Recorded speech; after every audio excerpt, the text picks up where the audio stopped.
Alright, divisional round is set. All locked up. The playoffs begin now.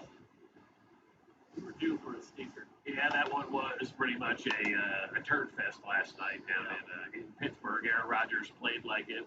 The Houston Texans defense, I think, is the best still left in the NFL. Maybe the best in the NFL at this point in time. I mean, I've never seen somebody get wrecked so bad back there at the quarterback position like Aaron Rodgers. I mean, that guy had no time whatsoever against that Houston Texans defense last night. He looked every bit of 45 years old last night, dude. I mean, like, that was not an exciting game. It's like there's no reason that we have to have exciting games for every single one, and that one just ended up being a stinker of a great weekend for wild card football. Yeah, with the way that I kind of thought that game would go, to a certain extent, I figured it'd be a blowout.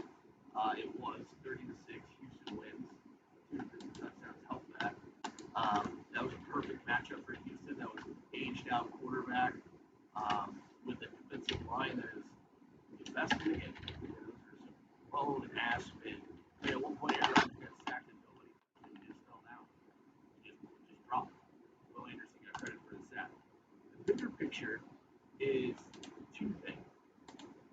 One, some believe that Aaron Rodgers is the last thing he'll ever see. And 2, I think there should be a serious conversation about Mike Tomlin. That was Mike Tomlin's 5th playoff loss in a row of losing by double digits. That was Mike Tomlin's 7th playoff loss in a row. And Mike Tomlin has not won a playoff game since January 15, 2017. Now, I understand that Mike Tomlin is a great coach. Marty Schottenheimer was a great coach. Marty Schottenheimer couldn't win in the playoffs, and he lost his job. And it happened in 2 separate places. Kansas City happened in Los Angeles. And I think the conversation that goes today is, And Cleveland, if you want to go in the way back machine there too, you know. Couldn't be no way. And the thing that I think that we have to have here is a conversation. I want to take a couple of audios from last night. One is that if we were here yesterday talking about how Justin Herbert and Greg Roman can't seem to figure out playoff production, then what are we doing? And Trevor Lawrence, same way. 7 interceptions in 3 games. People are going, all right, maybe he just doesn't have that team to play.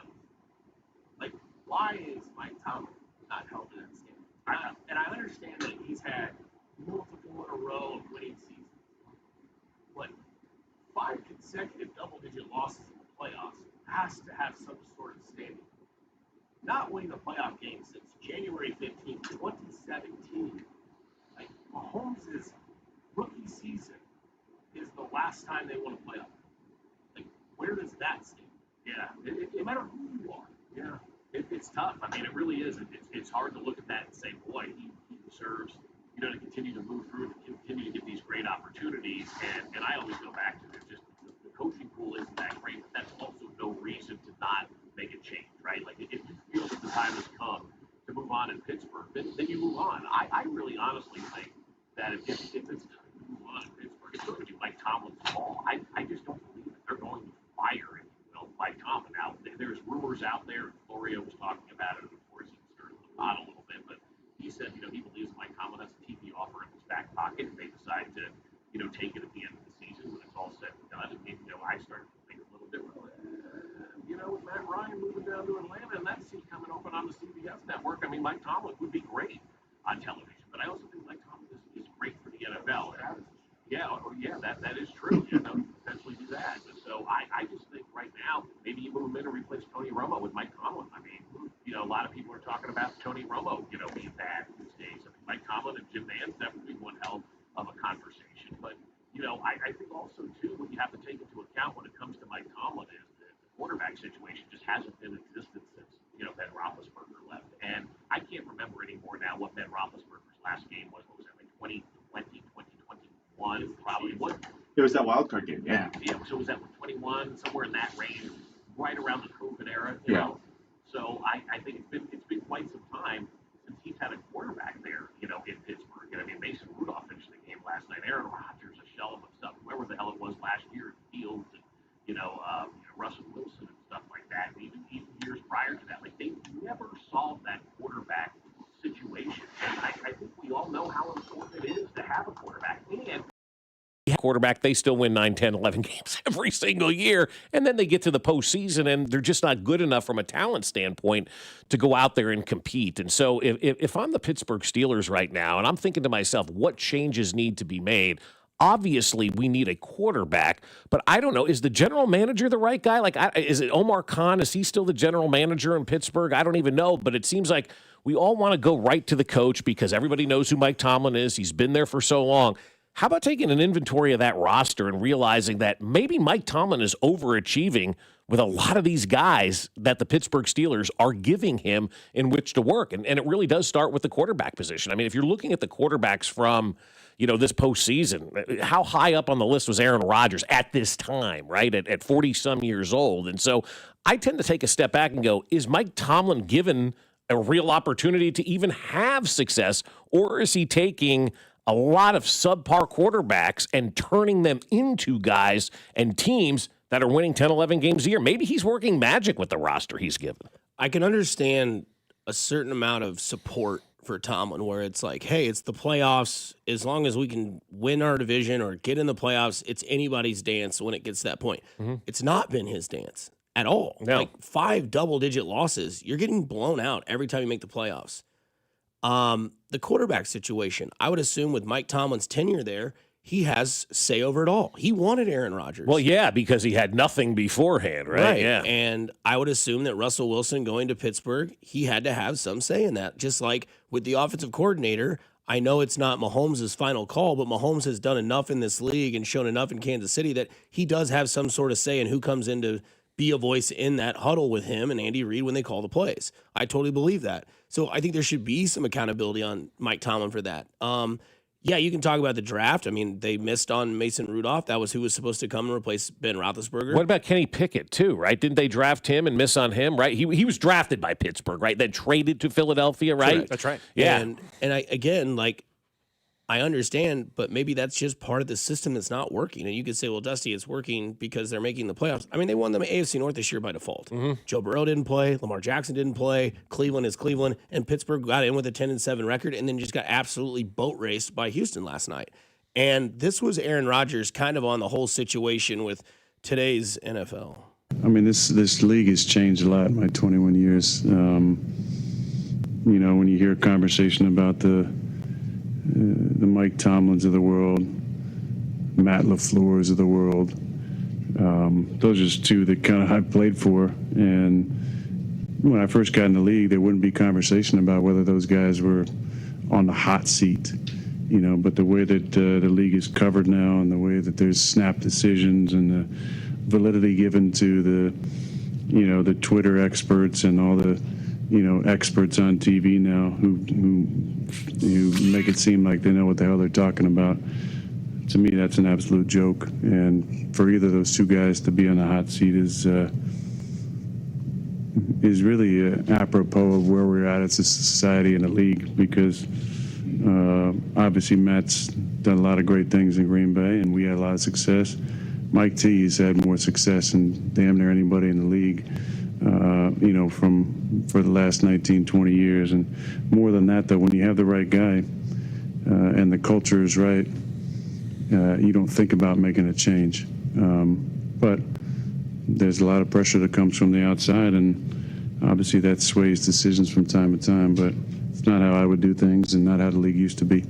Yeah, I mean, he nailed that. I don't. There's really not much that I could say. I agree, disagree. Like that was nailed. I mean, Aaron Rodgers is telling the truth, and I thought was really, really good with what he had to say, because he's right. If this isn't the social media era or whatever era this is that we're in, nobody's talking about Tom. The fact that he was defending Matt LaFleur too was very surprising. I mean, he spent a lot of time defending a coach that he wanted out from, basically, and realized now after being with the Jets and whatnot, how good Matt LaFleur is. So he went up to bat for him, and he's right about this stuff, because I've talked to guys over the years, especially on the baseball side of things, who get caught up in the front offices. They look at what these folks on Twitter are saying, what the people are reacting to, how people are acting, what the media is saying, and all of that. And I think you got to back away from that, right? If you're an organization, you can't sit there and listen to what people on Twitter are saying about what you should do. You have to make that convicted decision. It's not easy to be a boss, right? It's not easy.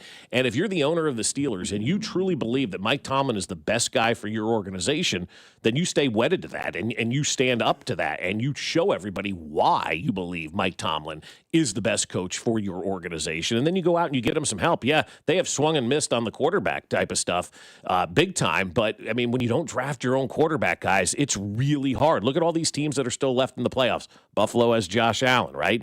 Denver has Bo Nix, C.J. Stroud in Houston. Like, all these guys right now that are these quarterbacks, Drake May, drafted quarterback. All of these guys that are left, with the exception of maybe Sam Darnold and that game out there, but they're all pretty much drafted by these teams. Lamar drafted by Baltimore. Patrick Mahomes drafted by Kansas City. Joe Burrow drafted by Cincinnati. Every once in a while, you're going to hit on a guy in free agency and you're going to get that quarterback. But if you really want to set your organization up for success, you just have to draft that right quarterback. I know it sounds so simple and it sounds so easy, but it's arguably one of the hardest things to do in sports, because you just don't see a lot of these good quarterbacks. And then you got to pair them with a great offensive mind head coach that can ease them into the league and make that transition for them as easy as possible and as seamless as possible. And so until the Pittsburgh Steelers draft that quarterback, it may be a lot of this rinse and repeat 10-7 type stuff, because they don't have the right guy under center right now. And I would say that the Pittsburgh job isn't a snap decision.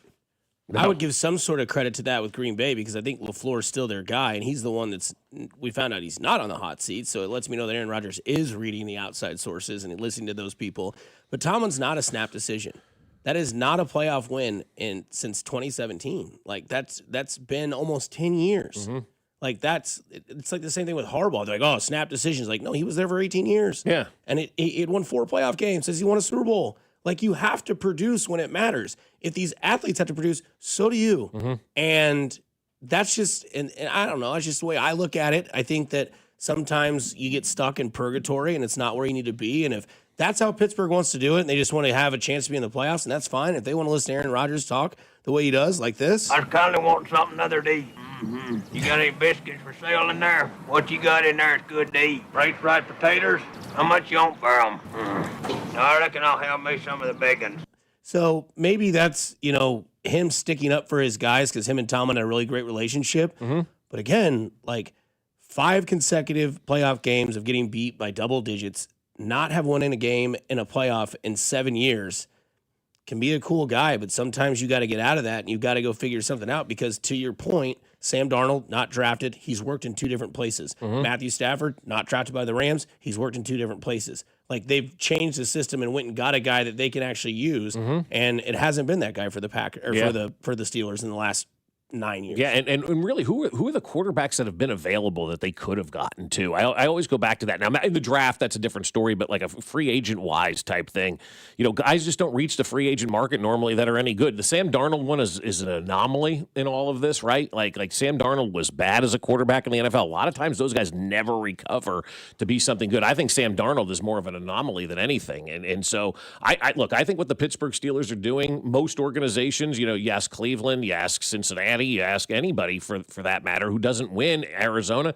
they would take this. Winning in the NFL is extremely, extremely hard. And if you don't have the right quarterback in place, it just doesn't matter the rest of the way what you're going to do. I really do believe that you have got to have that alpha dog, that winner, that leader, that guy at quarterback in order to achieve success. And I think most of the teams have that now that are remaining of the 6. They've got that kind of that alpha dog in there at that quarterback position. Maybe Darnold's not that guy. I don't know enough about him, but it sure seems like a lot of these other guys, they're that alpha dog. They lead their teams respond and they follow, and they found ways to get that quarterback. And until any team finds a way to get the quarterback, it really doesn't matter what they do, from that head coaching standpoint, because you've got to have that right signal caller out there, at least a competent signal caller out there. The playoff picture is set for this weekend. Saturday, 3:30 local time, Bills at Broncos. 7 o'clock our time, Niners at Seahawks. Sunday, 2 o'clock is Texans at Patriots, and then at 5:30 is Rams at Bears on Sunday. So that is the playoff picture moving forward into the future. Ben Johnson doubles down, and, well, maybe the 7th seed just sucks here on 96.5 The Fan, your home for Kansas City sports. This is Fescoe and Dusty, brought to you by Golden Oak Lending. Do you need extra cash? Golden Oak Lending can convert your home's equity into cash in as little as 14 days. Let Golden Oak Lending cure your blues. Your home for K-State athletics. 96.5 The Fan. Well, I'll tell you what, my friends over at Golden Oak Lending want to help you save some money. Yeah, they've helped us out over the years, and I'm saying, man, call Golden Oak Lending today and take that free mortgage checkup because it's risk-free, no paperwork or credit card required. It's just a simple phone call to find out how much money you can save every single month. And you probably think, how does this work? Well, you make the phone call to Golden Oak Lending, and you tell them all about your financial situation. Tell them exactly where you are, and then tell them about where you want to go.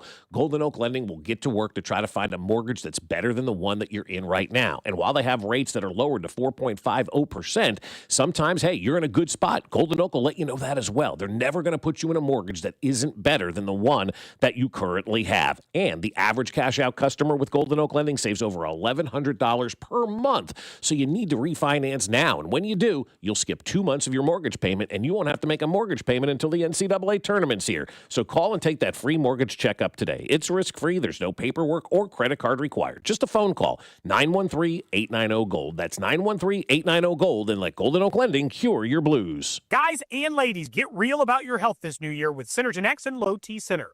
For a limited time, the men's TRT test is free, and ladies take $200 off the women's hormone test. Say no to diet trends, questionable online treatments, and deceptive prices from other places. If you're looking for the best, Synergen X and Low T Center are the leading experts. Meet with a real provider, get real medication, and real results. Everyone I know goes to Synergen X and Low T Center to change their lives. Walk in or book an appointment at GetMyHealthFix.com. FanDuel is turning on playoff mode. All customers get a profit boost pack every NFL playoff game day.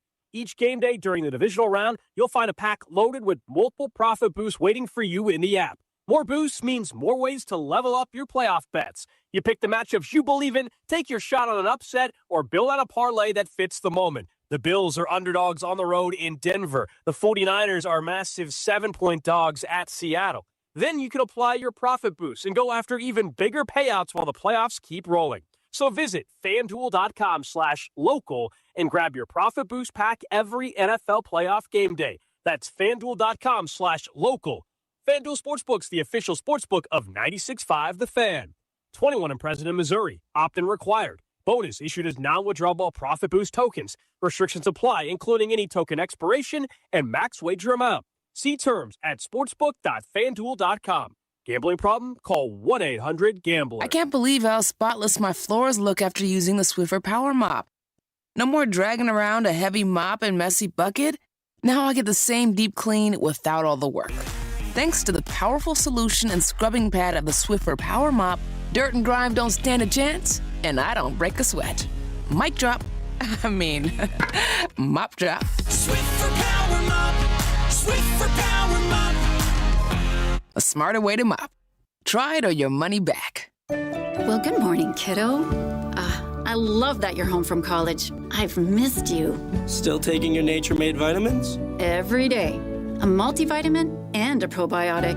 You better be taking yours. Still looking out for me, Mom. I'll never stop. Made to care for you every day.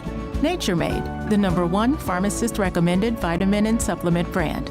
Find us in the vitamin aisle, based on a survey of pharmacists who recommend branded vitamins and supplements. With 2 kids in high school involved in a lot of activities, our time, just like yours, is very valuable. That's why we love the convenience of ordering our groceries with Hy-Vee's Aisles Online. It's so easy. Just download the app or go to Hy-Vee.com. Choose your store and select your items, and Hy-Vee will do all the shopping. All you have to do is pick up your order or have it delivered to your home. It is so simple. It is so convenient. And for families like ours that are so busy, Hy-Vee Aisles Online hits the spot every single time. Save time and save money only at Hy-Vee. Brr, it might be cold outside, but the deals are heating up inside your Kansas City area Hy-Vee. This Friday through Sunday, stock up on hot deals throughout the entire store, like Pepsi 6-pack bottles for $2.99, bone-in pork roast $1.88 a pound, Hormel bacon just $2.99, and Progresso soup only $1.25. Stay at home, order through Aisles Online, and leave the shopping to us. Save time, save money during the 3-day sale this weekend only at Hy-Vee. Chiefs coverage brought to you by Metal by the Foot, your metal project superstore. At Metal by the Foot, we pride ourselves on delivering the highest quality metal to meet your exact needs. Located in Casey and Topeka, online at metalbythefoot.com. When you need a piece of metal, remember, metal doesn't have to cost an arm or a leg, just the foot. You're listening to 96.5 The Fan from the DM Injury Law Studios. Mike's got this. Here's your traffic report on 96.5 The Fan. Brought to you by DM Injury Law, Missouri side, 35 southbound from Missouri 152 into downtown. It's a 12-minute trip. I-70 westbound from 470 into downtown, 15 minutes. Kansas side 70 eastbound from 435 to 670 is an 11-minute drive. Give me one good reason why I should call DM Law. How about 3 great reasons? 1, it's easy. 2, it's fast. 3, the results. Mike's got this. 816-888-7500. Mike's got this. The choice of a lawyer is an important decision and should not be based solely on advertisements. Alan Carr, 96.5 The Fan, traffic.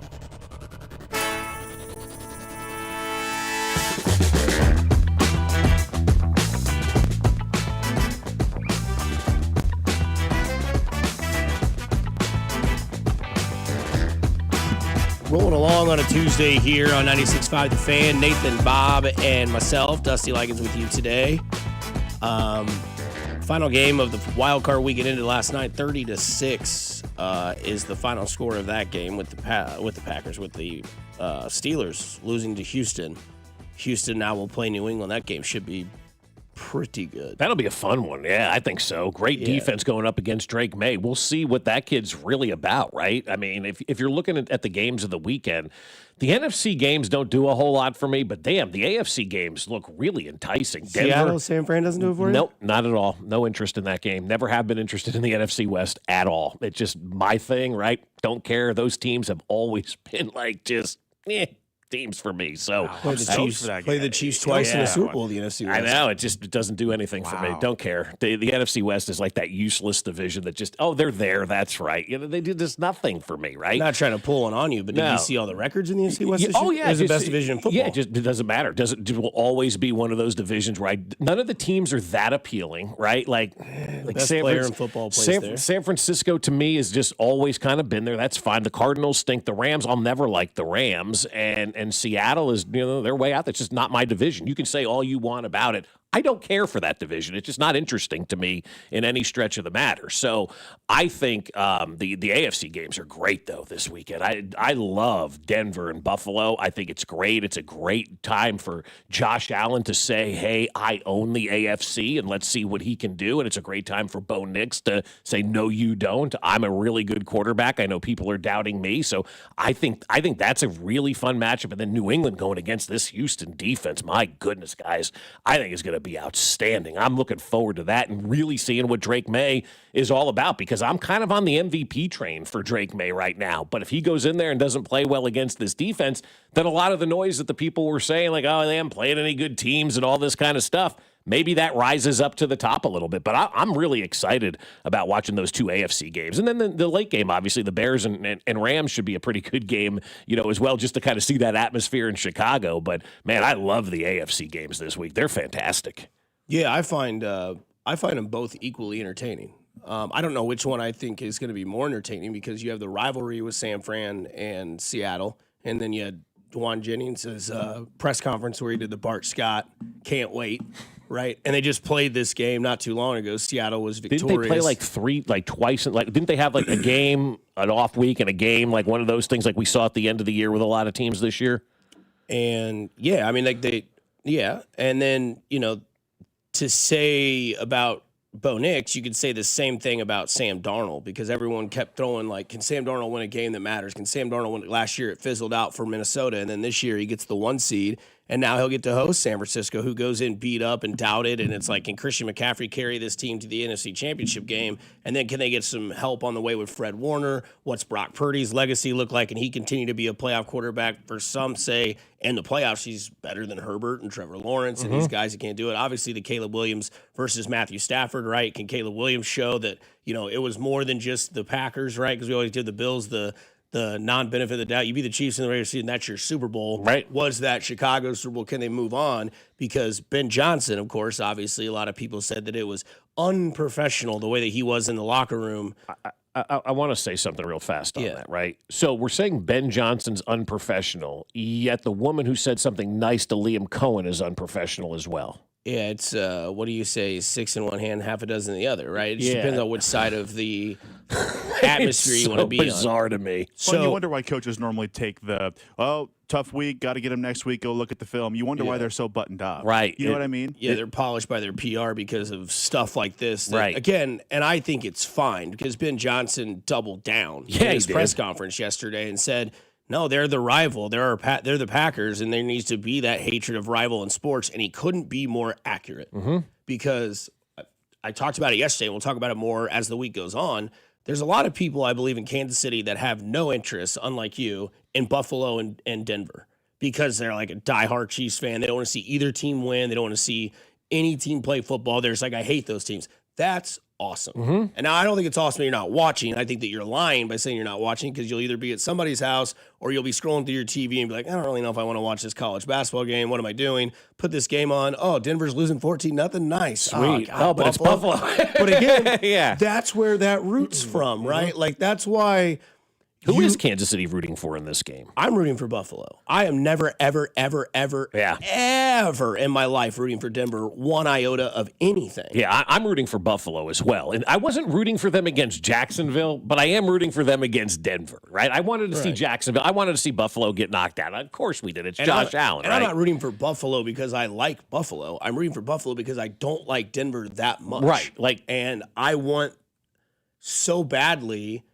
Yes, rooting for the Chiefs. I want other teams to see this sordid adversity of how hard it really is to get to where Patrick Mahomes has been. Because Patrick Mahomes has 4 losses in the playoffs, right? 5. He has 2 Super Bowl losses, and he has 4 losses, and 2 AFC championship game losses in overtime. And yet... Well, I don't know, man. He just kind of can't handle it. It's like, okay, well, then what do you say to these other quarterbacks that can't win the wild card round? Or what do you say to these quarterbacks that don't get to the AFC Championship game or can't get to the Super Bowl? So I think the storyline in the game with the most juice, in my opinion, is Buffalo versus Denver. I mean, that's the first game. And that's good. Yeah. And on a Saturday. Yep. So, like, I think that's fine. But, like, where...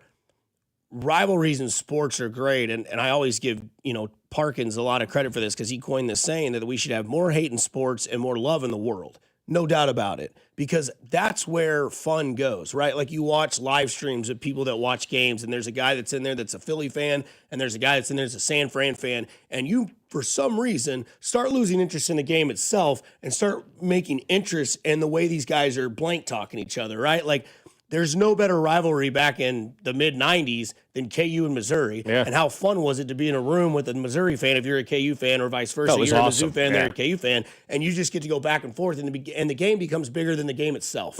At the end of the point, you want to win so that you can reign supreme in the trash talk.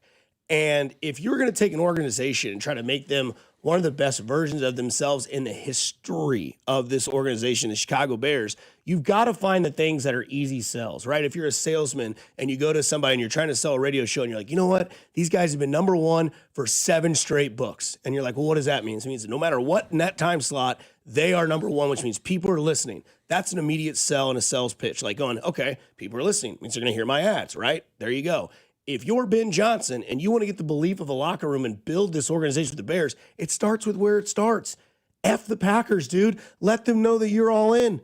Not only did you become their head coach in Chicago, you had to deal with Green Bay in Detroit. So you have this built hatred, right? The Cardinals and Royals have been irrelevant in a rivalry since 1986.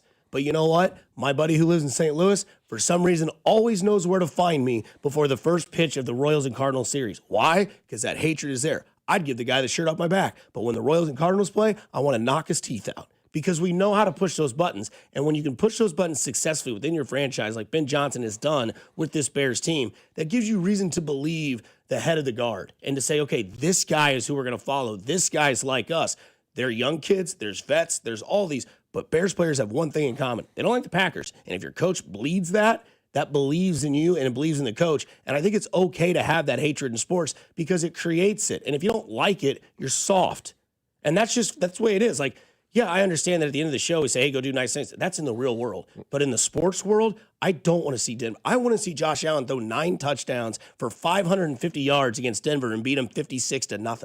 That's what I want to see. Yeah, you don't want to see the Denver Broncos and win. Why is that? Because I hate Denver. Yeah, and what Ben Johnson did in doubling down yesterday, I think it's even bigger than just winning over your team. Because quite honestly, a lot of these players have no idea what these rivalries are. Right? You get drafted by the Chicago Bears. You grew up in Florida. You have no idea what the rivalries are about. But the fan base knows what the rivalries are about. And I think what Ben Johnson is doing here is doing a really good job of understanding the game with inside the game. The NFL for a very long period of time has become so nerdized, and I will say that there's too many nerds involved in sports right now that worry about all the X's and O's and all this kind of stuff that really doesn't matter. You heard it yesterday with the press conference stuff down in Jacksonville of the nerd reporters for 20 seconds couldn't get out of the way of a poor lady saying something really sweet, who, by the way, she went on local TV, and we'll get to that later on. What she had to say about that was awesome.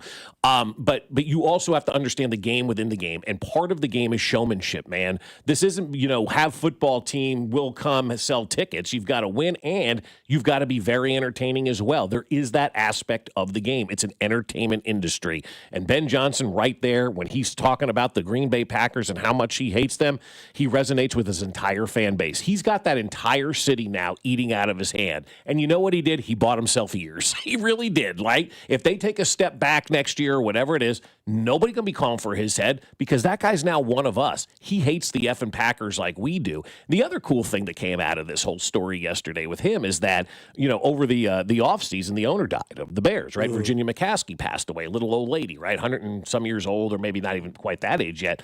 She had an edict with the Chicago Bears. No players and nobody in that organization could ever curse. And if they did, they were in trouble. She passed away. Ben Johnson comes in. He lets the F-bombs fly. And look at what's happening now to the organization. Your players respond to that. Your fans respond to that. The entire organization responds to that. And I live that here in Kansas City. I know what it was like when the Hunt family, Lamar and Carl and Marty and all of those guys, and Gunther Cunningham and then Dick Vermeil after that, all bought in and really lived up that hatred of the Raiders. Danon still talks about it today. It's Raider week. You walk in, they've got you brainwashed. Won't even drink the water. Right, exactly, because they got the Raider logo on it in Las Vegas. Him and Kling go dehydrated for those games. And so you see that still 30, 40 years later, he's got that buy-in. And that's what Ben Johnson is creating. Like, when you walk into that building, it's Packer week now, and and you get that venom up. They've been the top team in that division for 100 years. You've got to find a way to knock them off. And so Ben Johnson has played this unbelievably awesome. You know when the Raider rivalry really died out? Yeah, they stink right now. Andy Reid hasn't embraced any of these rivalries, and I wish he would. I mean, I wish Andy would get, and this isn't hindsight or anything. We've said this for a generation now that Andy's been here. I wish he would hate the Raiders as well. It's hard to hate a team that you don't have a lot of background with. Ben Johnson does from Detroit, so he's got that hatred already built in. But I wish it was Raider week, and it was Raider week all over again, like it was with Marty and Vermeil and Gunther, where they were just pissed at that team. That is so good for sports, because even in a bad season, it fires up your fan base at least twice a year to play those turds from Wisconsin or to play those turds from Las Vegas. You want to get fired up about that. I love that Ben Johnson has embraced that rivalry. Not only that, it doesn't fire up your franchise. Imagine being a Packers fan and watching all that as well. Yes, now you're ready to get back at it, and you were going to play that audio in your locker room or however you do it, because we've seen that with the Cincinnati Bengals and the Kansas City Chiefs. Right. That guy had a screensaver of Mahomes like winning the AFC Championship game on the back of his phone. Yeah. Like, it's just things like that create what sports continue to do. Like Vince McMahon and Stone Cold Steve Austin did not hate each other behind the curtain, but boy, they made it believable. And guess what? The ratings for wrestling were best they ever were when those two feuded. But in the back of it, because if you can create that scene, like, I don't know if Matt LaFleur and Ben Johnson necessarily hate each other, but when they're on the field together, they want to rip each other's throats Those out. handshakes are everybody's waiting around for those. That's good for the game. And they might run into each other in Hawaii when they have the coaches meeting, and they're out there. They go, "Man, you almost did it. Yeah, you did. I can't wait to see you next year. You bet." And there's a little firmness to that handshake, and that's one of those things. Like, it's a respect thing. It's not necessarily like I hate you thing. Now there are times in sports where the coaches just hate each other. Yeah, That's just human nature. But there's nothing wrong with creating that narrative in sports, because if the day comes and when the day comes and Andy Reid is gone, and let's say the Chiefs move on and they get this whole new guard at the helm and it's a younger guy and he comes in here, right? And they beat the Raiders 45-7 and he's in the locker room and he's going, "Man, F the Raiders, dude. F the silver and black. That team can't hold your jock." You know what Bob's going to be doing? Wearing no pants. Yeah. Because it's going to get you back in there and bought in. And one thing that I can tell you is, can you be relatable to your players, and can you be relatable to your city? Well, you got to be relatable to the city. That's why the Gruden thing with driving the bus when they beat the Chiefs and all that kind of stuff, that's why that stuff is good. Yeah, did we get pissed off here in Kansas City? Sure, but that's okay. That's what we're supposed to do. I wish the Chiefs would have taken a bus and driven around Allegiant Stadium or did something like that. Well, they did it in a huddle. Yeah, that is true. They did do that. Yeah, for Kadarius Toney penalty, by the way. Yeah, yeah. And I think that's where Andy's like hatred comes out. Right, like I think we've begged from day one for Andy Reid to just blow teams out and rub it in their face, and he just won't do that. But where Andy Reid will tell you is like he'll be that snide guy in the corner, and they'll be like, "Yeah, you don't have that hatred for the Raiders or the Broncos or anything like that." It's like, "Yeah, check out my record against them." And you're like, "Touche." You're like, "Okay, yeah, there's no reason to have a hatred because you're 11-3 and 12-4, and you've won." But again, like, Ben Johnson and Andy Reid are cut from two different asses, right? Totally like, different people, yeah. So again, and Ben needs to win his fan base over, Correct. right? Like, he needs to win his team over. He needs to do all that kind of stuff. Andy Reid doesn't need to do any of that kind of stuff, but I wish he would. You know, I wish there was a little more hatred and a little more embracement of, those rivalries. And maybe I'm barking up the wrong tree, though, guys. Maybe that really, those guys aren't our rivals anymore, and we've talked about that. It's more Buffalo, it's more Cincinnati, it's more of that. But I still think ultimately, when it comes down to it, your fan base knows those rivalries that have been in the division for 1,000 years. We've always known, no matter how good or how bad, no matter what year it is, you're playing the Raiders twice, and you're playing the Broncos twice, and you hate those teams, and you don't want them to win. And so, like, I just found it very funny yesterday that there were people criticizing Ben Johnson for bad sportsmanship, but also criticizing Lynn Jones down in Jacksonville for being too nice. And I'm like, God, we just complain about everything in sports. Both of those instances were awesome in their own way. Yeah, speaking of complaining, I'm going to give you a number, guys. 46-9.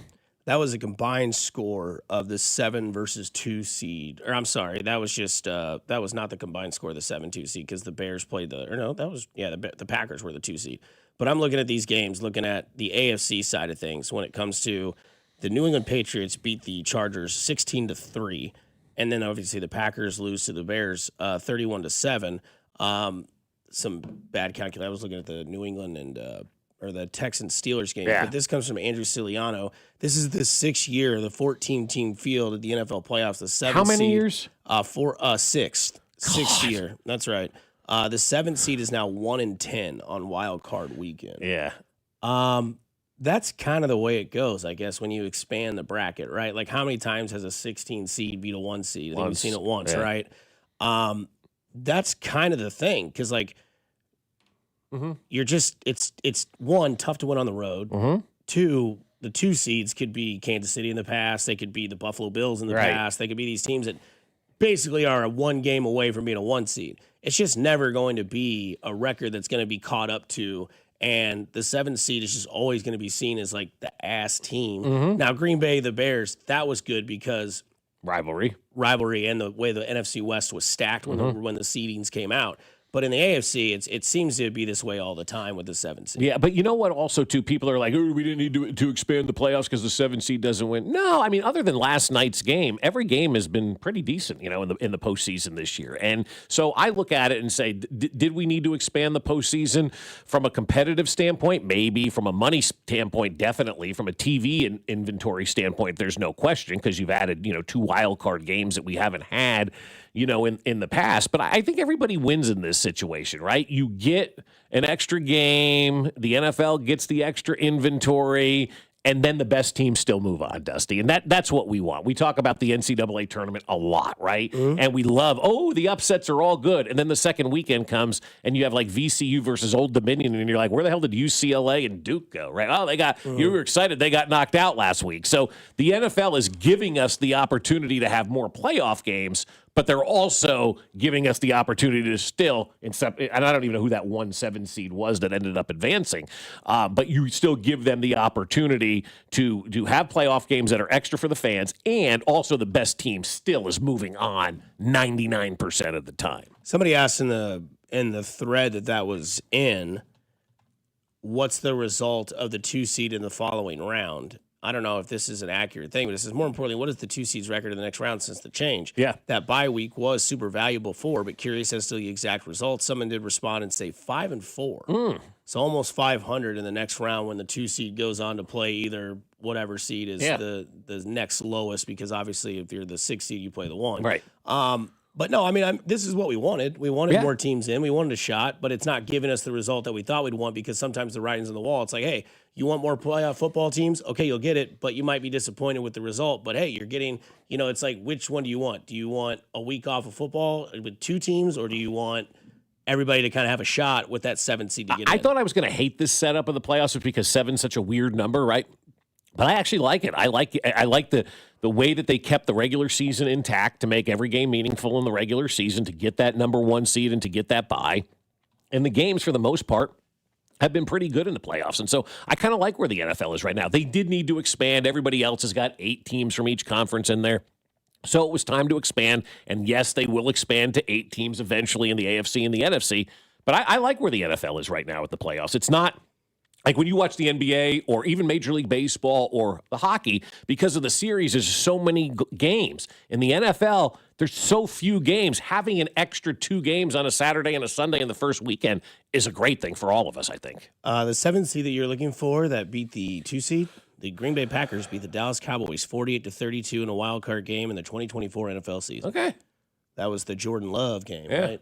Yeah, that's what got him paid, right? I think so. Yeah. Coming up on the other side, he actually did play very well in that game against Chicago Bears, but his defense didn't. But either way, we'll get to it a little bit later on today. Here, coming up next is Tough Tuesdays on a Tuesday at 96.5 The Fan, your home for Kansas City Sports. Fescoe and Dusty. Every Hardee's is closed. Well, that sucks. Brought to you by Golden Oak Lending. Do you need extra cash? Golden Oak Lending can convert your home's equity into cash in as little as 14 days. Let Golden Oak Lending cure your blues. 96.5 The Fan.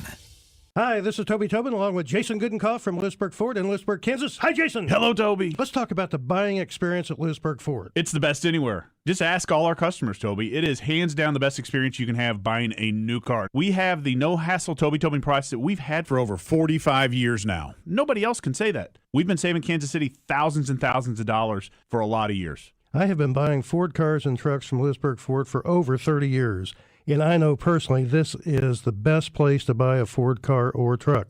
Great prices, but there's a whole lot more than that. It doesn't just stop at price, Toby. Yeah. There's other factors to this equation, and it's trade-in allowance, financing, and the experience of how knowledgeable the people are that you're dealing with. And we surpass everybody in all those areas. We always have. We always will. That's why calling us is important. Do you have that new pickup? Absolutely. And it's dynamite. Okay. Lewisburg Ford is your best place to buy a Ford car or truck. What's your toll-free number? 816-444-2300. Lewisburg Ford or lewisburgford.com. I'm Piera Palazzolo, VP of Digital Marketing for the American Management Association, a company focused on the management training skills needed to enhance the careers of business professionals. We did our research when it came to the best companies for website development and chose AmericanEagle.com. And we couldn't be happier. AmericanEagle.com worked closely with us to understand the front and back end requirements needed to launch an e-commerce website that could handle the complexities of running thousands of seminars nationwide. Our robust new website and improved SEO saw immediate increases in site traffic and web revenue. If you're in need of managerial effectiveness and success, visit our website at aminet.org. If you're in need of a website that provides an unparalleled consumer experience, I highly recommend AmericanEagle.com.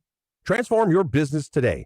Dial 877-WebNow1 for a free digital consultation with AmericanEagle.com. What if sports were traded like markets? Now you can test your sports IQ in real time with Robinhood Prediction Markets. It's not you against the house, it's you participating in a live market. You can buy or sell your positions all game long. You know the game, put it to use. Trade every play with Robinhood. Download the app today. Futures and cleared swaps trading involves significant risk and is not appropriate for everyone. Event contracts are offered by Robinhood Derivatives LLC, a registered futures commission merchant and swap firm. You know the rush when you reach that goal, when something you've worked for pays off. That's success. At University of Maryland Global Campus, we believe you should never stop chasing it. That's why we offer a skills-based education that helps move your career forward. Learn how to apply emerging technologies like AI and data science. Build your leadership and critical thinking skills. Apply by February 11th and save with no application fee. Learn more at umgc.edu. Certified to operate in Virginia by Chev. Men, it's the new year, and for many of us, it's a time of deciding to make positive changes in our lives. This is Jeff for Heartland Men's Health, and if you're suffering with erectile dysfunction and are tired of the frustration and embarrassment ED causes, you should call Heartland Men's Health today, because there probably isn't a better resolution you can make than to be done with ED. You see, ED doesn't just affect you, it can also affect your partner, even if they don't talk about it. But here's some great news. If you're like most guys, the treatments at Heartland Men's Health will give you back your sex life, because our protocols have success rates that work in well over 90% of cases. Seriously, you might even find you're performing like you haven't in years. So, make an appointment and get ED out of your life. Your initial visit is only $99 and includes blood work, a medical consult, and if medically advised, a test dose. And if that test dose doesn't work in the office, your visit is free. Call 844-447-6600 or go to heartlandmenshealth.com. That's heartlandmenshealth.com. We have 3 offices: Overland Park, Independence, and North Kansas City.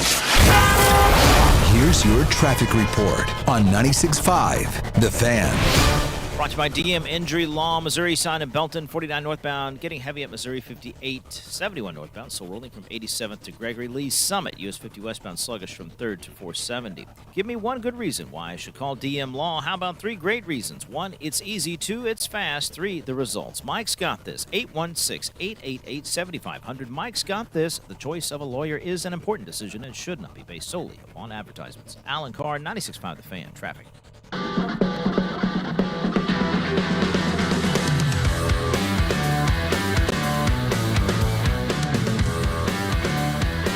Happy Tuesday to all of you in the city of Kansas City on another beautiful day today. Going to be in the 60s. Get the grills out, pop a few sodas, not too many. Still a school night. KU versus Iowa State tonight in Lawrence at 8 o'clock on ESPN.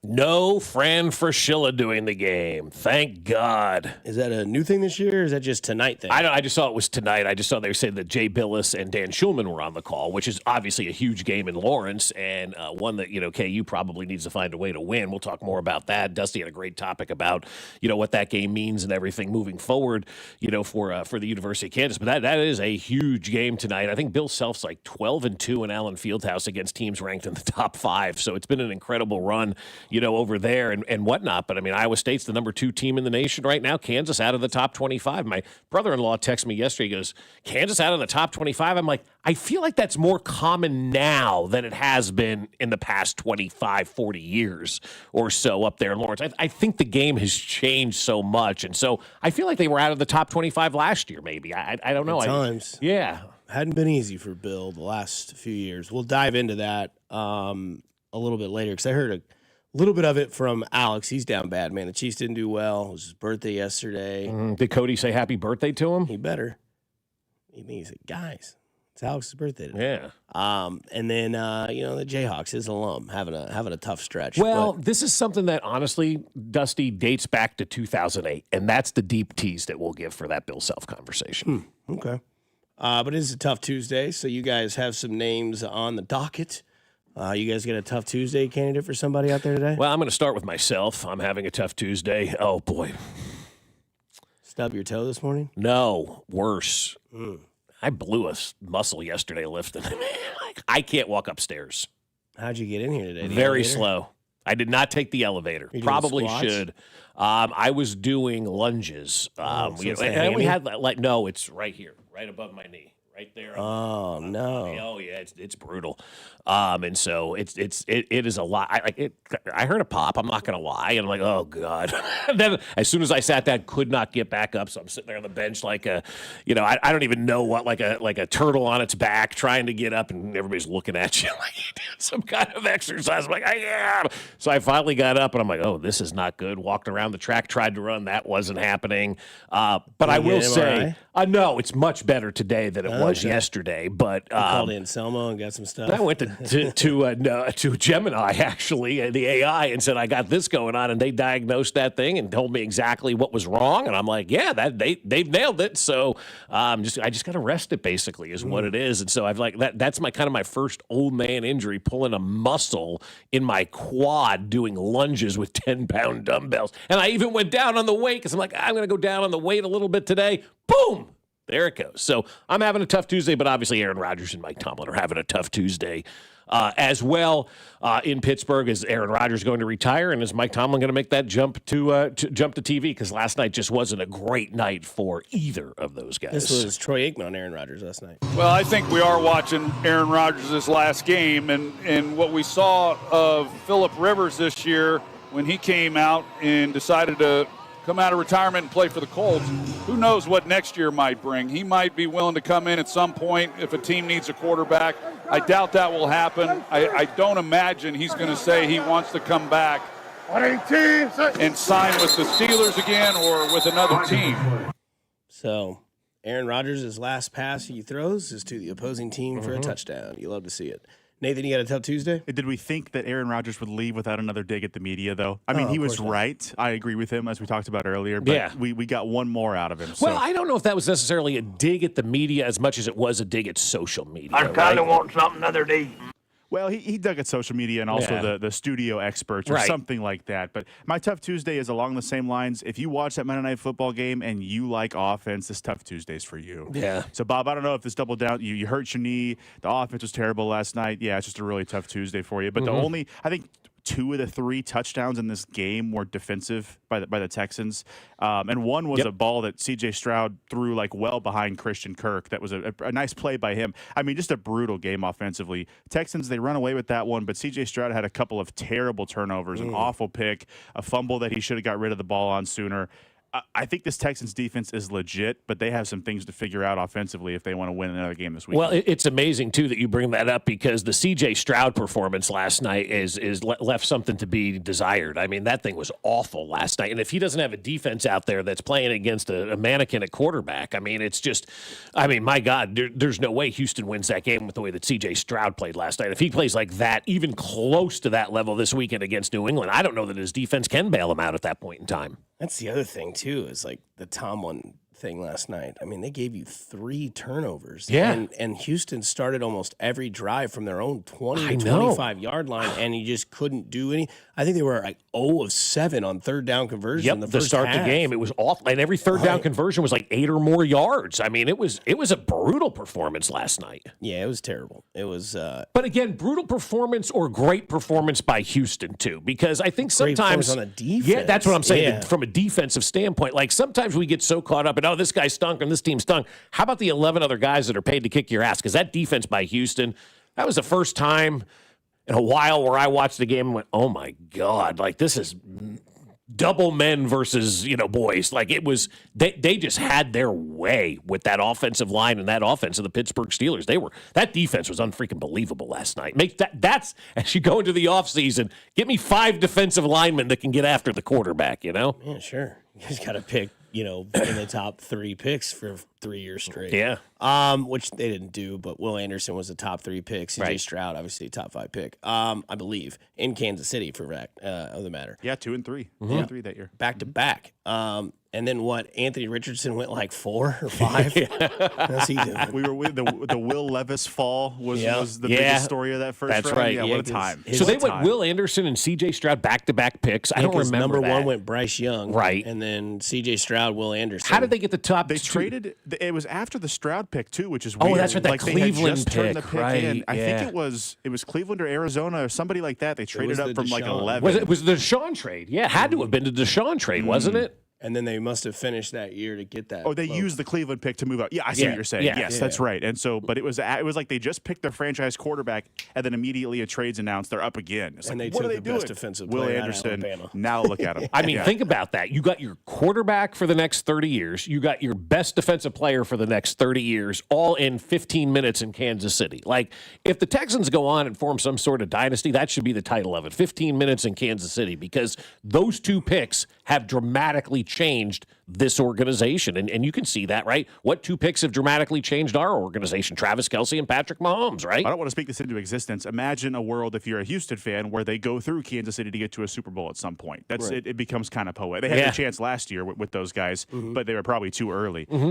Yeah, absolutely. That changed the course of their franchise. Yep. Yeah, those are. C.J. Stroud's got to figure some stuff out because he tried to give that game away last He night. really did. I mean, He was wanting to give that at game times away. I'm just going, what is he doing? Yeah. Just stop. My Tough Tuesday goes to maybe Scotty Scheffler. So I love Scotty. I think Scotty's great for golf. I know you might think his personality is boring, but the live golf might be done. Brooks Koepka leaving, going to join the PGA Tour. Talk about a pay cut hit. Holy cow. For sure, but I mean, they still got a lot of their money. More players will do this. They have loosened restrictions on the PGA Tour to allow players to come in and play.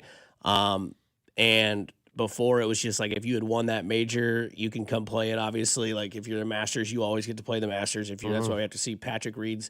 I can't stand that guy, but either way.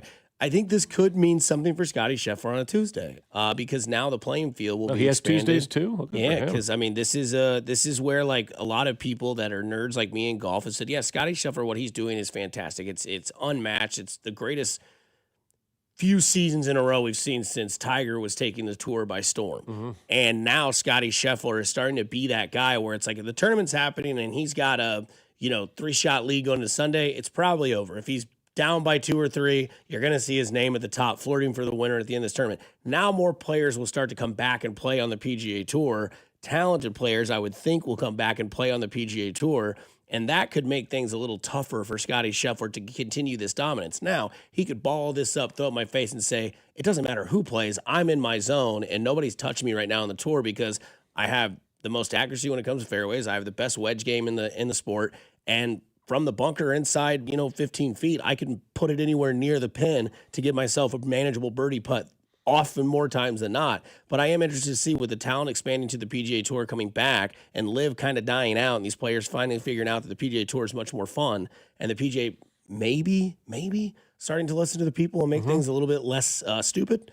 Maybe that makes things a little bit tougher for Scotty Scheffler, but time will tell as the season will get ready to start off here soon. Yeah, I mean, but what did he say? $50 to $85 million he's forfeiting potentially to jump back onto the PGA Tour. Now he made $150 million or whatever it was to go to the Live Tour. Sure. And I don't think anybody would look at that and go, I made the wrong decision. You got the cash, you took the cash, and you ran with it. Now, obviously, times have changed. I don't think anybody thought this Live Tour was going to last, for a long time, but it's a hell of a poison pill. When can he legitimately win money again? Once he makes a cut. So he can win prize money immediately? Yeah, that's how. If you make the cut, you cash. So what's the money that they're keeping away from him then? Probably the PGA Tour keeping from him. Yeah. That I haven't looked into Okay, yet. they said he's going to forfeit $50 to $85 million in like residuals or something like that, like buy-in to the tour or something like that, ownership tours and whatnot. So he's sacrificing that kind of money. He's also sacrificing FedEx Cup money as well. And so the way I read it is like he's not making any money for the first 3 years that he's back on tour. At least that's the way that I understood it. Nathan, you're a lawyer. You may understand that a little bit differently than what I did. But the way that I read it is like he's playing 3 years for free, basically. Yeah. Somebody says there's only 3 spots available and you had to have one major.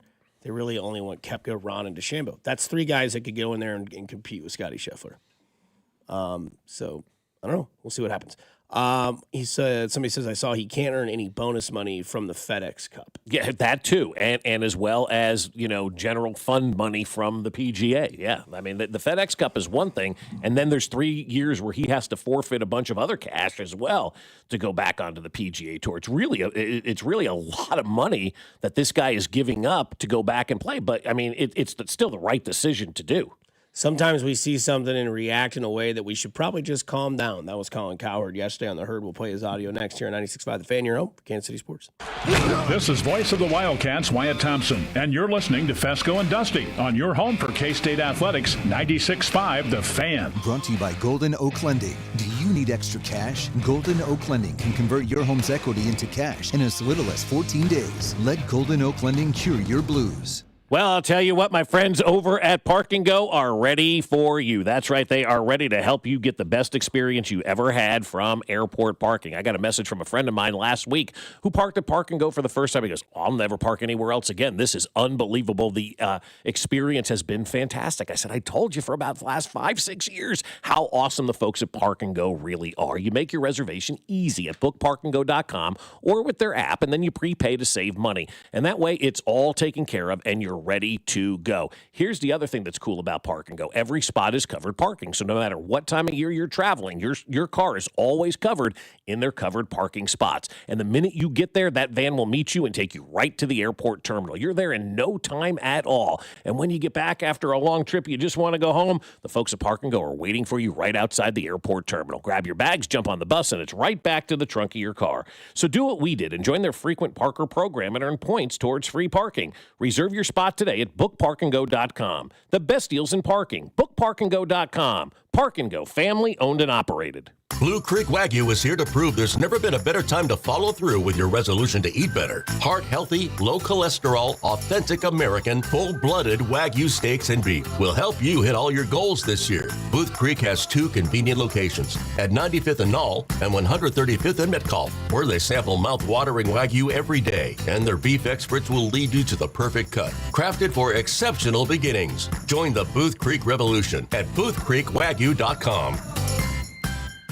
Largest sportsbook at your fingertips has arrived in Missouri. Circus Sports is sports betting the way it should be. With high app limits, player-friendly pricing, and exceptional customer service, Circus Sports is better for the better. From football to basketball, college sports to pro, start betting like the pros in Missouri. Built for sports bettors by sports bettors. Download your new bookie today at circusports.com. Must be 21 or older. For problem gambling, call the Problem Gamblers Helpline at 1-800-522-4700. When the cold sets in across KC, AB May is the trusted name for keeping your home warm, safe, and secure.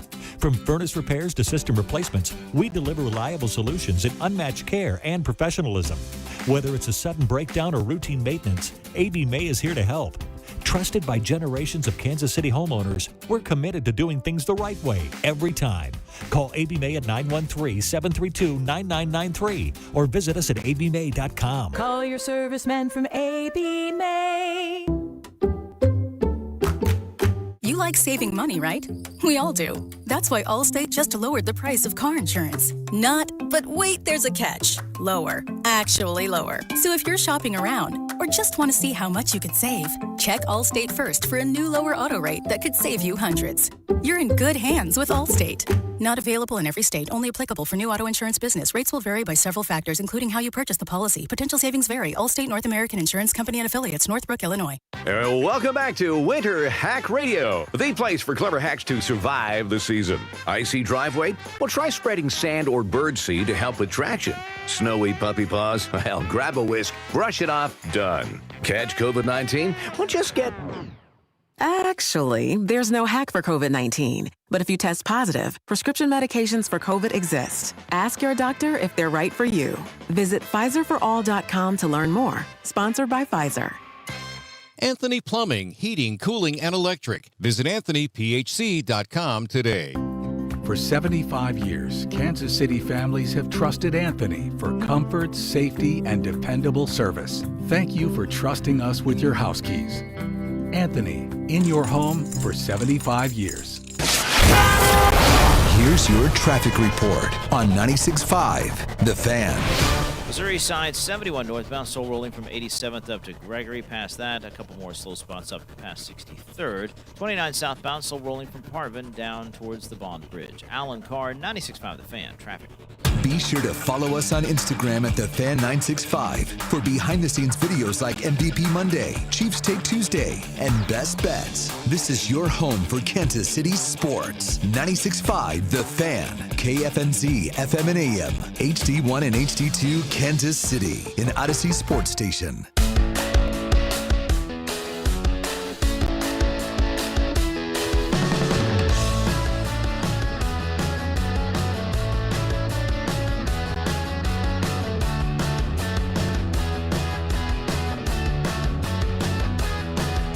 Going along in the 7 o'clock hour on a Tuesday. For those of you that celebrate, congratulations. Somebody from the 913 says, Booth Creek Gadget said, Metcalf, am I still high from last night? Now you get why we were saying it yesterday. Yep. Welcome to the party. I'll be honest with you. I think Colin Cowherd is one of the best in the business. That's the best thing about the business is that you might have a guy that you like more than other people. Some people might be McAfee fans. Some people might be Cowherd fans. Some people might be Nick Wright fans. Some people might be Dave Portnoy fans. You just kind of like the personality that you like, which doesn't mean that I like everything they have to say. And I thought this was a little extreme. The NFL playoffs were just fine without the Kansas City Chiefs. And one of the many reasons, a big reason, is Josh Allen and the Buffalo Bills. He is, in my lifetime, and I really believe this, the most impressive football player I've ever seen. Doesn't mean he's going to be the most decorated or the most beloved. He's the most impressive football player. The size, the arm, the caginess. The guy got 10 yards on a tush push. I mean, just 80% completion percentage on the road against a good defense to 9 different receivers. And this is not a very good receiving room. Oh, yeah, he also was in concussion protocol, hurt his hand, and tweaked his knee. It doesn't matter. I swear, I think he's better trailing because then he can be like, you know what? I'm going to take the game over. I mean, do you know how good you have to be this good against pro athletes? I mean, this is what you do if you're a Division I athlete and you're in high school, Josh Allen. My bad. I'm not doubting him ever again because you know what's going to happen is 50 years from now, kids are going to be listening to Grandpa. And Grandpa's going to go, here's this guy named Josh. It was like Paul Bunyan. And the kids will think it's mythology and folklore. And I'm here to tell you, kids, if I'm still around, So that was Colin yesterday. There's this guy named Josh. It was like Paul Bunyan. Yeah, that's right. Yeah, just Josh Allen. This is my. There's this guy named Josh. It was like Paul Bunyan. My biggest fear is when the Chiefs didn't make the playoffs. This is what would happen. Of course, Colin, the Monday after the playoffs, is right there giving me the predictable. Right, Josh Allen is the most, whatever he said, best I've ever seen, or most impressive football player that he's ever seen. Colin Cowherd's a little bit older than me. You know, mid-50s, I would imagine, probably closer to 60, I would imagine, getting up there in age. He saw Lawrence Taylor play. There has been nobody more impressive, in my opinion, on a football field than watching Lawrence Taylor. It was the most impressive display that I've ever seen. Josh Allen is not I don't even know, in my top 5 of most impressive football players I've ever seen. That is hyperbolic Colin getting caught up in the moment of what we saw Josh Allen do against the Jacksonville Jaguars that has him calling the most impressive player that he's ever seen. To me, that is hyperbolic. That is caught up in the moment. And that is not the case, because I'm sure if you ask Colin 3 months from now who the most impressive football player is, he's not saying Josh Allen. Hey, well, yo, man.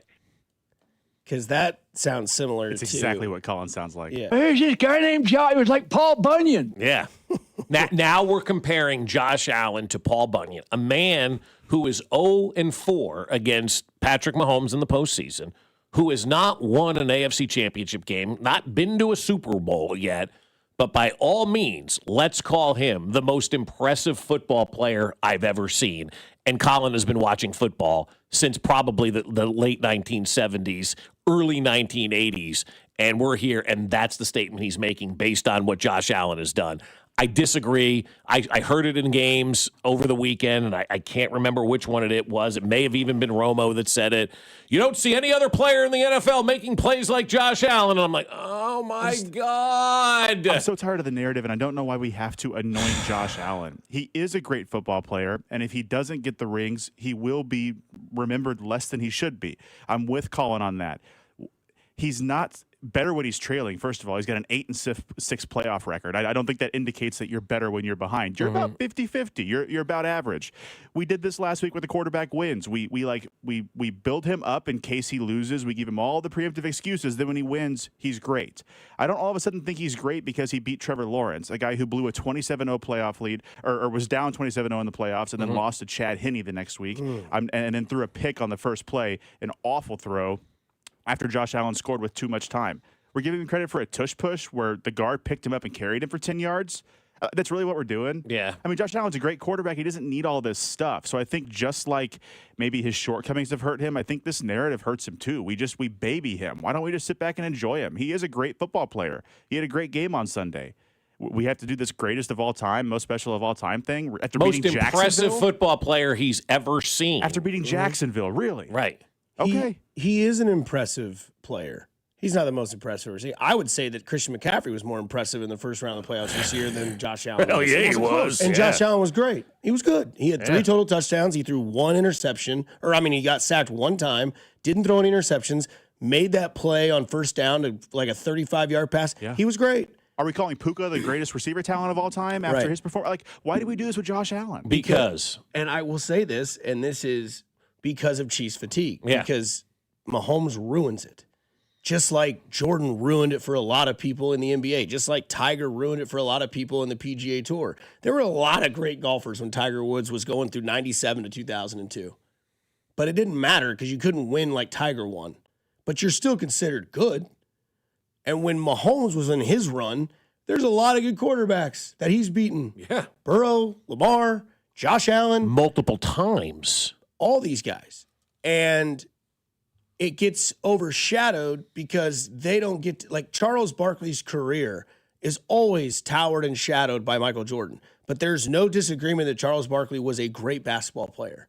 Now, media was different back in the early, 90s and late 80s when they were doing their thing and there weren't people, over here glazing other people. That is a glazing topic for Josh Allen. There's no doubt in my mind. And Colin does these things where he tries to get everybody to kind of react to him because he's gotten to that platform and to that level, right? Like that's what he does. He's very good at that. And that's how and that's why he stayed where he's at. Whether you like it, that's what I said. Whether you like him or hate him, he gets you to talk, and that's what makes things great in this industry. You don't have to like me or hate me. Or the same with Bob or even with you. But if you say something that gets people talking, you've done your job. And Josh Allen, you have not yet done your job because I do believe this is your year where you've got to get the Super Bowl. And you have a game coming up this Saturday against Denver who's going to say, last year when you guys beat the absolute blank out of us and it was fun and it was great and it was in your house, we didn't forget that. And when Buffalo goes to Denver, Josh Allen has to have that mentality that they did do that last year and that he is that guy and that he can beat this Denver team because he is better than Bo Nix. There were times when Patrick Mahomes' defense wasn't better than Josh Allen's defense, but Patrick Mahomes knew he was better than Josh Allen. 13-second game. Right. Last year, Spagnuolo knew what Josh Allen was doing. He said he always runs to the left. He always runs to the left. When they get that little 1-yard play, block the left side. What they do? Block the left side or whatever it is, left or right. I don't want to get an argument left about and they're still doing it. Yeah, and then they knew the tendency. So if you want to be great and you want to have that sort of conversation, then you've got to go do great things. And unfortunately for him, he hasn't done that yet. So that conversation still looms, right? It's still there. He hasn't done the one thing that every quarterback in NFL history is now judged at, win a Super Bowl or even get to a Super Bowl. And so I think we're jumping the gun. But we're also doing right now, though, is we're releasing everything from the holster that these national media pundits have had in their holster for the last 7 years of topics that they couldn't get to because Patrick Mahomes and the Chiefs were the answer to every one of their phony questions that they created up there. I mean, it even got to the point for the early part of this dynasty run before Patrick Mahomes got into his mid-20s, everything was like, except Patrick Mahomes, who's the best under 25? Except Patrick Mahomes and the Chiefs, who are the best? Like, they would legitimately do that kind of stuff because the answer to every question for so long that they posed to each other and screamed about was answered by Patrick Mahomes and the Kansas City Chiefs. I mean, it got to one point, a couple of years ago so bad where Swagoo just finally goes on set and goes, enough of your damn questions. Everybody knows the answer's the Chiefs, right? And like it got to that point. So without them being in the playoffs and without Patrick Mahomes being there, it's allowing all these national gas bags to get out there and unload every topic that they've been waiting for in the holster for so long. The fact that Colin Cowherd, and we're doing exactly what he wants because it is a great debatable topic, he's not the most impressive football player that I've ever seen. He shouldn't be the most impressive football player that Colin Cowherd has ever seen. Who's the most impressive football player you guys have ever seen? There's this guy named John. He was like Paul Bunyan. It's my aunt. Jay? Yeah. I don't know. Derrick Henry's pretty impressive. The way that he's done it for the long time. That's a good one. Adrian Peterson was impressive. Mahomes is impressive. Brady probably is the most impressive. That's a fair point. One too. Yeah. From my childhood, I toss out Vic and Darrell Revis at their primes. Yeah. I think just that graphic of like what receivers did against Darrell Revis that one season just sticks out of my mind when I think about that. And then the text line, everyone's talking about Bo Jackson, obviously being the most impressive player they've ever seen play. For 2 years. I was too young for a that. hot minute. Yeah, Bo gets overrated in these conversations as well. The injuries, Bo is more of a myth than he was a player. He really was. And I wish that wasn't the case. And I love Bo Jackson as a kid. But the older you get, the more you realize, man, there was more conversation about what Bo could do than what actually he did because of the injuries. And that happens, and that sucks. And he's probably the one athlete that's everybody would agree his career got taken away from him, too soon. And what? Deion Sanders you could look at and say is one of the more impressive NFL players of all time. I mean, that guy shut down the opposition and returned kicks and punts for touchdowns. I mean, so Deion was pretty damn impressive. Michael Irvin was pretty damn impressive at the time. Tyreek Hill was pretty damn impressive when he played. Coming up next, we have a conversation about the head man in charge in Lawrence. Things are different now. We'll talk about it next, plus Nathan with one word on 96.5 The Fan, your home for the Kansas City Chiefs. You're listening to Bob Fescoe. I'm surprised nobody punched him in the jaw yet. And Dusty Likens. He's a hoe, and I want that known. Brought to you by Golden Oak Lending. Do you need extra cash? Golden Oak Lending can convert your home's equity into cash in as little as 14 days. Let Golden Oak Lending cure your blues. Your home for Kansas City sports. 96.5 The Fan. Well, I'll tell you, my friends over at QC Kinetics can help you feel better right now. You got that achy joint pain? Yeah, you know what it's all about. Your back, your knees, your hips, all of that stuff that happens, right? You're sitting there going, I can't even get out of bed. My knees are barking today. Well, what if I told you there was a way to get relief without surgery, without downtime, and without putting your life on pause? QC Kinetics delivers regenerative treatments that actually help your body repair the areas causing you pain. Those achy knees, hips, shoulders, your back, wherever it hurts. Instead of facing an invasive operation that sidelines you for months, these treatments happen right in the office and you go about your day. Simple procedures that can deliver big, life-changing results. So skip the 3 to 6 months of recovery and skip the pain. Skip the invasive surgery and imagine this instead, moving better, all while doing it right there in the office with game-changing regenerative treatment from QC Kinetics. Call now for your free consultation with my friends over at QC Kinetics. 816-412-6299. That's 816-412-6299. Off 435 in State Line and in Gladstone. It's QC Kinetics. Xfinity is the network you can rely on. Like a close friend who will give it to you straight. The friend who will tell you that new haircut, it's not great. Friends make sure friends get good haircuts. And Xfinity makes sure you get a good deal on Wi-Fi. Xfinity gives you reliable fiber-powered Wi-Fi at our best price. Now through February 1st, get gig speed Wi-Fi for just $50 a month for 5 whole years. No strings, no commitments. Just super fast, reliable gig speed Wi-Fi with our best equipment and unlimited data included. Save yourself from questionable decisions and save over Verizon and AT&T. Xfinity, imagine that. Restrictions apply. Requires paperless billing and autopay with stored bank account. Taxes and fees extra. Xfinity Internet powered by fiber and connected to premises by coaxial cable. Actual speeds vary.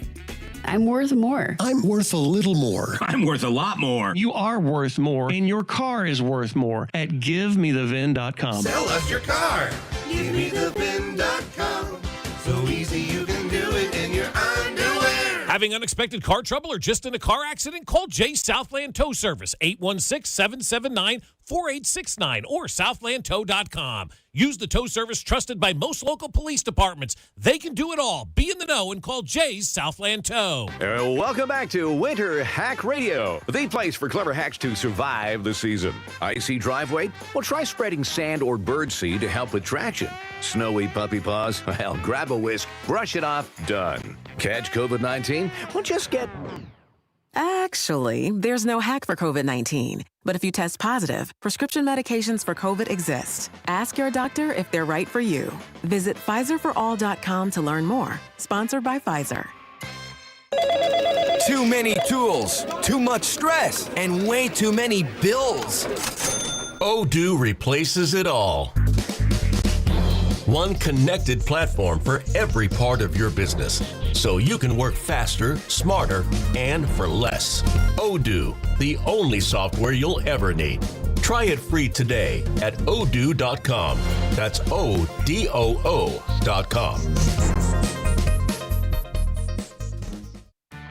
This is the story of the one. As an HVAC technician, he and his digital multimeter are in high demand. So when a noisy office HVAC turns out to be a failing blower motor, he doesn't break a sweat. With Grainger's easy-to-use website and product information, he selects the product he needs to keep everything humming right along. Call 1-800-GRAINGER, click Grainger.com, or just stop by. Grainger, for the ones who get it done. FanDuel is turning on playoff mode. All customers get a profit boost pack every NFL playoff game day. With every game day during the divisional round, you'll find a pack loaded with multiple profit boosts waiting for you right there in the app. More boosts mean more ways to level up your playoff bets. Pick the matchups you believe in, take your shot on an upset, or build a parlay that fits the moments. You guys know I'm taking the Patriots all the way to the big game, and you know what? I was impressed with San Francisco this weekend. All you need to do is apply your profit boost and go even bigger with payouts that keep the playoffs rolling. So visit FanDuel.com/local. Grab your profit boost pack every NFL playoff game day. That's FanDuel.com/local. FanDuel is the official sportsbook partner of 96.5 The Fan. Must be 21 and present in Missouri. Opt-in required. Bonus issue is non-withdrawable profit boost token. Restrictions apply, including any token expiration and max wager amount. See terms at sportsbook.fanduel.com. Gambling problem? Call 1-800-GAMBLER.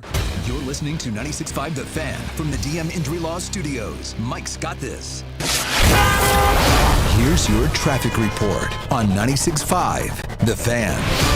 On the Missouri side, 71 northbound, still rolling from 75th to Gregory, and a couple more slow spots up towards and past 63rd Street. Kansas side, 35 northbound, trip from Olathe into downtown is 20 minutes. Alan Carr, 96.5 The Fan, traffic.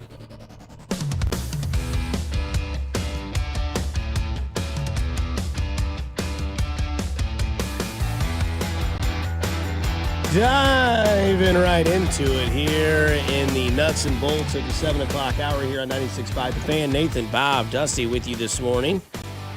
Hey, if you take some time, and I don't ever advocate for this, but if you're driving to work and you're stuck in traffic or you're walking out on your front door right now, 10 seconds, total silence, look at the sunrise. Is it the most impressive one you've ever seen? In my lifetime. Yeah. That is the Josh Allen of sunrises right there. I mean, Nathan, you can even peek out of your little window and check out that wonderful, wonderful sunrise. It is beautiful this morning. Yeah. You can also check out the ghost of Bob Fescoe on our live stream. The ghost, what does it look like out there? It's just Gordon's head. You can do whatever you want. You could flip the my camera God, off right really? now. No one will see it. That's crazy. How is that not that possible like that? That's weird. This is where we're at. Oh, wait. No, because I'm not back in there yet, am I? Or is it just because I'm not here? We're live. We are live. Yeah, flip the camera off. Do it. No, I'm not going to. But hey, let me move the camera, though. All right. I've moved the camera down, and nothing has changed on the live screen. Yeah. No, see, that thing is line here about your face breaking the camera before the texts come in. I'll just get out ahead of that and say that now, so you guys could all just delete those texts. Right? Yeah, absolutely. So I'm looking at you. I know you're looking at me right now, and I turned the camera After over. hours. Oh, that's what it is. All right. So whatever. I don't know. It's technology and but stuff. But you can still right? check it out if you'd like to. It's you can see Dusty talking to. Ghost. I mean, that's weird like that. That's how it works sometimes. Yeah, it's completely Dusty and Gordo. Yeah. Yep. Just so when I see a penny get dragged up to the ceiling, I'll know that Sam, aka Bob, is there from Ghost. Mm-hmm. Hopefully people have seen that before. You're dating yourself on that one, I'm sure. You've seen Ghost, haven't you, Nathan? Okay. Well, No. nah.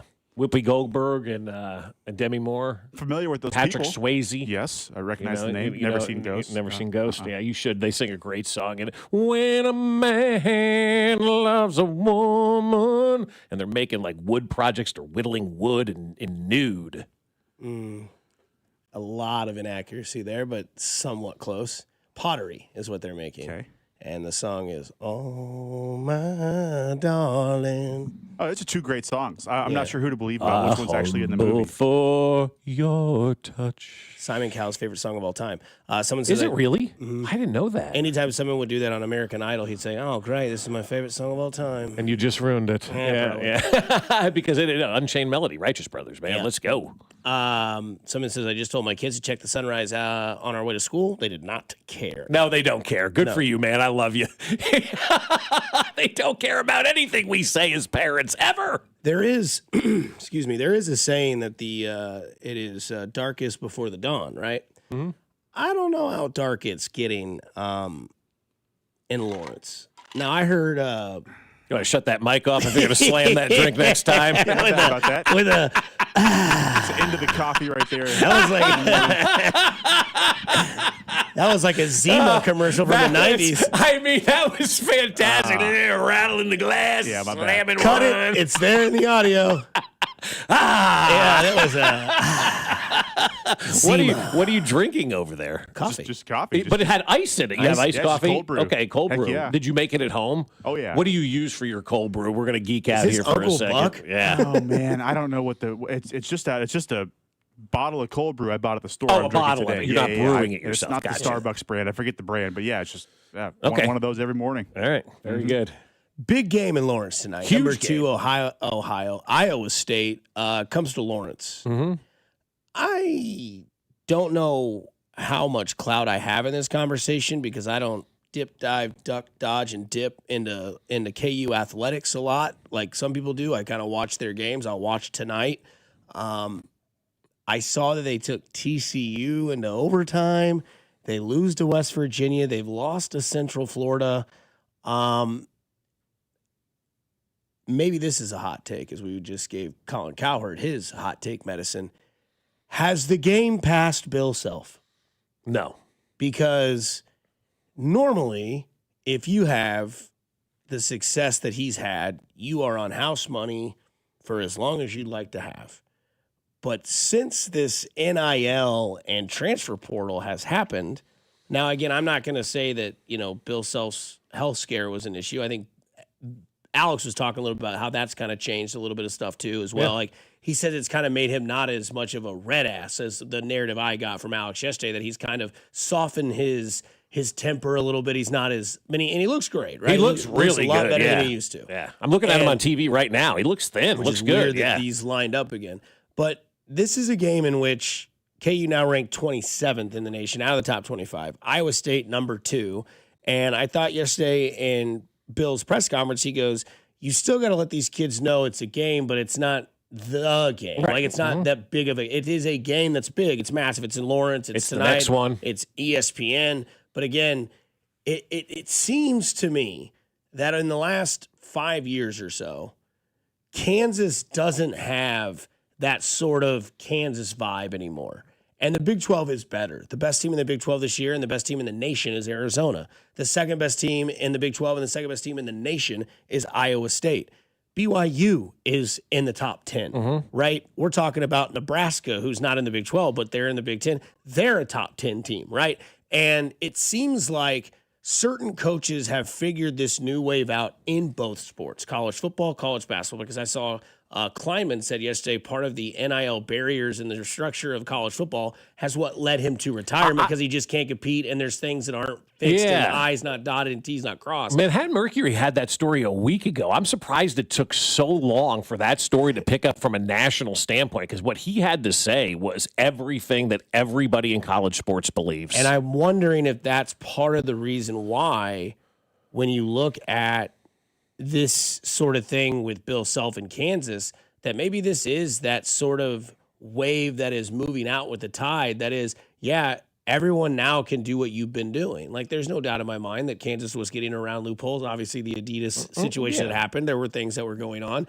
But now who it wasn't? seems, exactly. But the ones that had the advantage were the upper hands, the blue bloods, the big teams, the Alabamas in football, the USCs in football, right? Like all those schools. And then now it's like it's a wild, wild west show in college sports. And some teams are better than look at the national championship. Yeah, well, that's the thing. I mean, you look at it right now, and it's not like it's a KU thing or something like that. It's an everybody thing. I mean, the national championship in college football is Indiana against Miami, a team that shouldn't have been there against Miami. Like seriously, like when you look at what this NIL stuff has done. This is why I like the NIL, because it's open doors. Yeah, if you're in a blue blood, now all of a sudden the playing field has been leveled by a lot of people. Kids are transferring from Georgia to Vanderbilt in football. It's unbelievable. It's unbelievable. And for me, as a guy that wants to give people opportunity, and I love that. I think that's really cool that these kids can A, make money, and B, have the ability to transfer, and C, go to schools that aren't normal schools that we've been so accustomed to being the best. I mean, college football has been top-heavy for 5 generations. College basketball has been top-heavy for 5 generations, and now you're seeing a spreading of the wealth. I think it's great for the sport because more fan bases are involved now, right? You're a UCF, whatever team they are, and you just beat Kansas for the second time in 2 years. That engages your fan base. You're West Virginia. You just went on the road and beat Kansas or whatever it was. That in West Virginia. Engages your fan base, right? Like that's a good thing. BYU and Indiana football. Like just watching a little bit with Joe Buck last night when he read the liner for the championship game, he's like, I can't believe I'm reading this. He's an alum of the University of Indiana, right? Never in his life would he think his team would win 2 games in a year, let alone being in the national championship game. So it has done so much for the sports. The Bill Self thing is something that, Kling and I used to talk about with Bill Self for a very long time. And we always made the case that when they won the national championship and had the best teams, it was always those 4-year classes. Go back and see when KU was the most successful. It was when they had seniors and the 4-year classes in 8 and in 12. And after that, when they won the national championship again, they had the buy-in from those seniors and top-level juniors. And I used to say to Bill, we'd have lunch about once a week up in Lawrence when he would do his press conferences. And afterwards, you just sit around the table and, BS and whatnot and have these conversations. And we talk about everything, right? And it was a wide open forum, and it was awesome, and I loved every minute of it. And say whatever you want. It's all off the record type stuff. And we used to talk about the one and dones. Bill's never been really great with one and done players at the University of Kansas. Where Bill is the best, and what makes him the best that I've ever seen, and he is my college basketball coach. Like I don't believe that there's anybody better. I know there are, but in my mind, he's the best. What he does is he builds a program, and he gets those guys in it as a freshman, and by the time they're seniors, they're bought into KU, they're bought into all that stuff, and those 4-year classes have done extremely well for Bill Self at the University of Kansas. And I said to him, I go, why don't you just recruit some of these guys instead of worrying about the one-and-dones? Because that's the Selby era and whoever else they were swinging and missing on, the Embiid stuff, and all these guys that would come in as these one-and-dones, and you'd get nothing out of them. You'd waste so much time and effort, and you didn't get the return on investment for a lot of these one-and-dones. He looks at me, he goes, you got to go for the best players, dummy. And I'm like, I understand that, but the proof has been that when you can get a class of 4-year players together, that's when you're at your best. But that's not the way college basketball is. He goes back to if Kentucky's knocking on the door of this guy, I got to be knocking on the door of that guy. My fans need that. Or if I got to be knocking on the door of, this kid, then Duke's going to be knocking at the door of that kid. That's just the way that it was in college basketball. And now we're essentially in a permanent one-and-done era in college sports, right? Every player, in my opinion, right now is a one-and-done type of player. Whether they're going to go to the portal, they're going to go pro, they're going to move on, whatever the case may be. And so for a guy whose biggest strength is program building and building that culture and building all of that, that's no longer the game. And so it's tough to adjust to that and maintain yourself on top when you've got so many people coming in from the outside now that are firing, rocks at you, and they're able to compete, and they're able to get the players as well because their alums are tired of losing, so they're scratching the checks. And so where Bill Self once went from this big advantage of this program builder, those days of college sports, both in football and basketball, are done. Which is why I ask if maybe he's being phased out. And I don't think that's necessarily a shot or a bad take to say against Bill Self at Kansas, but maybe it's not his league anymore. I think his style and the way that he had success is being phased out. Now, there's no argument that he can't adjust and change and do all that. I mean, still top 27 in the country, and they're going to be an NCAA tournament team, and Darren Peterson is the best alleged player maybe in college basketball. So he's still able to go out there and get that talent. But you have to coach differently now, too. It's not just the recruiting of different, because if you're Bill Self and you're Darren Peterson, and I look at you and I start telling you to do stuff, you're looking at me and going, bro, I got like 6 weeks left before the draft. I don't really care what you got to say, and not getting on the court and all that kind of stuff. It's a tough era to be a basketball coach or a football coach. And Dusty, that's why you've seen the legends of the game, for the most part, all walk away on the football and basketball side of things. What legendary coaches, other than like Bill Self and Tom Izzo, are still left in college sports right now? Let me ask you this. The year's 2028. Are both Bill Self and Andy Reid still head coaches? I'll go yes, but I'm not 100% invested in that yes. Because somebody says they're a fan of North Carolina, and the same things happen to their university. Like, it's just not the same anymore. Like, you're looking at it's not, yeah. Now, to me, I love it because it's so much more entertaining. But again, it really is. I mean, but if you're a blue blood, like if you're a KU fan or a North Carolina, you're probably pissed. You probably are, right? Sucks. Everybody else does it now too. Yeah, and people just. That's what Mark Mangino said. Everybody can cheat now. Well, yeah, it is a level playing field, and I think people jump to the conclusion that you say either he can't recruit anymore or the X's and O's, like the actual game, has passed him by. I don't think either of those things are the case. No. You can't motivate a player in the way you used to be able to. It's probably good for the sport as a whole, but yeah, you're seeing this whole old guard phase out because of that. Like you said, Bob, it's a permanent one and done. Imagine if the NFL and the MLB didn't have rookie contracts and guys could just leave after every single year. Oh, it'd be awful. It'd be anarchy. Yeah. But I'm watching John Shire do it with Cameron Boozer, who's been probably gifted his whole life, yet he's still playing like he wants to win a national title. And I'm watching the Debanza kid at BYU get $7 million from Crumble Cookie and still could be the number one pick in the draft and playing his ass off looking to make a change at BYU. Yeah. Well, there's character for everybody. I'm not saying Darren Peterson has bad character and Debanza has good, because I don't know those guys. Peterson's played 30 minutes his last 2 games, so maybe he's finally healthy and they can get rolling. But either way, I don't think this guy is falling in Kansas, but I think this guy is definitely different tint. Yeah, it's definitely different. One word. First name is blank, and he goes on a cruise. He goes on a Caribbean cruise. Katie Holmes. No. Ah! Are you listening? What's your least favorite thing about working with yourself? Body odor. You get one word. On the count of 3, name your favorite dinosaur. 1, 2, 3. Velociraptor. This is one word on Fescoe and Dusty. 1, 2, 3. Oatmeal raisin. Yeah, no Mac today. I'll try to keep this thing afloat. And I got to start with a shout out to Dawson and Holly from the 660 who had their parents text in and say we can't wait for one word a few minutes ago. Oh, nice. Guys, this segment's taken over the world. So shout out to Dawson and Holly. Dawson and Holly. Actually, Dawson and Hallie. Way to go, kiddos. Go to school today. First one for me, I will start with a team that's still in the playoffs. I want to talk about the Houston Texans. That defense was incredible. That quarterback, the exact opposite. And now Nico Collins is questionable with a concussion. So I want one word on their chances against the Patriots this weekend. Good, because of that defense. And, the Nico Collins thing did suck last night. That was terrible, and C.J. Stroud wasn't great. But we're watching a team, man, play defense like it's nobody's business. And so because of the way that they go out there and play defense, I think they got a really good chance to go into New England and pull that upset. They just don't have to make mistakes on offense and let their defense kind of carry the water for them, and maybe they can. We'll see. Huge. That was ugly. He hit that hard turf last night, and immediately everybody knew. Yep. Right? When your guy rolls over after hitting his head and grabs the head, you're like, and then they were helping him walk off the field.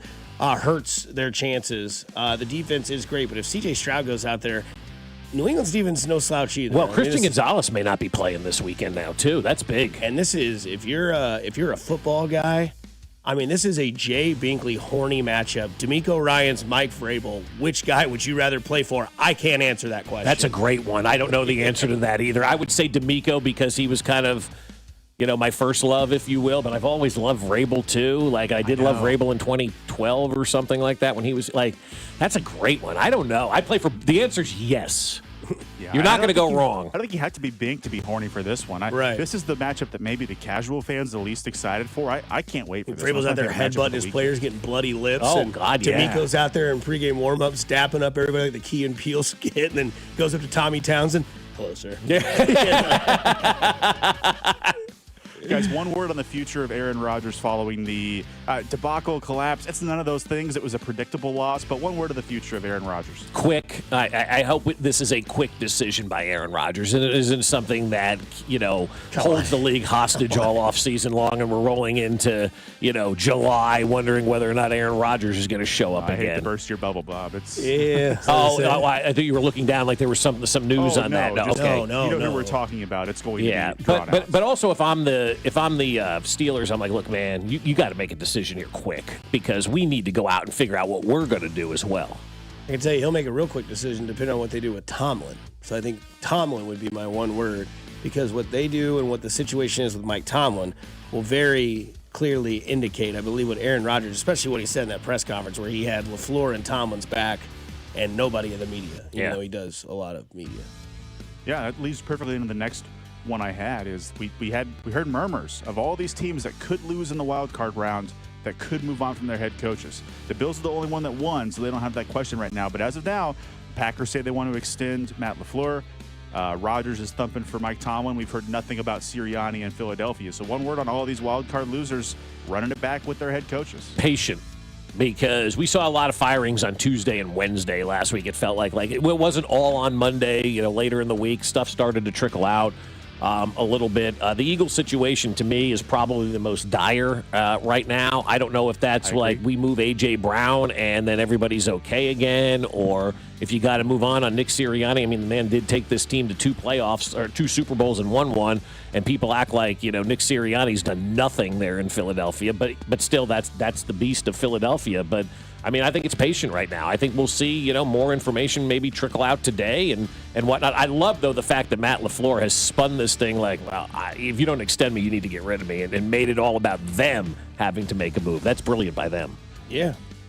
Good job on his camp holding the ball in their corner. My one word is realization.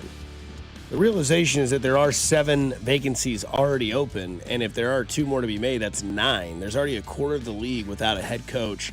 We know the 2 most desirable names as of right now are going to be John Harbaugh and Kevin Stefanski, because I don't think Stefanski was the problem in Cleveland, but hey, Cleveland's just a problem in itself, so good for him to get out of there. But I will say,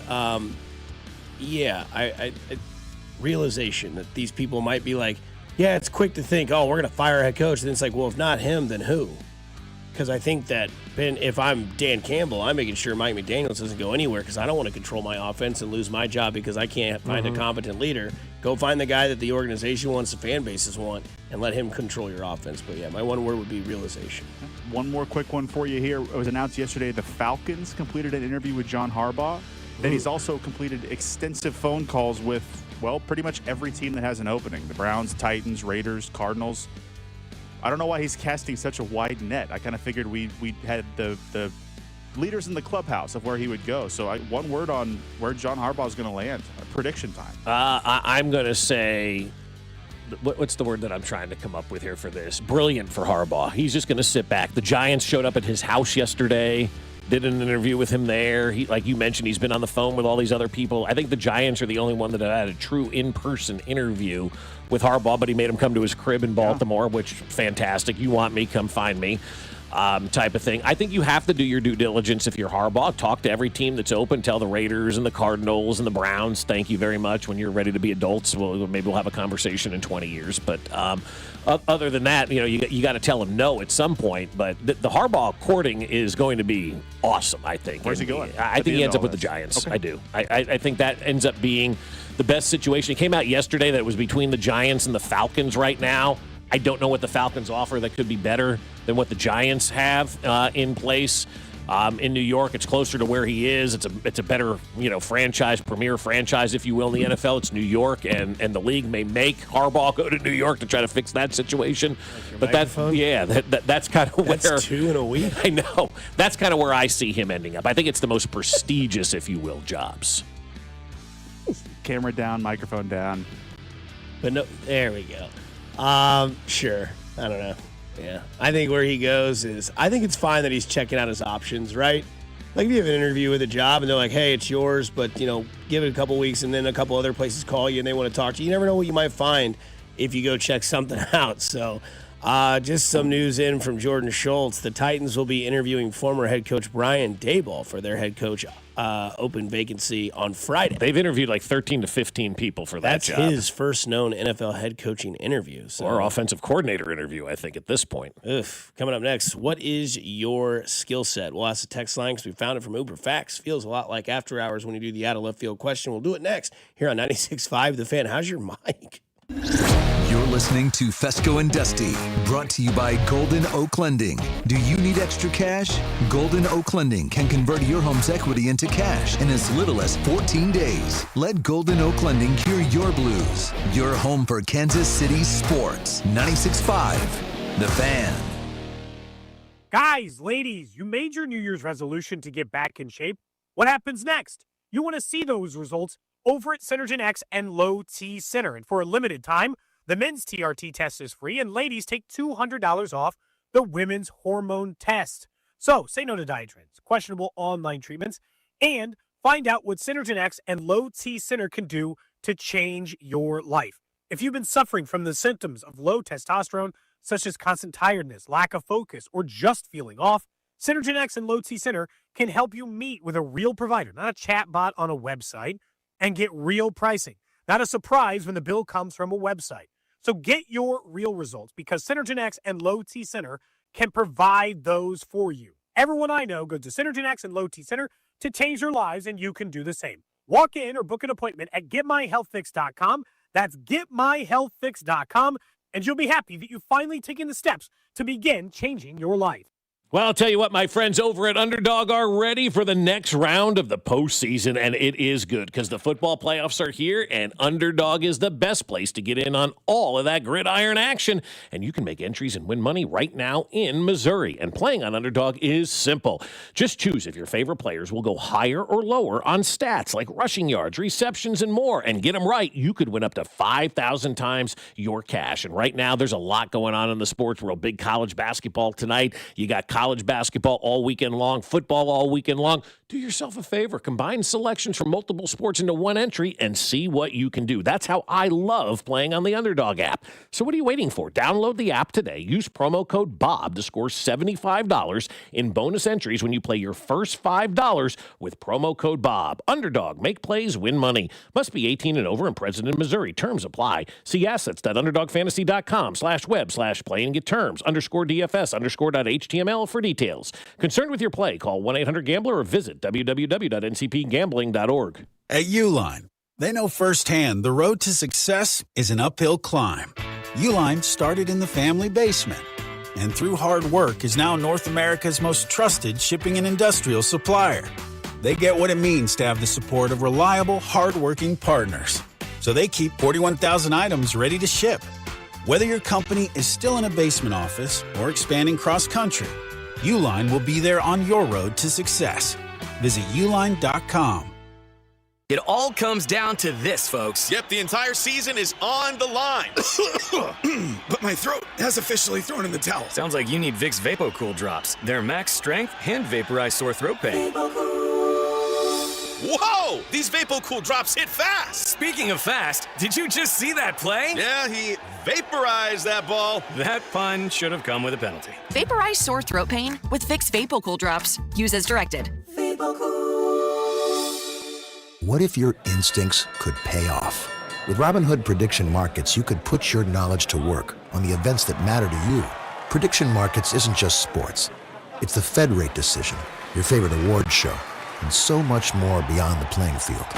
Trade events with Robinhood. Visit Robinhood.com/predict. That's Robinhood.com/predict. Futures and cleared swaps trading involves significant risk and is not appropriate for everyone. Event contracts are offered by Robinhood Derivatives LLC, a registered futures commission merchant and swap firm. This is the story of the one. As an HVAC technician, he and his digital multimeter are in high demand. So when a noisy office HVAC turns out to be a failing blower motor, he doesn't break a sweat. With Grainger's easy-to-use website and product information, he selects the product he needs to keep everything humming right along. Call 1-800-GRAINGER, click Grainger.com, or just stop by. Grainger, for the ones who get it done. Blue Creek Wagyu is here to prove there's never been a better time to follow through with your resolution to eat better. Heart-healthy, low-cholesterol, authentic American, full-blooded Wagyu steaks and beef will help you hit all your goals this year. Booth Creek has 2 convenient locations at 95th and Knoll and 135th and Metcalf, where they sample mouth-watering Wagyu every day, and their beef experts will lead you to the perfect cut, crafted for exceptional beginnings. Join the Booth Creek Revolution at boothcreekwagyu.com. Here's your traffic report on 96.5 The Fan. Kansas side, 35 southbound, getting heavy quickly. Delays from 18th Street Expressway down towards, or a little past Antioch, with an accident blocking the left lane. Also 635 southbound heavy from before Gibbs to 35. Missouri side, 470 southbound slows before Woods Chapel, stays heavy down towards the split with 291 with an accident in the left lane. Alan Carr, 96.5 The Fan, traffic.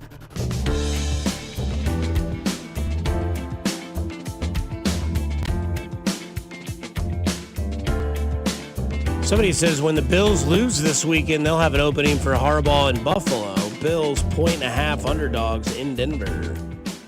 What did road teams do this week? 4-2. New England won, and the other team won. Chicago. Won. Yeah, just everybody just else the won 2 on the road. seats. Yep. Mm-hmm. That's great, actually, for the NFL, right? You have all the parity that you want in this league, and just because you're playing at home doesn't mean you're guaranteed a victory in the postseason. I like it. Those Philly fans got to see a loss at home. Mm-hmm. Guys should be flipping burgers at McDonald's. Yeah. So you found this on Uber Facts. I always love Uber Facts because they just get you thinking sometimes. They have a question. 913-586-7965. Maybe you can chime in on this. What is a skill you learned as a kid that's completely useless now, but you still show off sometimes? Mm-hmm. I figured you'd have some of these, right? I figured there's probably some skills that you probably had, Nathan. I'm sure there's something you had. For me, I'm going to go in the Wayback Machine because it's something nobody has to do anymore. When was the last time you memorized somebody's telephone number? I couldn't tell you. Yeah, exactly. 1998. I can remember my home phone number from when I was a kid. Mm-hmm. I've memorized my wife's phone number. Couldn't tell you what my kids' numbers are. Have no idea what my sister's or my parents' phone numbers are. Mm-hmm. All that stuff used to be in your mind because you had to remember all of that kind of stuff. Now, when was the last time anybody memorized a telephone number? Advances in technology are perfect for that. I mean, I had my parents' cell phone number. I still know my mother's because it's similar to mine. I still know my dad's because it's super easy, and I know my stepdad's. I don't know my sister's, either one of them. I don't know my stepmom's. I know my house phones for sure to this day, but that's it. There's about 5 or 6 numbers. Oh, and I can remember Pizza Shuttle's number, 842-1212, because that was a call I made every day for 4 years. I say half of the numbers I remember are probably from your live reads, Bob. But I mean, no, 2 or 3 family members, my home number when I was a kid, that's about it. I mean, I haven't memorized a new phone number in years. I guess the text line / phone line number is pretty easy to memorize when that's you say one. it. Yes. Yeah, that's one. Because sometimes people will text me like, what's the number to the station? Carrington's really pissed me off. 913-586-7965. Right. But I don't know. Skill set, I guess. Cursive writing. Yeah, you don't do that anymore, right? Every once in a while, if I check out at Jersey Mike's, I'll actually do the full name and do it, and then the guy look at me like, "What is that?" It's cursive. They don't teach it. They don't teach it. Nobody can read it anymore either. You know, back in my day, 3rd grade, you learned multiplication and you learned cursive, and it was like a whole new world. I don't know if I have a skill like that. I'm way too good at typing, and you do type on a day-to-day basis, so you need it. But I'm insanely uselessly good at typing. Would dominate all the tests when we had typing classes in school. Did 106 words a minute the last time I tried.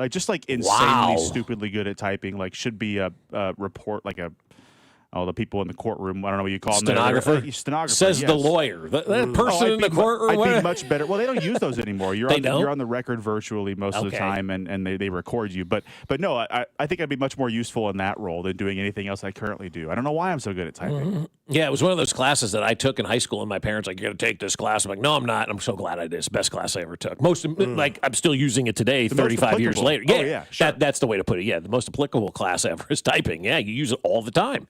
You think our parents would say balancing a checkbook? Probably. Yeah. When was the last time anybody has like legitimately balanced their checkbook? I never did.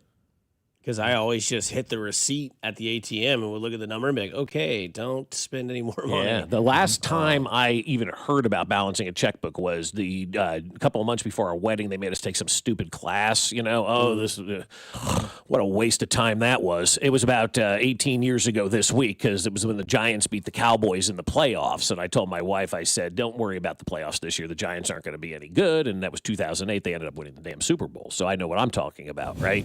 And so we had to go to this damn class, and there was a part of the class was a lesson on how to balance a checkbook. And I'm sitting there going, what year are we sitting in where we're talking about balancing a checkbook? I mean, some of the antiquated stuff that these premarital classes want to take you through and teach you, just come to me for your premarital advice. I'll give you everything you need to know. I've never balanced a checkbook, not once. Ever. I've written under 5 checks in my life. In your life. Uh-huh. So the joke, I'm still writing 2025 on my checks just doesn't, Yeah.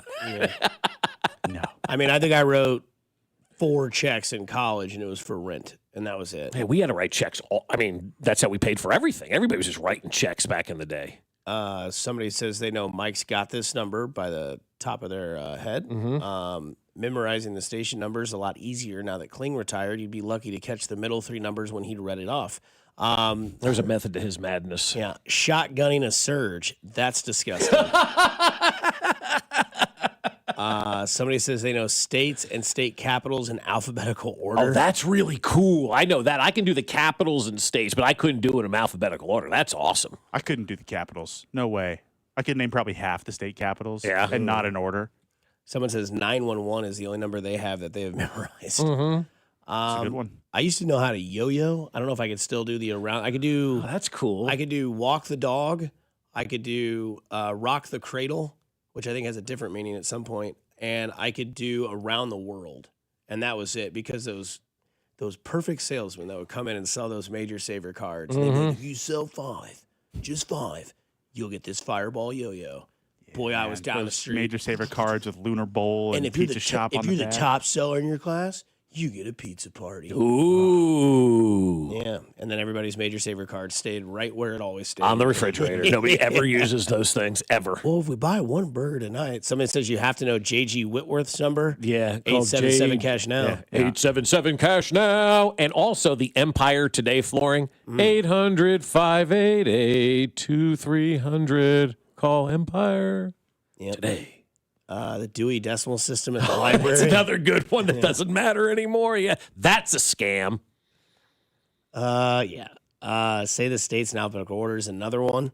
I don't know, man. There's just so many of those things where it's like you don't realize. Like, I guess they still use lockers in school, right? Like being able to. Is that gone? I don't know. I'm not around. There are lockers, but nobody uses them. Well, you're just not required to carry around a big textbook, I don't think, anymore for each class. So, like, I think the kids can, like, put their jacket and stuff in the locker. They don't even do that. I don't even think my kids know where their locker is. They come out with everything every day. But they pretty much have a little binder or a backpack or something. They have a backpack, but it weighs them down. It's heavy still. Yeah. I mean, there's still a lot of notebooks and all that kind of stuff. I don't know why they don't use their lockers, but they don't. I mean I graduated 10, 11 years ago. All I used, even at that point, was like for gym clothes and stuff that I didn't want to have on my person the whole day. I carried everything I needed in my backpack. You did, huh? Yeah. Same. Oh, see, we always just went to the locker. It was just, why am I carrying around 85 books and a trapper keeper, for God's sakes, you know? Yeah. What's a skill set you used to be really good at that is no longer relevant anymore? Why is the Dewey Decimal System a scam? Yeah. Ask Kramer. He'll tell you. Stop, drop, and roll. Yeah, that's another. You don't hear that anymore either. Is the Dare to Keep Kids Off of Drugs program still going on, too, where the cop comes in and tells you to put down the weed? Like, is that thing still going strong? I think we lost that with Nancy. Did we? Because I don't know. we, my generation, my age, we did not quite have that. More of my sister, a couple years after me, had more of that. Drugs are bad. Okay, well, thank you, Mr. Mackey. Yeah, here comes Lurch, the cop from Morton, New Jersey. Like, what are you doing? Weed. Yeah, smoking marijuana is bad. It's actually got a different rap these days. Yeah. So again, that was the question from the text or to the text line from you guys. What is a skill set that you used to be really, really good at, or that you learned as a kid and is completely useless now? You know, I believe my stepmom, she used to always write down her gas mileage. Did you guys ever do that when you first started driving? 913-586-79. Bob's not listening. We'll go to break. Yes, I used to write it down all the time because back in the day, every time she got gas, she would write down the price and write down her mileage on the car. No, I never did that. My dad, I think, may have done that once or twice, but I used to write down my mileage all the time back when you could write it off before the tax laws changed. But I used to keep track of just about everything. See, graduated in 2009, never knew where my locker was. That's crazy to me. That's crazy. I didn't use one. I graduated in 2006. Never used my high school when locker. Did Didn't even know lockers where it become was. obsolete then in school? It must have been right after I left. I don't know. Yeah. My buddy just texted me. My buddy Matt goes, the kids come home today with QR codes. You don't even. It's true. Yeah, I like right? this one. Out of the 816, useless skill, talking to people in person. Oh, that's a good one. Very yeah. good one. Nobody wants to talk in person anymore. Aaron Rodgers listens to the show today. Did you guys see the Miller Lite commercial that started running during the playoffs? Like, put down the phone and go out and actually talk to people. It's a great commercial with John Voight in it. It's a fantastic commercial. Somebody says, sex. I used to be really good at it. At least I thought so. Now, not at all. Mm-hmm. It'll get you. And then someone says, using a slinky toy. Wouldn't that be fun to bring out from a kid? Like, Slinky, see that stare? Fun is a wonderful toy. Coming up next, it's Bob's Rolling Bonehead of the Week on 96.5 The Fan, your home for Kansas City Sports. You're listening to Fescoe and Dusty on your home for Chiefs football. 96.5 The Fan. Fescoe and Dusty is brought to you by Golden Oak Lending. Do you need extra cash? Golden Oak Lending can convert your home's equity into cash in as little as 14 days. Let Golden Oak Lending cure your blues. Hey guys, it's Dusty Likens, and stop me if you've heard this saying before: new year, new me, or new year, new you. Men, with the new year, here comes a chance to make a real positive change in your life. If you're struggling with erectile dysfunction and ready to move past the frustration and embarrassments, it's time to call Heartland Men's Health. There may be no better resolution this year than finally taking control of your ED. Remember that first time you failed to perform in the bedroom? You probably just laughed it off, no big deal, and then it happened again and again and again and again. So now you know it's a problem. So now you know to call Heartland Men's Health because their treatments work when the pills or the herbals fail. They have treatments with success rates well over 90%. Some treatments can have you last an hour or more. Heartland Men's Health is successfully treating men in the Kansas City area. It's a new year. Make the resolution to treat your ED and change your life. Schedule a consult with the Heartland Men's Health today. Your initial visit is only $99 and includes a medical consult with licensed medical provider, a T and PSA test, and if medically advised, a test dose. And if the test dose doesn't work in the office, your visit is free. They've got 3 locations to serve you: Overland Park, Kansas; Independence, Missouri, between Blue Springs and Lee Summit; and in North Kansas City. Call them today, 844-447-6600, or just visit them at heartlandmenshealth.com. So, you're ready to propose, huh? Yeah, man. She's definitely the one. What are we thinking about the ring? I got my wife's at Hellsberg. I couldn't recommend a better jeweler. I could use some help with that. Man, go to Hellsberg. I had no idea how many details you need to consider. Did you know you can get a natural or lab-grown diamond? I didn't. Figure out what she wants. Trust me, they'll make it happen. Start your story with Hellsberg. Shop in store or at hellsberg.com. If you need a new garage door, this could be your lucky day. Entries are open now for the $5,000 sweepstakes at Overhead Door Company of Kansas City. A winner will be chosen at random to receive $5,000 towards new garage doors, openers, or front entry doors of their choice. Deadline to enter is the end of the month to win the $5,000 sweepstakes with Overhead Door Company of Kansas City. Enter now at overheaddoorkc.com. You can't win if you don't enter at overheaddoorkc.com. Back in 60. Are you really eating during the commercial break? You bet. These Factor meals keep my head in the game. Oh, yeah? So what do you got there? This year's filet mignon and creamy Parmesan shrimp. With Factor, I get chef-prepared, dietitian-approved meals delivered weekly. Perfect for pros like us. Oh, so you're a pro now, too? Box says Factor, eat like a pro. So, yeah. I think it's time for you to share a bite like a pro. No. Get your own at factormeals.com. Factor, eat like a pro. Wesley Financial Group is not a law firm. I'm Chuck McDowell, founder of Wesley Financial Group. Did you buy a timeshare because they told you it was a great investment? That's a lie. Most timeshares can be bought online for $1. To find out what your timeshare is worth and to cancel it, call us today and we'll send you our timeshare exit kit free with all your options for cancellation. Call Wesley for your free exit info guide. 800-959-3388. That's 800-959-3388. Anthony Plumbing, Heating, Cooling, and Electric. Visit AnthonyPHC.com today.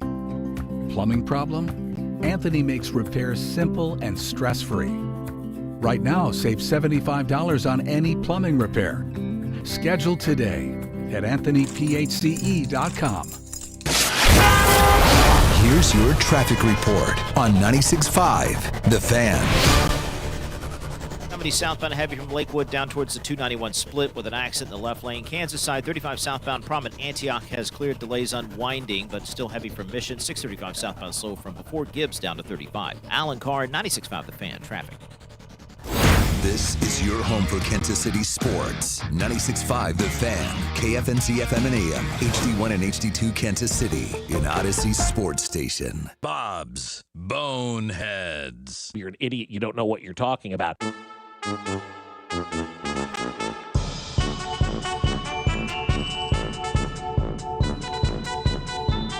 That's the circus music. As more texts are coming in, our buddy Blake Schneiders, he just sent me a text. Does using a T9 calculator work is something you used to have a great skill set at? That's wonderful. You had to buy those when I was in school because all your friends had them. It had Mario or whatever it was on it that you could play games with. Plus, it was like it made everything easier once you knew the algorithm.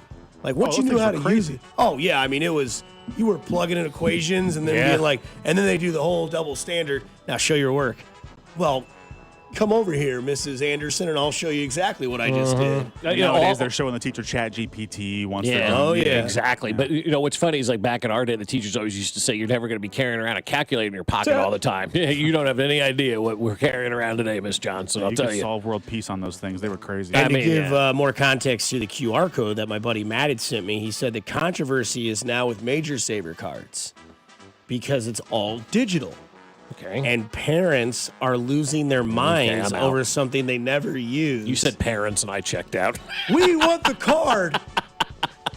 We want the card. We Parents don't want the are complaining. QR code. So Karen and Karen 2 and Karen 3 and Karen 4 are all down at the school bitching and moaning about this. I might back up the Karens here. You seen the size of Girl Scout cookies now? And how few of them are coming in the packages? Oh, they've been a ripoff for years. Smaller and smaller. They're $6 a box now. Yeah, Girl Scout cookies have been a ripoff for years. It's not about the price. It's about what you're doing for the scout team. Mm-hmm. It's about the cookies. Yeah, but eventually you got to get people some kind of return on their $6 box of cookies. Here's 3 tag-alongs, and what? I think I only buy 2 different types. I buy the peanut butter patties.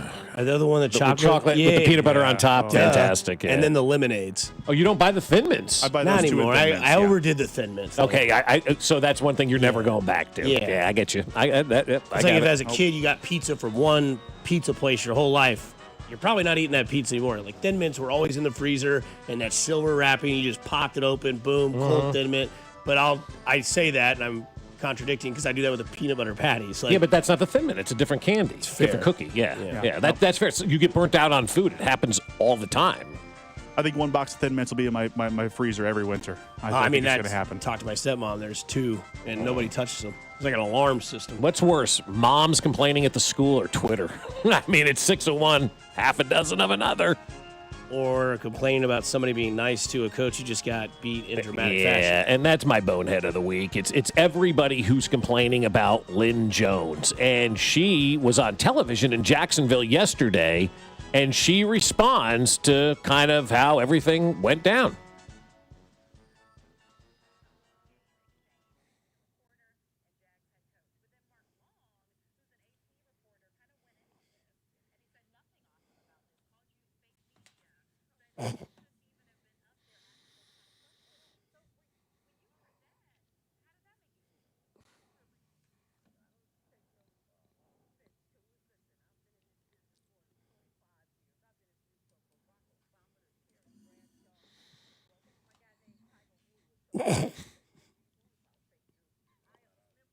Was Wanda Sykes?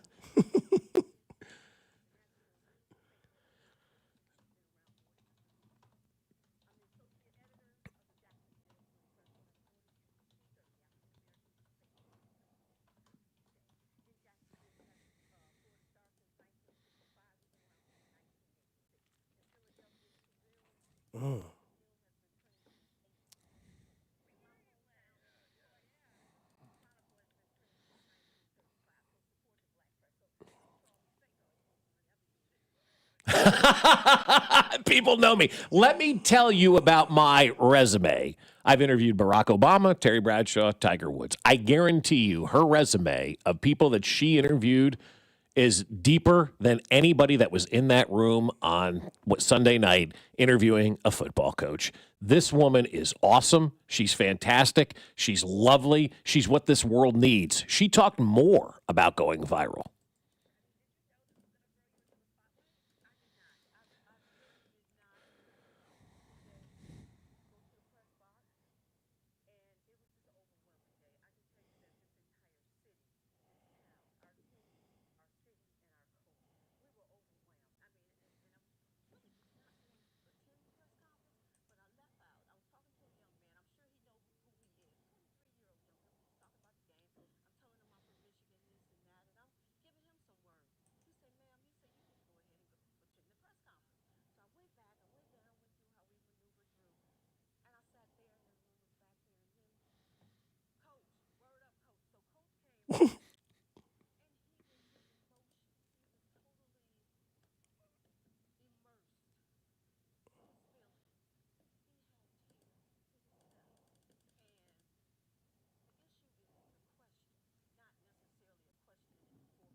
So you always say relatable, right, Dusty? And I'm listening to Lynn Jones, the reporter who asked the question or made the statement to, Liam Cohen, and she is what we talk about all the time, relatable. She is relating to her audience. She is relating to the people that, read her publication. She's relating to the feel that's going on with everybody that was in Jacksonville over the last couple of months watching this football team. We know what it's like. We know what a magical ride it is when our sports teams do well. We've had that experience many times in the last 11 years, 12 years now here in Kansas City. And so we understand what that does. Jacksonville's never really had that before. And so she's experiencing the renaissance of a football team in a city and watching everybody come together and be part of this, and everybody's in one. It brings the whole city together.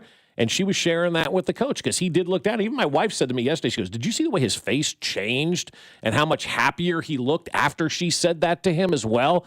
I just can't believe we sit here on a Tuesday and there are people still out there that are upset with this. And I just say, if you are upset with that, probably good to look in the mirror and check who you are. And to those journalists out there who are saying journalism and all this nonsense, journalism has changed so much over the years, folks. I mean, if you're still operating under the old guard, we got to hold these coaches accountable. You're doing it wrong, man. People just want to be fans of their team. They want to see their team win. You asking what they were doing on 3rd and 1 is not going to, recreate the atom or solve anything. Just let people have their day and let people have their moment. That literally took 20 seconds, and it has people mad now for 48, 72 hours over that. Yeah, and it's just over people that, might think that what they ask seems to be more important. And at the end of the day, the most important thing you can do as a human society is just to be kind and be nice. And unfortunately, the people that had a problem with it, I can tell you, not the kindest and not the nicest. Some people are backtracking on it too, aren't they? Yeah, for sure. But the one that really set it off, boy, she was not nice to me when she was here. And that's a fact. So I have no sympathy for her. Good for that woman. Good for her for doubling down. My guy named Tiger Woods. That's right. I interviewed Barack Obama, Terry Bradshaw, and Tiger Woods. Show me your resume. And 25-year-old newspaper man who's concerned with the all 22. Right. What did you accomplish? Also, I'd like to know the context of that press conference. Like, was that the last question? Was that in the middle of them trying to figure out why Trevor Lawrence threw the pass? Like, that's the other thing, too. Like, some of these people, you weren't there. It doesn't involve you. Yeah, that's the other thing. We get so upset. Had nothing to do with Pittsburgh, Brooke. Like, I see the text line every week. Why didn't you ask Andy this question? You let him off the hook, whatever else. And it's like, he's not going to give us those responses. He's one of those guys that's walled off to something like that because either you're treated like Ben Johnson or you're treated like this lady for being too nice or too maybe ruthless. I don't know the term I'm thinking of. So instead you get we're going to try better next week. It starts with me. We got to be better at some things. We'll get practice and we'll get back out there. We're looking forward to the challenge. And people get mad about that. Also, how many times can you count on your hand using one finger? How many times has this ever happened in a press conference? You've never seen this. You've never seen anybody do this. And one person does it, and it's like, this is just unprofessional. It's not what reporters should do. I get it. You don't have to like it. And you can learn from this where it's one of those things where it's like, hey, nothing against the question, but next time if you want, you're more than welcome to pull Liam to the side and tell him exactly how you feel. I appreciate that. Hey, no, we appreciate you like kind of breaking the ice in here and making things fine. Totally get that. But to go on out of nowhere and then get ratioed because you don't like it, you weren't there, you weren't involved. But that's what people do in this generation now is we insert ourselves and involve ourselves in stuff that doesn't involve us.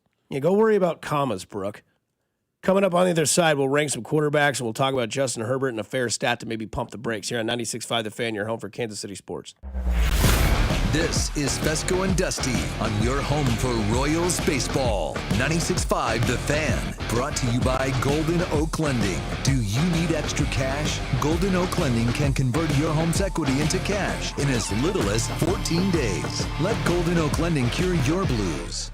With 2 kids in high school involved in a lot of activities, our time, just like yours, is very valuable. That's why we love the convenience of ordering our groceries with Hy-Vee's Aisles Online. It's so easy. Just download the app or go to Hy-Vee.com. Choose your store and select your items, and Hy-Vee will do all the shopping. All you have to do is pick up your order or have it delivered to your home. It is so simple. It is so convenient. And for families like ours that are so busy, Hy-Vee Aisles Online hits the spot every single time. Save time and save money only at Hy-Vee. Brr, it might be cold outside, but the deals are heating up inside your Kansas City area Hy-Vee. This Friday through Sunday, stock up on hot deals throughout the entire store, like Pepsi 6-pack bottles for $2.99, bone-in pork roast $1.88 a pound, Hormel bacon just $2.99, and Progresso soup only $1.25. Stay at home, order through Aisles Online, and leave the shopping to us.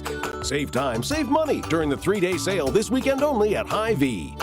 Hey, hockey fans! Now with BetMGM, you can win a share of $10,000 in bonus bets when your anytime goal scorer nets 3. Enter BetMGM's Hat Trick Jackpot all season long for your chance to win some major bonus bets. It's easy. Just log in and opt into the promotion. Then make an anytime score bet on any hockey game of at least $10. If your player of choice scores 3 goals instead of just 1, you'll win your share of the $10K in bonus bets. There's nothing quite like watching a game with a hat trick, especially when it means you could win a share of $10,000 in bonus bets. Ready to shoot your shot? Download the app today. BetMGM. Make it legendary. BetMGM and GameSense remind you to play responsibly. Gambling problem? Call 1-800-GAMBLER. See BetMGM.com for terms. 21 plus only. Kansas only. Existing customer offer. Subject to eligibility requirements. Rewards or bonus bets that expire in 7 days. Please gamble responsibly. In partnership with Kansas Crossing Casino and Hotel. At Straight Talk, we get it. You say no a lot. Mom, can I get a tarantula? No. Coffee? No. So we're giving you more reasons to say yes, like a free 5G phone with real unlimited data with select plan activation. Can I use the free phone?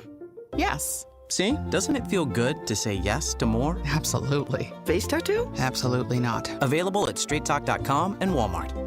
Taxes and fees apply. In-store activation of Gold Unlimited plan or higher required. For network management practices, visit straighttalk.com. My name is Whitney Allen. I am a widow. My husband, Ryan, died. We never thought in a million years we'd have to use life insurance. The unexpected happened. With Ethos, it is so fast and easy. It's 100% online. You can get a quote in seconds, apply in minutes, and get same-day coverage. No medical exams, and you can get up to $3 million worth of coverage through Ethos. Get your free quote at ethos.com/radio. That's ethos.com/radio. Time spent on application may vary. Online health questions required. What if your instincts could pay off? With Robinhood Prediction Markets, you could put your sports IQ to work on the games you know best. It's not you against the house. It's you participating in a live market. Buy or sell your predictions all game long. Trade every play with Robinhood. Visit Robinhood.com/predict. That's Robinhood.com/predict. Futures and cleared swaps trading involves significant risk and is not appropriate for everyone. Event contracts are offered by Robinhood Derivatives LLC, a registered futures commission merchant and swap firm. Member Week is here for pros at Lowe's. Get up to 40% off hundreds of items from tools and paint to kitchen and bath and more. Just in time to stock up for this year's jobs. Plus, earn 5 times the points on an eligible purchase. Shop member deals in-store and online from January 8th through the 14th. Still not a member? Join for free today. Lowe's. We help, you save. Point boosters subject to exclusions and more terms apply. Loyalty program subject to terms and conditions. Visit Lowe's.com/terms for details. Subject to change. Wouldn't you like to take a vacation from your bills? Well, you can. The new year is here. Home values are up, and you have more home equity than ever. Now is the time to put that home equity to work for you. This is James Hawkins, president of Golden Oak Lending. Credit card balances are at an all-time high. Why pay 25 to 30% interest to them when you could be saving thousands of dollars after a simple phone call? Golden Oak's mortgage rate is 4.5%. We have no fee to apply and no out-of-pocket costs. And if you call today, you could make no payments for 2 months. But don't wait. This rate won't last forever. Imagine how good it will feel to have those bills paid off. At Golden Oak Lending, we can make that happen in as little as 14 days. And if for any reason your loan doesn't close, we will pay for your appraisal. Call today and take advantage of our 4.5% fixed rate. Call 913-890-GOLD. Golden Oak Lending cured my blues. 5.442 APR, FHA 15-year, 20% equity, qualified credit, additional terms apply. NMLS 114937. NFL playoffs, let's go. DraftKings Sportsbook is an official sports betting partner of the NFL, and it makes every moment feel bigger. In the postseason, the game shifts fast, and with DraftKings live betting options, you can stay right in the moment. Plus, DraftKings has your back with early exit protection. If the player in your eligible NFL prop bet goes down at any point in the first half, you still get paid in cash. With DraftKings, you're covered through the entire half. Why bet player props anywhere else? New customers, here's your shot. Bet just $5, and if that bet wins, you'll get $300 in bonus bets instantly. Download the DraftKings Sportsbook app now and use code 965. That's code 965 to turn $5 into $300 in bonus bets if your bet wins. In partnership with DraftKings, the crown is yours. Gambling problem? Call 1-800-GAMBLER. 21 plus. Physically present in Missouri. Eligibility and restrictions apply. Bet must win to receive bonus bets, which expire in 7 days. Additional terms at dkng.com/audio. Limited time offer. You're listening to 96.5 The Fan from the DM Injury Law Studios. Mike's got this. Here's your traffic report on 96.5 The Fan. Kansas side, lingering delays, 35 southbound with the accident past Antioch. It's just slow now from 635, and 635 southbound still pretty heavy from Gibbs. Heading into downtown, 70 westbound is slow from around Prospect. Stays heavy into the downtown loop with an accident, 670 westbound at Grand. Alan Carr, 96.5 The Fan, traffic.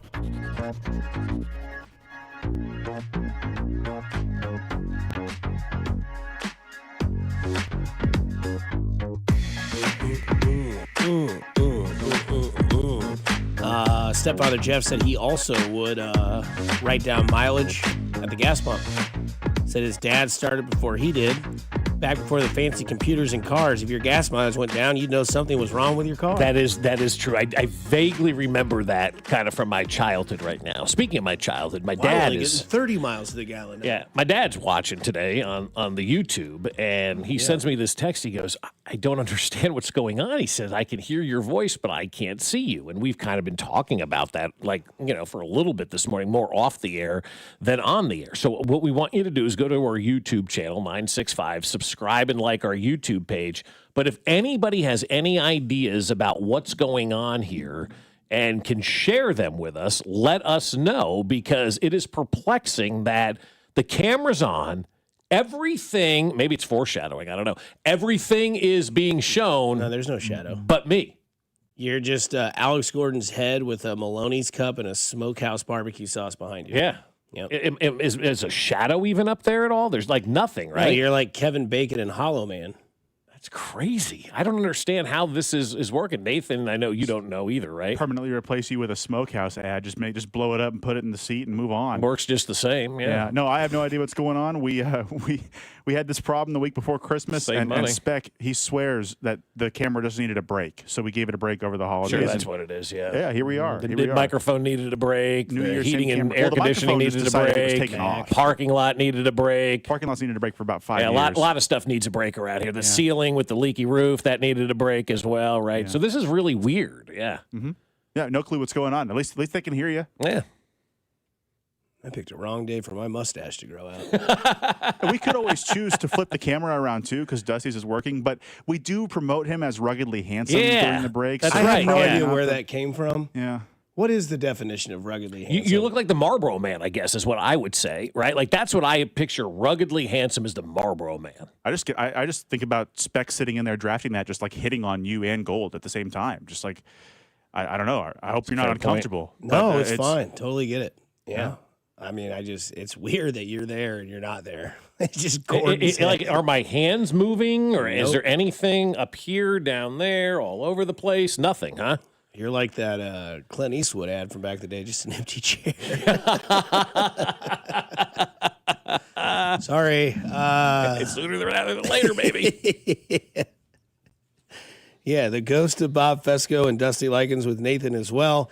Here on 96.5 The Fan. Some quarterbacks in the playoffs remaining are as followed. Bo Nix, Drake May, Josh Allen, C.J. Stroud, Sam Darnold, Caleb Williams, Brock Purdy, Matthew Stafford. Is it far and away Josh Allen's the best in this group? I think so. I think there's two, in my opinion, that are at the top of the list of that group. If I was, ranking them, it would be Allen and Stafford. I think those are my top two quarterbacks that are still left in the playoffs. I don't know if you guys differ, how you feel about that. But I think, I think Josh Allen has earned that right now. I think Matthew Stafford has also obviously earned that right now to be ranked as 1 and 2 as the quarterbacks left in this league. I think the conversation is, who would be your third choice? Okay. Mine is Brock Purdy right now. I don't hate that. What about you? I don't hate Brock Purdy being your third. Success-wise, yeah, he's been to a Super Bowl. Mm-hmm. He is different in the playoffs. Mm-hmm. Like we never have, and maybe this is just me not paying enough attention, but at least for me, there's never the conversation of, can Brock Purdy show up? Is Brock Purdy of this Brock Purdy going to show up? Is there any question, again, with Brock Purdy when it comes to the Niners?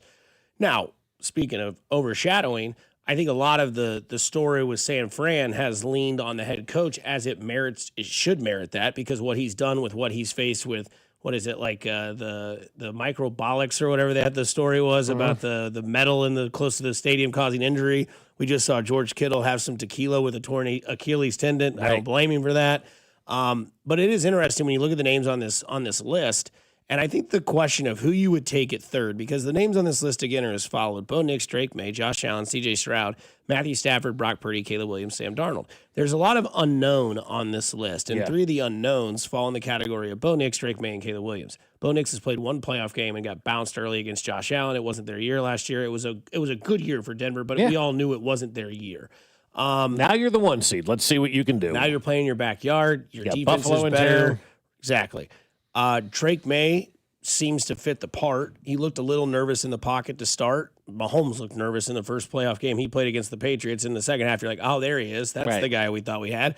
And it took some adjustment. Drake May, I still think, threw for 260, ran for 60, had 3 touchdowns in the game, or 2 touchdowns, threw a piercing touchdown from 28 yards out to Hunter Henry, who he's made relevant, which I think is part of the product of the quarterback. I mean, Hunter Henry's been around for, I don't know, long time. He was in L.A. for a while, or San Diego, whatever it was, and now he's made his name felt with Drake May and New England. And doing it against his former team. It was really cool to see that. I have Drake May as my 4th quarterback on this list right now. Yeah, I mean, to me, it's Brock Purdy would be my 3rd, and then I think you could have a conversation between Drake May and Caleb Williams. And that's what I have. I have Drake May 4th. I have Caleb Williams 5th on my list. I have C.J. Stroud 6th.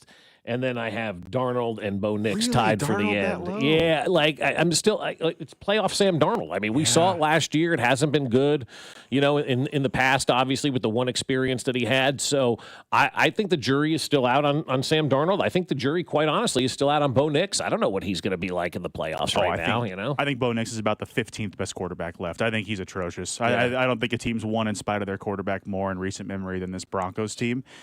He could prove me wrong. I'm with you though on Sam Darnold. I think the Seahawks team is the best team from top to bottom that's left.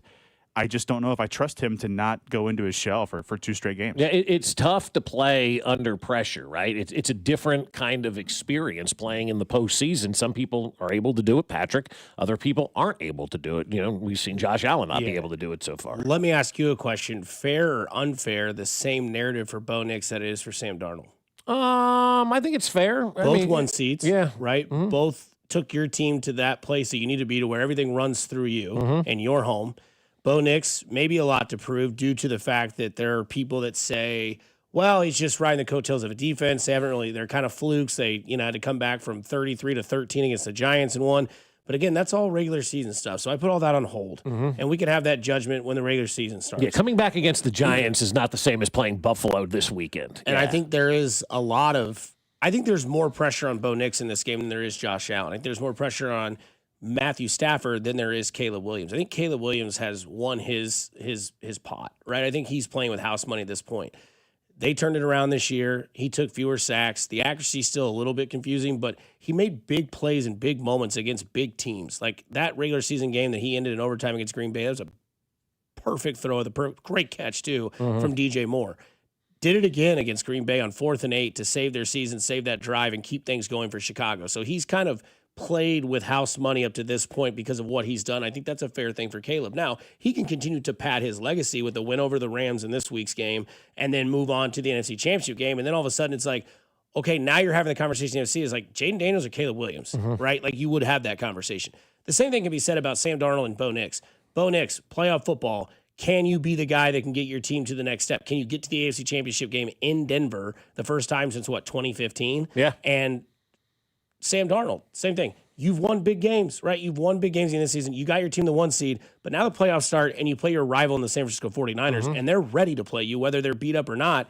And again, it goes back to like what guy in this time period of the season is going to show up. We always say this all the time with the Chiefs. Just get to January. Just get to January because you know what Mahomes is in January. You know what Josh Allen isn't in January. That's why Josh Allen's on the top of this list. Yeah. Yes, he's probably the most talented quarterback in this group. He's not the MVP this year.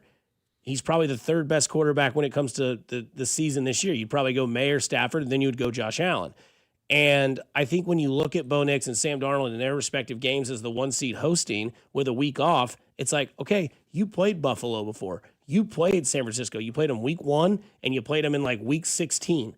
And now you're playing them when it really matters. So that's where I think the game gets lost with people's legacies is that, yes, you can have the success of the regular season and get the 1 seed and make the playoffs and have, fluke wins or whatever it may be. And you might say, yeah, well, whatever. But then when the playoffs start, and Drake may answer that question because unfortunately he didn't get the 1 seed, but he got the first shot at his career in the playoffs in the postseason, and he won. Now he played a Chargers team that a lot of people can say, well, let's pump the brakes here a little bit. The Chargers limped in. They were beat up. Justin Herbert was the most sacked quarterback of the season, got hit over 150 times in the season.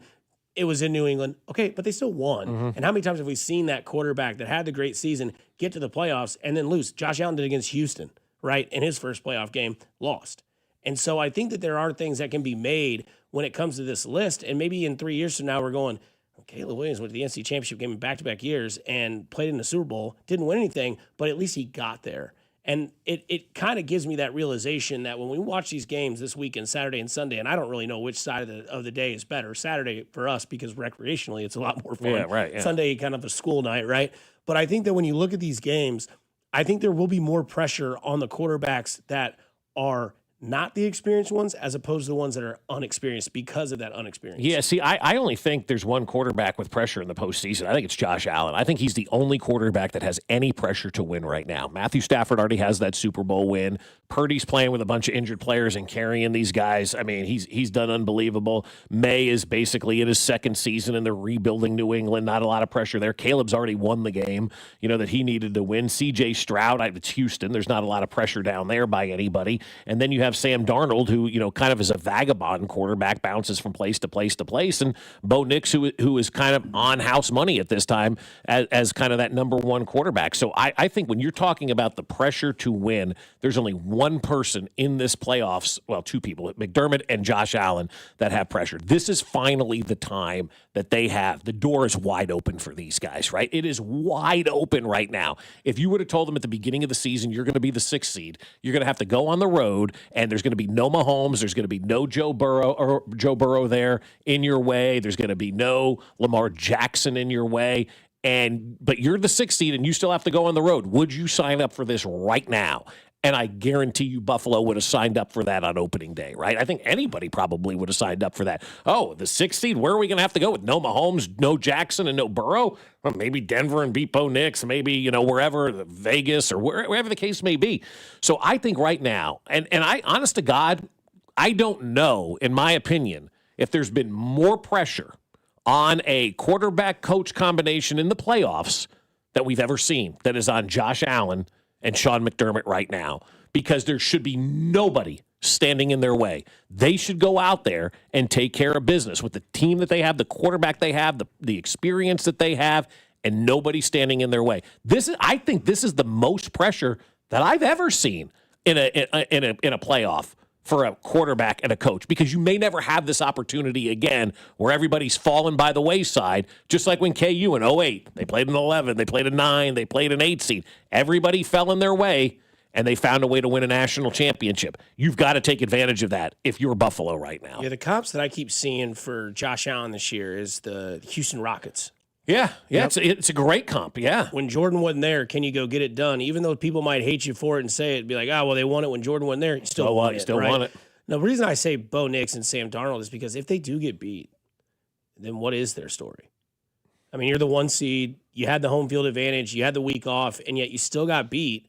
Now, I think when it comes to Seattle, who plays San Francisco, I think there'll be more scrutiny towards Sam Darnold because it'd be like, there's no George Kittle, there was no Bosa, there was no Fred Warner. Pearsall's a game-time decision. They had Juwan Jennings, Demarcus Robinson, and they still beat you with Christian McCaffrey, who is still an absolute bona fide stud and a certified G. But then you look at Denver, right? Like, Denver's done a lot with cap hell, a failed product in Russell Wilson, and they took a chance on Bo Nix, and so far, so good for them because they've been in the playoffs. But at some point, and this is when it goes back to the Tomlin topic, at some point, if you're making the playoffs every year, but you're not successful in the playoffs don't hold that value anymore because you're not winning when it matters. And if Bo Nix this year wants to put a lot of that narrative away where they schemed by on teams, or they got by the skin of their teeth but still won, and people say, but he made plays. Like, he made the 3rd and 16 play against the Chiefs. He made in a the couple of fourth plays quarter. against the Chiefs, yeah. And he's done that. We'll see if he can do that in the playoffs against a team like Josh Allen, because for the narrative of Josh Allen to do it without Mahomes and Burrow and Lamar in there, eventually Bo Nix is going to have to do it with Josh Allen, Joe Burrow, and Patrick Mahomes in there. And this is a test for him right now because a lot of people say Bo Nix is riding the coattails of a defense. He might be doing that. C.J. Stroud might be doing that. But again, C.J. Stroud's been in the playoffs. He's won playoff games. Last night was last night he created more pressure for him. He was terrible last night. It's awful. Awful last night. Awful. And so I look at Bo Nix, and you say, what will the story be if they lose to Buffalo? I think it's a simple story if you lose to Buffalo. Hey, man, we're ahead of schedule. We were ahead of schedule right now where we are, and we didn't expect to be this good this fast, and Bo will learn. That's how you spin that one. That's an easy See, I spin. thought that was last year's narrative for Denver. No, I think it's this year. I think it's this the year. Russell money's coming off the books. Yeah, we get Bo some Nix weapons. tools. We can surround him. Yep. We're moving forward. Like that. That's an easy spin out. So in he Denver. gets 3 years, but Justin Herbert gets 0.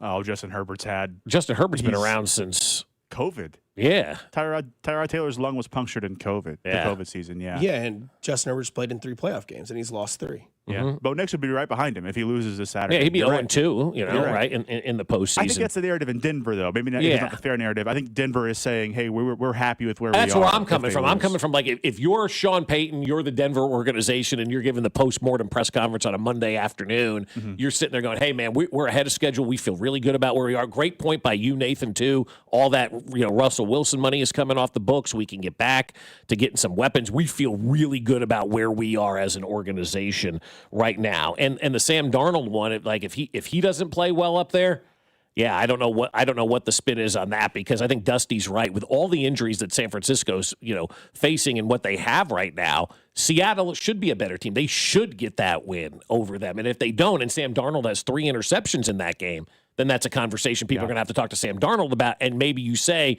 yeah, you talked about seeing ghosts years ago in New York.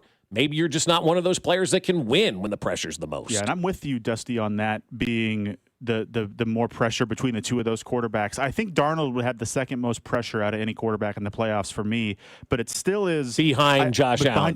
I don't disagree with that. Allen's the only one that has something to lose in my mind, whereas Darnold is looked at as a bad playoff quarterback right now. Bo Nix, I think outside of Denver, everyone looks at Bo Nix and thinks this guy isn't the goods. I mean, like, really, if we're being honest, he's not the goods. He beat the Jets 13-11, right? I mean, big whoop. Josh Allen has everything to lose, and I just think we do this thing where when he's lost in the playoffs in the past, we've said, hey, it's because of the quarterback matchup. And then now last week, in preparation of the playoffs, everyone at ESPN is saying, well, quarterback matchups don't matter, and they're already trying to justify Josh Allen losing. If you told the Bills, like, wait, you cannot say quarterback matchups don't matter. I'm with you 100%. Yeah. They do, and we've said they do when Josh Allen loses. Yeah. We've said it's because of Patrick Mahomes. It's because of Joe Burrow. So if you would have told the Bills, like you were starting to get to, Bob, that you go to the playoffs but you don't have these quarterbacks, to get more specific, if your route to the playoffs is Trevor Lawrence, Bo Nix, and C.J. Stroud, you better go to that Super Bowl Even if you're Drake an all-time May great. at that or point Drake in time, May, whatever. yeah. You better go to the Super Bowl if you're an all-time great. That's interesting. Trevor Lawrence, Bo Nix, and potentially C.J. Stroud or Drake May. It's a joke. Yeah, that's an easy route to the Super Bowl if you're Josh Allen. You've got to capitalize. And there's only one home team that is favored in the playoffs in the divisional. Or I'm sorry, there's only one road team that's favored in the playoffs, and that's the Rams. Because it depends on where you get your books as well. BetMGM, DraftKings both have. What was the one last week where we were both like completely on opposite ends of the spectrum with the spread? Well, I mean, I said Houston was going to win by 3, and you thought Pittsburgh would win. No, but there was a spread that I saw was like 3.5. You're like, I got 1.5. Oh, it was San Francisco, and they were favored by 4.5, and then some people had them at 5.5. Yeah, something. I don't remember what it was. BetMGM has the Bills +1. They have the Niners +7.5. They have the Texans +2.5, and they have the Rams -3.5. Those are all your road teams.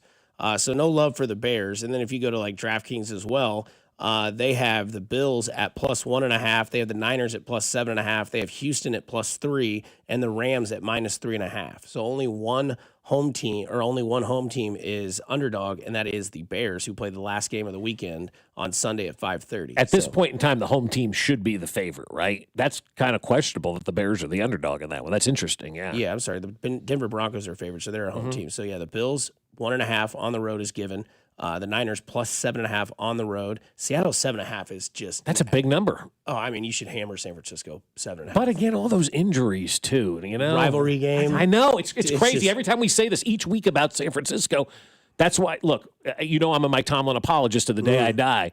But now Kyle Shanahan has more playoff wins than Mike Tomlin does. Kyle Shanahan, man, he's going to be able to scheme up a couple of touchdown drives with anybody, with Jags. With these guys are below Jags. It's Demarcus Robinson and Sky Moore and Kyle Juszczyk leading the way at receiver for these guys. Rodgers hitting MVS last night. Yeah, I know. It's the game that we have loyal listeners, so I love it. It was the Bills-Jags game. There were some people that had in certain sites. That's right. Bills were 1.5 and Jags. Same thing. Same thing. So let me ask you this.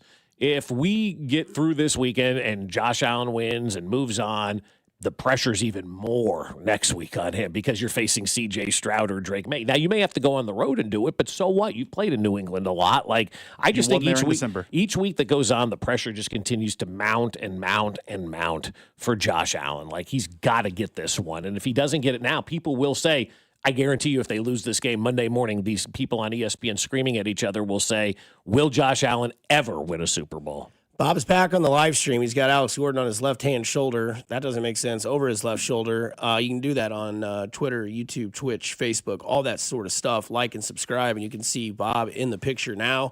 Coming up on the other side, though, we want to get into some odds involving Aaron Rodgers and Mike Tomlin. Also, Tony Dungy might have said something right that you might agree with on this here on 96.5 The Fan, your home for Kansas City Sports. This is Fescoe and Dusty, brought to you by Golden Oak Lending. Do you need extra cash? Golden Oak Lending can convert your home's equity into cash in as little as 14 days. Let Golden Oak Lending cure your blues. Your home for K-State Athletics. 96.5 The Fan. Well, I'll tell you, my friends over at Underdog are ready for this weekend of football. It is the divisional round, and it is the best. And you know, with the playoffs here, Underdog is the best place to get in on all of the gridiron action. And you can make entries and win money right now in Missouri. You can play on Underdog, and it's so simple. Just choose if your favorite players will go higher or lower on stats like touchdowns, rushing yards, receptions, and more. If you get them right, you could win up to 5,000 times your cash. Now, I love playing on the Underdog app, and I also love mixing and matching, taking a person from basketball, taking a person from hockey, taking a person from football, combining all of that into one selection, and then seeing what I can do. Underdog has so many fun, different, amazing ways to play. So download the app today and use that promo code BOB to score $75 in bonus entries when you play your first $5 with promo code BOB. Underdog, make plays, win money. Must be 18 and over and present in Missouri. Terms apply. See assets.underdogfantasy.com/web/play and get terms _DFS_.html for details. Concerned with your play, call 1-800-GAMBLER or visit www.ncpgambling.org. Men, the new year is here, and if you're like many of us, you're ready to improve your health. But if you're feeling low energy, not sleeping well, or not seeing results in the gym, keeping that resolution can be tough. This is Jeff for Heartland Men's Health, and if those symptoms sound familiar, we can likely help. They often point to low testosterone, and treating low T is what we do. But this year, we're also helping men go further with 4 targeted body composition plans featuring growth hormone peptides, NAD+, GLP-1s, PDA, and more, designed to boost energy, support metabolism, enhance recovery, and accelerate fat loss. With our low T treatments combined with our body composition programs, most men notice real improvements. More energy, better focus, improved sleep, stronger workouts, and often a renewed sex drive as well. So call us. Your initial visit is just $99 and includes blood work and a medical consult. And if you start on treatment the same day, your visit is free. Call 844-447-6600 or visit heartlandmenshealth.com. Featured therapies are compounded and have not been evaluated nor approved by the FDA. Provider prescription required. See website for details. Need to sell your house in Kansas City but not sure where to start? Selling a home can feel overwhelming, especially if you're facing foreclosure, a divorce, an inherited property you don't want, or just need to move quickly. But you don't have to figure it out alone. Rex Buys KC is here to help. As a local home buyer, I understand the Kansas City market inside and out. My family and I live right here, so I know the neighborhoods, the trends, and the challenges homeowners face. That's why I take a consultative approach, helping you explore your options and find the best path forward. We buy houses in any condition, no need for repairs, no agent commissions, and no hidden fees. You'll receive a fair cash offer with a closing timeline that works for you. Whether that's in as little as 7 days or at your own pace, just a simple, hassle-free process designed around your needs. If you're ready to talk through your options, call me today at 816-330-6000 or visit rexbuyskc.com. Let's find the right solution for you. Rex Buys KC. Local, fair, and focused on you. Hola, amigos! It's a big noise. Brad Evans from BetMGM tonight. Listen Monday through Friday starting at 6 p.m. Eastern on Westwood One Sports as we cover the biggest sports stories from coast to coast. Get insights on the NFL playoffs, college basketball conference races, and more. Download the Odyssey app now and listen from anywhere. BetMGM tonight, live and interactive, presented by BetMGM. Tune in, Team Huevos. Are you 50 or older? This news is for you. The CDC recommends you get vaccinated against pneumococcal pneumonia. Even if you're healthy, your age puts you at risk. People 50 or older are over 6 times more likely to be hospitalized with pneumococcal pneumonia compared to adults 18 to 49. Just one shot can help protect you. Learn more and schedule at vaxassist.com. That's VAXassist.com. Sponsored by Pfizer. Hey, hockey fans. Now with BetMGM, you can win a share of $10,000 in bonus bets when your anytime goal scorer nets 3. Enter BetMGM's Hat Trick Jackpot all season long for your chance to win some major bonus bets. It's easy. Just log in and opt into the promotion. Then make an anytime score bet on any hockey game of at least $10. If your player of choice scores 3 goals instead of just 1, you'll win your share of the $10K in bonus bets. There's nothing quite like watching a game with a hat trick, especially when it means you could win a share of $10,000 in bonus bets. Ready to shoot your shot? Download the app today. BetMGM. Make it legendary. BetMGM and GameSense remind you to play responsibly. Gambling problem? Call 1-800-GAMBLER. See BetMGM.com for terms. 21 plus only. Kansas only. Existing customer offer. Subject to eligibility requirements. Rewards or bonus bets that expire in 7 days. Please gamble responsibly. In partnership with Kansas Crossing Casino and Hotel. Here's your traffic report on 96.5 The Fan. 70 westbound heading into downtown. Still slow from 23rd Street over towards Prospect. Picks up and moves better into downtown from there. Earlier problem on 670 has cleared. Heading on the Kansas side, 70 eastbound still slow past 57th Street with an accident. Alan Carr, 96.5 The Fan. Traffic.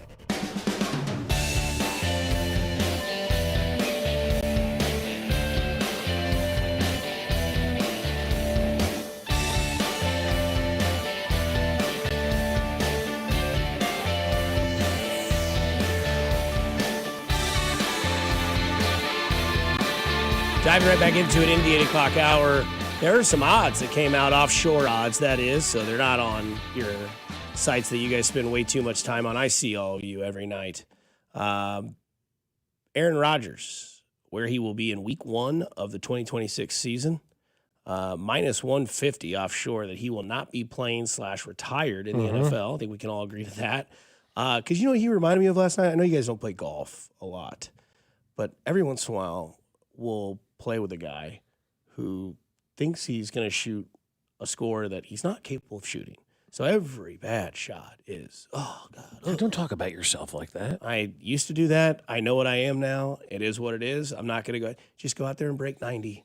That's the goal every time. Just go break 90, which I should. I should do that.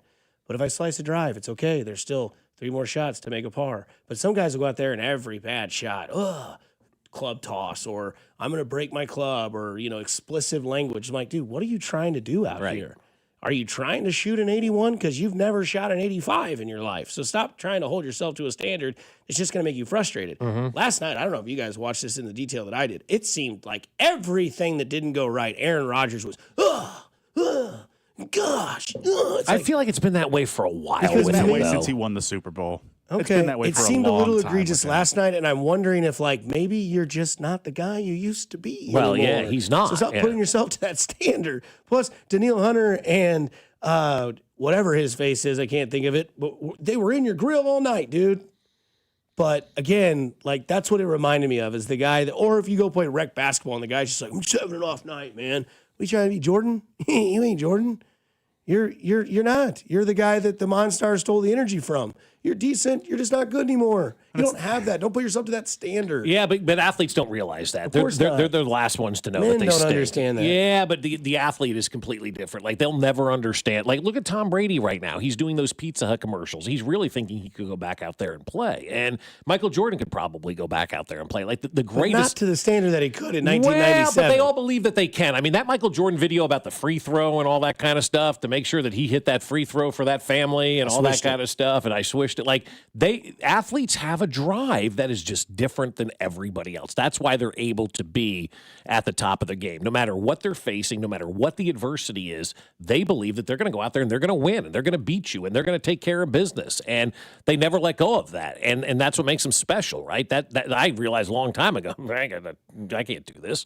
But athletes, you look at and they're like, yeah, I can do that. I'll figure it out. I'll find a way. I'll get over the hump. Like Patrick Mahomes at the rehab and all this kind of stuff.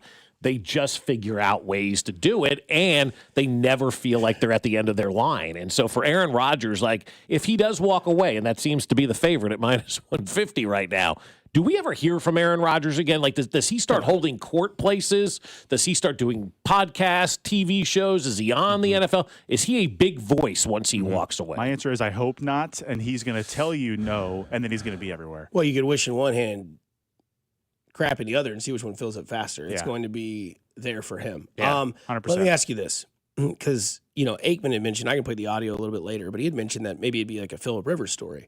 What if the Phillip Rivers story was in reverse? And I'm going to ask you this. I'm going to piss a lot of people off on the text line. Maybe you're listening as well.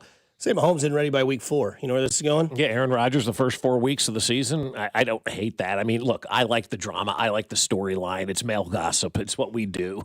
So would that be the best on-field product? Maybe not. Would it be unbelievable for what you and I do every day? Oh, yeah, it would.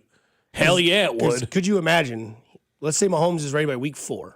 Even though we've heard reports say he's going to be ready week 1, ready to go. He's a freak. You don't know what this guy can do. Right. Fair enough.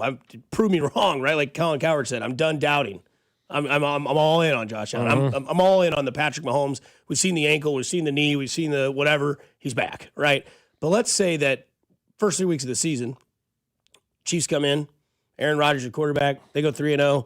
He throws for 6 touchdowns, 1 interception, got 700 yards passing. It's going to be hard to tell that guy that he's got to sit back and watch the rest of the season. Yeah, and that's why Aaron Rodgers would never come here too, because he's not going to be unseated by anybody at that point in time. It would be enjoyable. It would be fun. Yeah. Because the odds plus 110 offshore for Aaron Rodgers to be a starter quarterback for anybody but the Steelers. I kind of think if Tomlin's there, he might come back. Yeah. If Tomlin's gone, he's not going to put up with anybody else. And then the starting quarterback for any other team is 5-1 odds. You move on to his head coach and Mike Tomlin. His odds are the favorite to be a TV broadcast job at minus 150. Again, all offshore betting here of odds. Tomlin would be great for that. It'd be fantastic on TV. He'd be a lot like Saban, where like the respect is there for what he's done. And when he says something, like you could even have like the same commercial as Tom, like showers no longer than 5 minutes. It's not a spa. That kind of dry ass humor, right? You know what I mean? Like where it's like, it's funny when it's not every day. Yeah. But it's nice when it, like, I would much rather hear what Mike Tomlin has to say than Terry Bradshaw or Howie Long or Rob Gronkowski. That's just I like Howie. The other one, like I'm enough of Terry. Enough. Like I don't even know what he's. Back it up, Terry. Like I don't know who's worse, Romo or Bradshaw at this point. Well, Romo because he's to do Romo. Yeah, Romo's not great. And Gronk, I mean, he's trying so hard. I mean, and I'm being like, you can see him trying. That's how hard he's trying on set. He's thinking, the wheels are moving. He's trying not to be an oaf. He's trying so hard. But yeah, that was the playoff game last night. Tony Dungy said last night's playoff game and scheduling is not fair. It might produce good ratings, but it's not fair. This late in the season, recovery time is crucial, yada, yada, yada. Several years ago, the league did away with the Monday night games in week 18 of the regular season because it created a disadvantage if one of the teams made the playoffs. Now we create the disadvantage. The wild card round should be 3 games on Saturday and 3 games on Sunday. We all agree to that. Everybody agrees to that, yeah. Last night kind of felt forced. Yes. And it was the worst game of the entire week. Playoff weekend was amazing. Maybe the best wild card weekend I've ever witnessed. And then Monday night, 30-6, kind of knew that was going to be the outcome. And it says they try not to schedule division games so that they have equal rest. Don't force San Francisco, Buffalo, and Houston or Pittsburgh to play the most important game of their season on a short week for just TV ratings. This isn't fair. Well, so the playoff scheduling is out. Rams and Bears win on Saturday. They play each other Sunday. 49ers beat the Eagles on Sunday. Now have to play Seattle on Saturday. Bills beat the Jags on Sunday. Now play Denver on Sunday. Houston and Pittsburgh winner, which is now Houston, played Monday night. They'll play New England on Sunday. 3 teams will have to play on a short week. Easy solution, they say. Don't schedule on Monday night.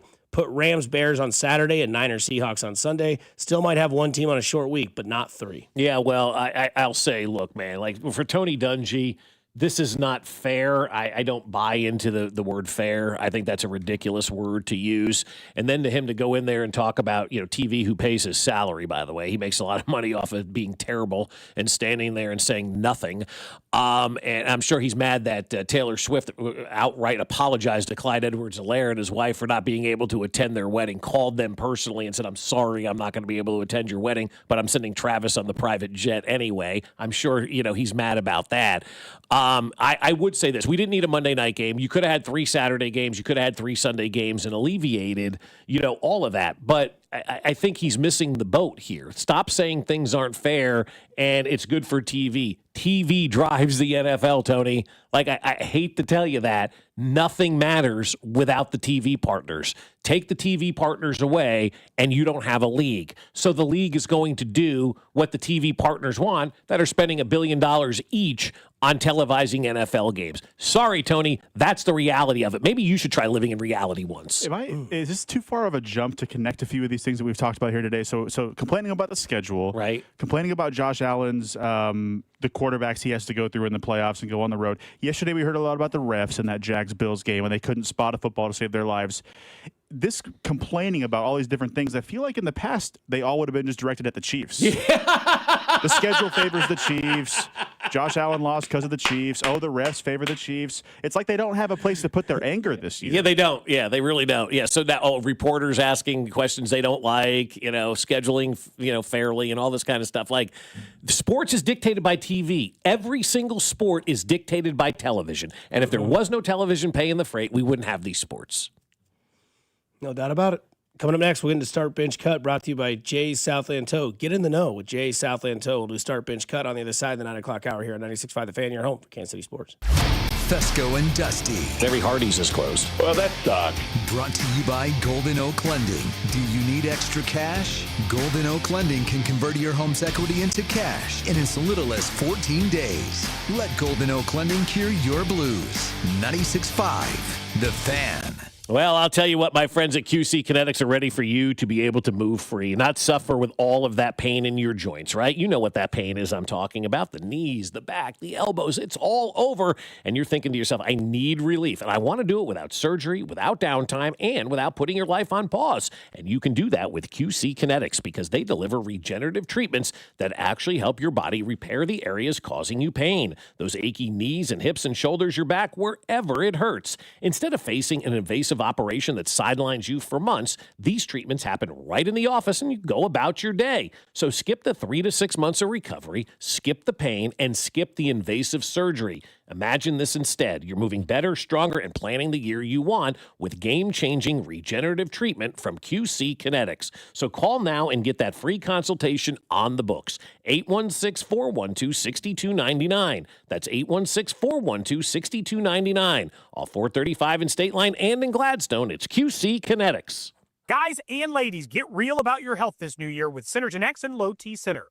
For a limited time, the men's TRT test is free, and ladies take $200 off the women's hormone test. Say no to diet trends, questionable online treatments, and deceptive prices from other places. If you're looking for the best, Synergen X and Low T Center are the leading experts. Meet with a real provider, get real medication, and real results. Everyone I know goes to Synergen X and Low T Center to change their lives. Walk in or book an appointment at GetMyHealthFix.com. FanDuel is turning on playoff mode. All customers get a profit boost pack every NFL playoff game day. Each game day during the divisional round, you'll find a pack loaded with multiple profit boosts waiting for you in the app. More boosts means more ways to level up your playoff bets. You pick the matchups you believe in, take your shot on an upset, or build out a parlay that fits the moment. The Bills are underdogs on the road in Denver. The 49ers are massive 7-point dogs at Seattle. Then you can apply your profit boost and go after even bigger payouts while the playoffs keep rolling. So visit FanDuel.com/local and grab your profit boost pack every NFL playoff game day. That's FanDuel.com/local. FanDuel Sportsbook's the official sportsbook of 96.5 The Fan. 21 and present in Missouri. Opt-in required. Bonus issued as non-withdrawable profit boost tokens. Restrictions apply, including any token expiration and max wager amount. See terms at sportsbook.fanduel.com. Gambling problem? Call 1-800-GAMBLER. And we're out. Back in 60. Hey, what are you eating? Chimichurri filet mignon. It's a Factor meal. Oh, nice. Wait, they let you eat like that in the pros? Oh, they insist on it. A pro's work starts on the plate. Oh, man, that does look good. Let me have a taste? Get your own. All right. Where do I find this? Is it factormeals.com? Yep, and they've got a deal going on. Oh, love a deal. I am so in. Smart move. Pro move. All right. Factor. Eat like a pro. Oh, how's that flu, babe? Did you take DayQuil Intense Flu yet? Nah, I got this. Ugh, okay, I don't got this. You stay on the couch, and I'll grab the DayQuil.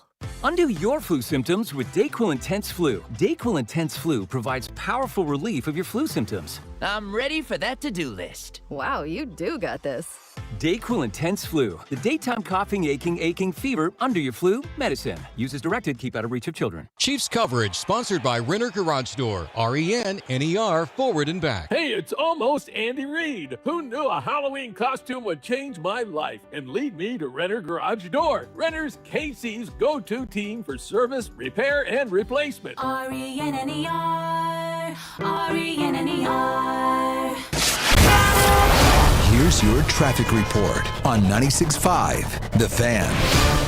Heading into downtown 70 westbound, a little sluggish from Truman in towards the Paseo with an earlier problem on 670 that has cleared. Kansas side 35 northbound, briefly slow from College Boulevard to 435 with an accident off to the right shoulder. Alan Carr, 96.5 The Fan, traffic.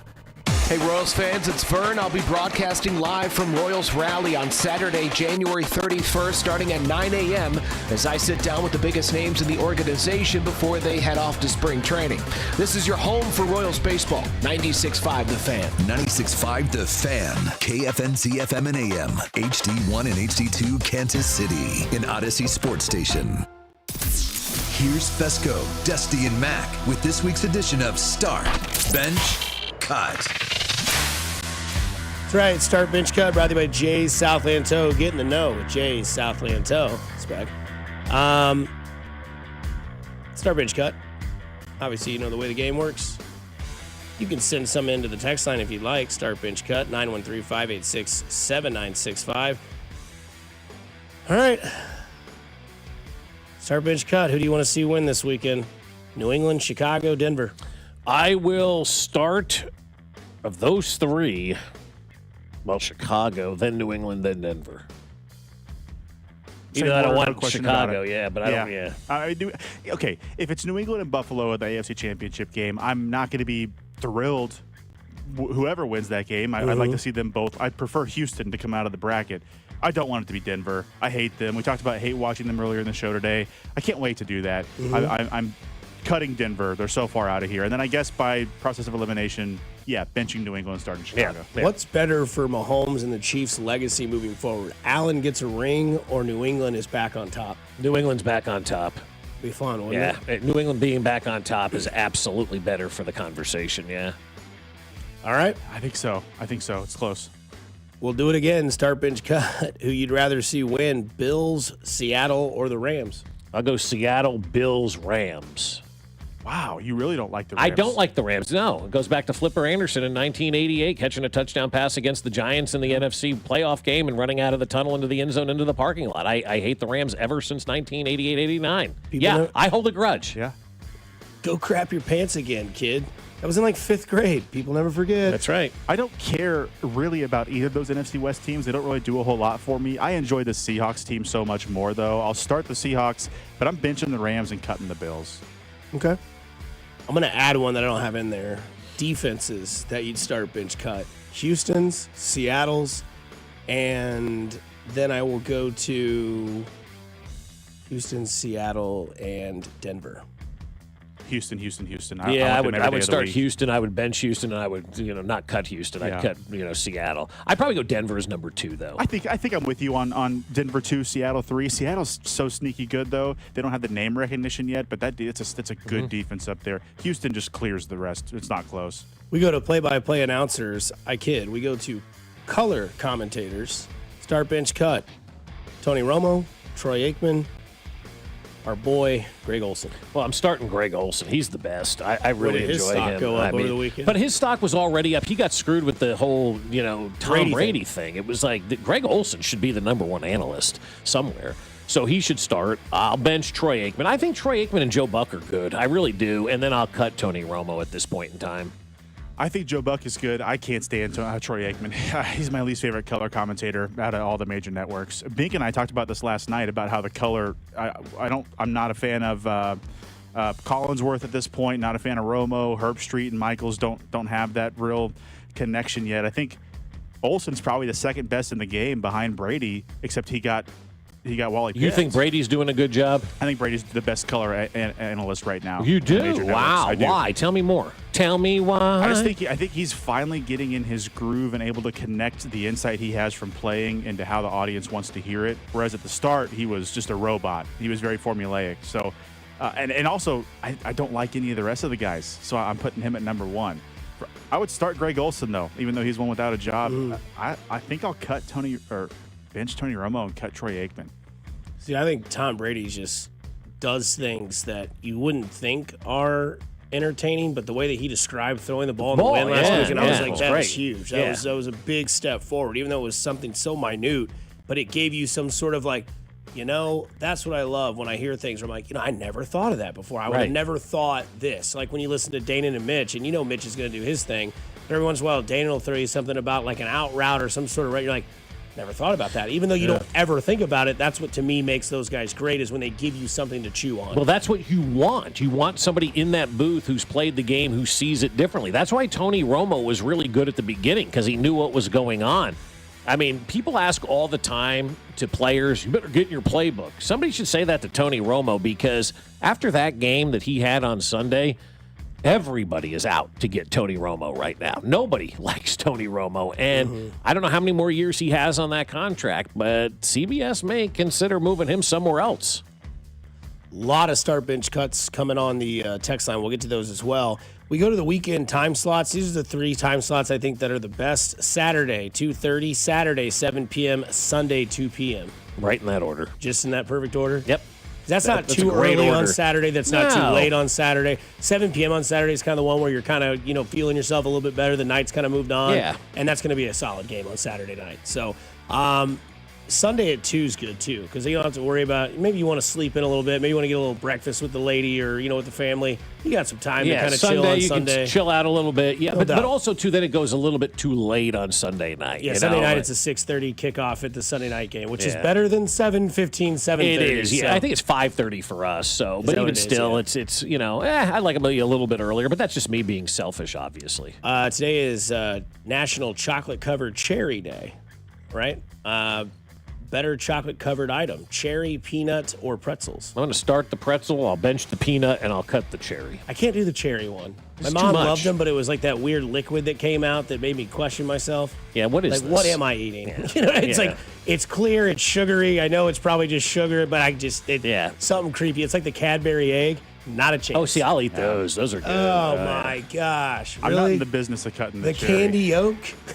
It's just so weird. It's just sugar, right? Start bench cut these games this weekend. Denver versus Buffalo. Seattle versus San Fran. Rams at Bears. Denver versus Buffalo, I think, is the premier game, so I'll start that. I'll bench Rams versus Bears, and then I don't like the NFC West ever. I never have. I'll cut Seattle versus San Francisco. I'm starting Rams-Bears. I think we're guaranteed to get a crazy finish in this game. Both of these teams just play in crazy games. The Rams usually lose them. The Bears usually win them. But I think we're destined for just a wild finish. Let me bench Denver, Buffalo, and cut Seattle, San Francisco. Damn.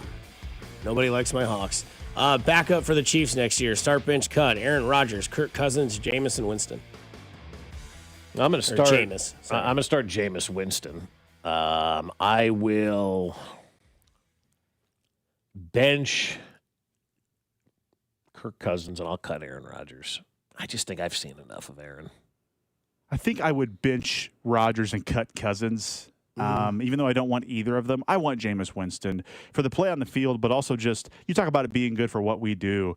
A weekly interview here at the station with Jameis Winston, how much fun would that be? Yeah, it's not going to happen, though. That's He's starting quarterback. He'll be on the drive. They had Gardner Minshew on the drive. Yeah. Once it's a starting quarterback thing. Carrington and Jameis. That'll be great. I want that. Oh, my Lord. I would do anything to just sit in this studio and listen to that interview. But that's what we need, though, more of. More Jameis Winstons in this world, guys. Seriously. He's fun. He's what the game is supposed to be about. Looking at young quarterbacks in the divisional round, start bench cut. Caleb Williams, Bo Nix, Drake May. May, Nix, Caleb for me. Can you repeat the question? Yeah, young quarterbacks in the divisional round, Caleb Williams, Bo Nix, and Drake May. First time for all three. I think I have to start Caleb and bench Drake May based on what I saw last weekend. And then obviously I'm cutting Bo Nix. He doesn't deserve to be here. So Okay. This is where it gets interesting for you, sir. Mm-hmm. type of salad. Yeah, I was waiting for this one. Steak salad, salmon salad, or a grilled chicken salad. See, I know I'm cutting the steak salad, not because it's bad. It's just because I love the other two. Some good blackened chicken the other day. I've always had good. I'll go salmon Stark grilled chicken bench. I'm with you 100%. A good salmon salad, one of the best things you can have. You got to cook salmon the right way, Yes. man. Just kind of medium inside where it's still a little undercooked, man. It's This is so a stacked field. A steak salad's fantastic. Yeah. We still have to cut it. Yeah. What about you, Dusty? Salmon, steak, chicken. Okay. And I love them all. I could start them all. From the text line, traditional wallet, money clip, digital pay, or traditional wallet? I've switched now to a little like money clip type thing, so I'm on there. But I've also, kind of embraced the digital pay, and I never did before because I didn't want it on my phone, where I was just constantly always paying for it. And then I realized it's just easier that way. So I'll go like money clip, I'll go digital pay, and then I'll go traditional Costanza wallet. Hurt your back and sciatica. It does, yeah. I think I'm starting traditional wallet, but it's in my front pocket here. I switched out of the back pocket a couple years ago. The back just feels so much better. It really does, used yeah. to sit on it when you drive or at work or whatever. Never. Terrible for you. I sound like an old person. I can never get the digital pay to work. It's always something with the Face ID or, in my case, an insufficient balance. No, but Yeah, like right. it always doesn't like read the right way, or the card reader wants you to. I hate messing with it. So I'll probably bench the How old money are clip, you? cut the digital pay. I'm 28, but I sound like I'm 88. You sound like you're me. I'm 48, you're 28, and digital pay I'm just fine with, Grandpa. Don't do lunges, Nathan. This came in a bunch of times on the text line. Start, bench, cut, vacation edition, beach vacation, mountain vacation, big city vacation. I'm going to knock 2 of these out this year. I'm going to go all of the above. Yeah, I think you could have a good time anywhere, but a mountain vacation, you relax. Beach vacation, you relax. Big city thing, you see things, too. So They call that like a trip and less of a vacation. Yeah, exactly. You know what I mean? Yeah, Like a no, I beach- agree. Yeah. For a vacation, I want to go to the beach. I want to hang out, not worry about anything, have a drink, sit in the sand. You know what I mean? Then probably bench, mountain, cut, big city. Yeah. Yeah, I think I start beach. I think I bench, big city, and then I cut mountain. I'm just not a mountain guy. Now, if I were to go like on a ski trip, I think that'd be fun, but you'd find me at the ski resort and then the hot tub while everybody else is hitting the slopes. No chance I'm going down the slopes. Yeah. Not with that leg, with those lunges. Not with the leg, no. God forbid what happens, you get on a snowboard. I You don't might even never want get to know. up. Maybe this is the best thing that happened to me, so I don't have to do this, skiing and all that kind of stuff. But man, I was in some pain today. Yeah, no doubt about it. Start, bench, cut, brought to you by Jay's Southland Tow. Get in the know with Jay's Southland Tow. We'll dive back in more on what Ben Johnson had to say and why some people just continue to suck when it comes to some people just being nice here on 96.5 The Fan, your home for Kansas City sports.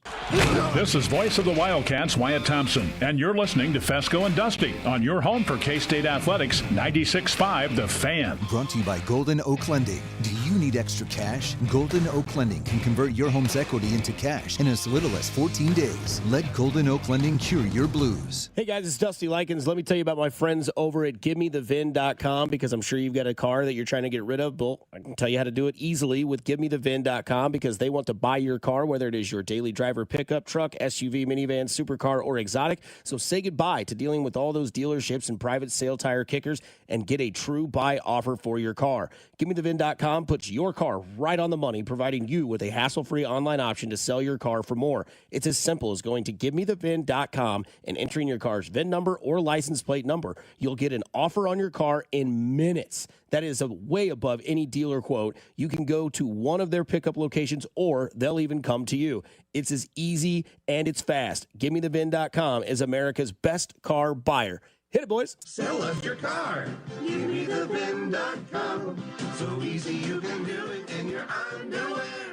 I'm Piera Palazzolo, VP of Digital Marketing for the American Management Association, a company focused on the management training skills needed to enhance the careers of business professionals. We did our research when it came to the best companies for website development and chose AmericanEagle.com. And we couldn't be happier. AmericanEagle.com worked closely with us to understand the front and back end requirements needed to launch an e-commerce website that could handle the complexities of running thousands of seminars nationwide. Our robust new website and improved SEO saw immediate increases in site traffic and web revenue. If you're in need of managerial effectiveness and success, visit our website at amanet.org. If you're in need of a website that provides an unparalleled consumer experience, I highly recommend AmericanEagle.com. Transform your business today. Dial 877-WebNow1 for a free digital consultation with AmericanEagle.com. What's good, y'all? It's Von Miller, Super Bowl MVP, Sack Master, and now your host of Free Range. This is where NFL meets real talk. Every week, I'm bringing you inside the game, from locker room stories to league-wide headlines. You want football IQ, locker room insight, and real conversations with the people shaping the league? Welcome to Free Range with Von Miller, where nothing is off limits and every down counts. New episodes every Wednesday. Listen and follow Free Range with me, Von Miller, wherever you get your podcast.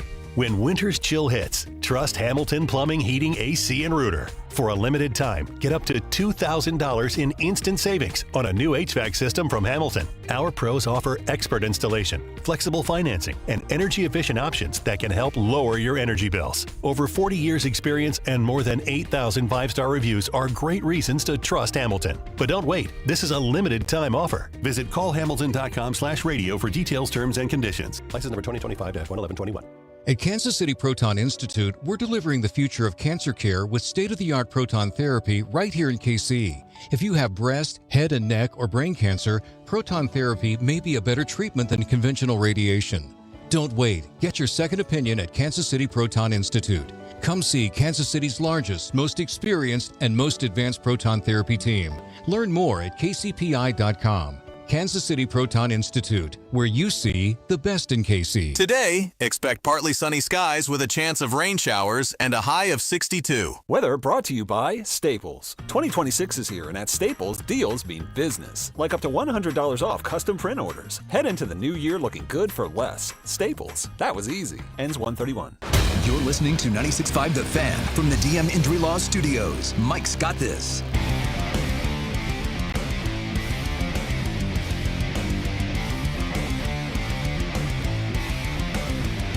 Diving back into it here on 96.5 The Fan with Williams, Bob Fescoe, Dusty Like it's all with you. Gosh. Who's getting paid first? Caleb Williams, Drake May, CJ Stroud, Bo Nix. CJ Stroud's making $9 million, Bo Nix making $4.6 million, Drake May making $9.1 million, and Caleb Williams making $9.8. Yeah, it's going to be Drake May. We may see something similar to what the Chiefs kind of did with Patrick Mahomes, and adjust that salary right away, to kind of give him a little bit of a bump and whatnot, because he's deserved it. He's played absolutely phenomenal at this point in time, and I think of all of those quarterbacks that you mentioned there, go through the names again. You said Drake May, you said C.J. Stroud, you said Bo Nix, and who was the fourth one? Caleb. That you said Caleb all Williams. On rookie deals. Yeah, all on rookie deals. But I think if you were to look at all four of those guys, you would probably say Drake May has done the most to lead his team than those other guys. Obviously, the Texans powered by that defense. That's huge. You look at the Bears. I mean, they've got what? I mean, are they a defensive team? Are they an offensive team? Are they an offensive line team? Not a defensive team. It's not a defensive team, but it's more than just Caleb. Yeah, they do. They figure out ways to get the turnovers and make plays when they need to make plays. So there's something about that. And so I just think right now Bo Nix still kind of being carried by that defense. I think Drake May has had, in my opinion, maybe the biggest impact on his team. I think you're right about the impact. It's a great question, Dusty, because those guys are all in year two except for CJ Stroud, who's probably the least likely to get paid out of this group, I would say. I think the Broncos are enamored with Bo Nix, even though it's the wrong conclusion. We've established that. I think all these guys are probably getting a second contract with their team, but if I had to pick one that didn't, it might be CJ Stroud, and he's the one that's up first. Man, it's between Drake May and Caleb Williams for me, and I could see the Bears doing something similar if they go on a run in the playoffs, extending him early this year. Serious question. If you're Houston, knowing what you have on defense, it's still young, and a lot of guys still, and obviously they're going to have to pay a lot of people here on defense eventually, but do you give do you give CJ Stroud that second contract? If he goes out there again this week and he does the same thing he did against Pittsburgh, which will not have the same result. If you go out there and do that against New England, Mike Vrabel will beat you easily. But if he goes, when do they have to announce the fifth-year option? After this year, right? Isn't that the way that it goes? They have to elect the option before the start of the next season. Fourth year, right? Yeah, because we've seen where these can put teams in kind of a back into a corner, right? We've seen it with obviously the Arizona Cardinals. Is C.J. Stroud that much better than Kyler Murray? Look at Tua. I mean, same thing that happened in Miami. That's just dumb. That's what got that GM. Yeah. But I mean, that's a terrible contract. Look, I will pick up the fifth-year option on C.J. Stroud at this point in time, obviously. Mm-hmm. I don't know that I'm ready to extend him. I mean, last night is too fresh, right? This is a hard question to answer based on what we saw last night because I feel like C.J. Stroud has been a really good quarterback for the Houston Texans. Not a Super Bowl, Patrick Mahomes, obviously. But he's played the playoffs. But he's been in the playoffs three consecutive years. Three consecutive years. He's won a game each time. I mean, yeah, exactly. He's been in the playoffs every year that he's been a quarterback. He's won a game in the playoffs every year that he's been a quarterback. Yeah, beat Josh Allen in the playoffs, beat Aaron Rodgers, in the playoffs and whatnot. And who they beat the year before that? Who'd they beat his first year? Because they lost to Baltimore in the divisional round. Yeah, but that was 2 years ago, right? Yes. And then they lost to the Chiefs in the divisional round last year. After beating Herbert, yes. Yeah. I don't know who they beat the first year. Couldn't tell you. Buffalo. It was Buffalo. Was it yeah, Buffalo? Yeah, it was. Yeah, absolutely. You're right. It was Buffalo. Yeah, that was the first year they did that. So, yeah, maybe he is a guy that deserves to get paid, because of the postseason success. But again, that defense has been so good. Because the AFC Championship game was the Chiefs and the Ravens, and the Chiefs had just gone into Buffalo before that.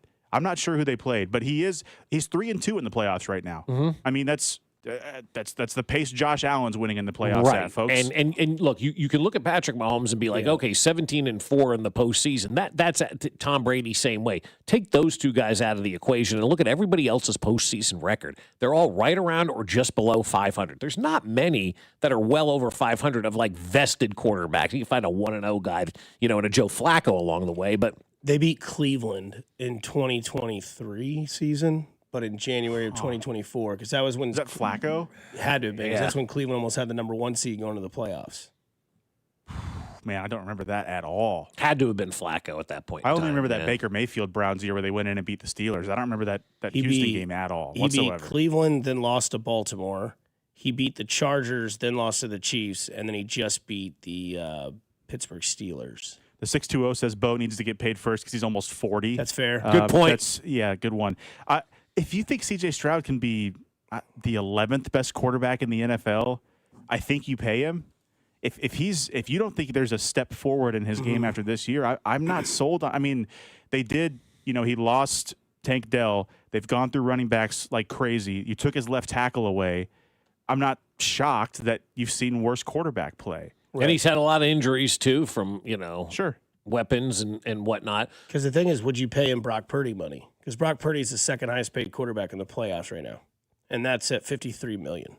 Well, I see. I don't think you have really a choice. It is what the going rate is, And the C.J. Stroud thing, as we kind of talk through this thing a little bit too, it's an interesting dynamic because what kind of relationship does he have with the locker room, right? Is he the most popular guy in there? And I don't know the answer to that question, but the reason I bring it up is it wasn't last night. No, not last night. But if he's the most popular guy inside that locker room and both sides of the ball like him and he's kind of the glue that holds everybody together, then that kind of stuff does carry weight, and how you impact, that locker room. Because I'll go back to, when I guess it was 2015 at that point in time, Jeremy Guthrie wasn't pitching all that well, right?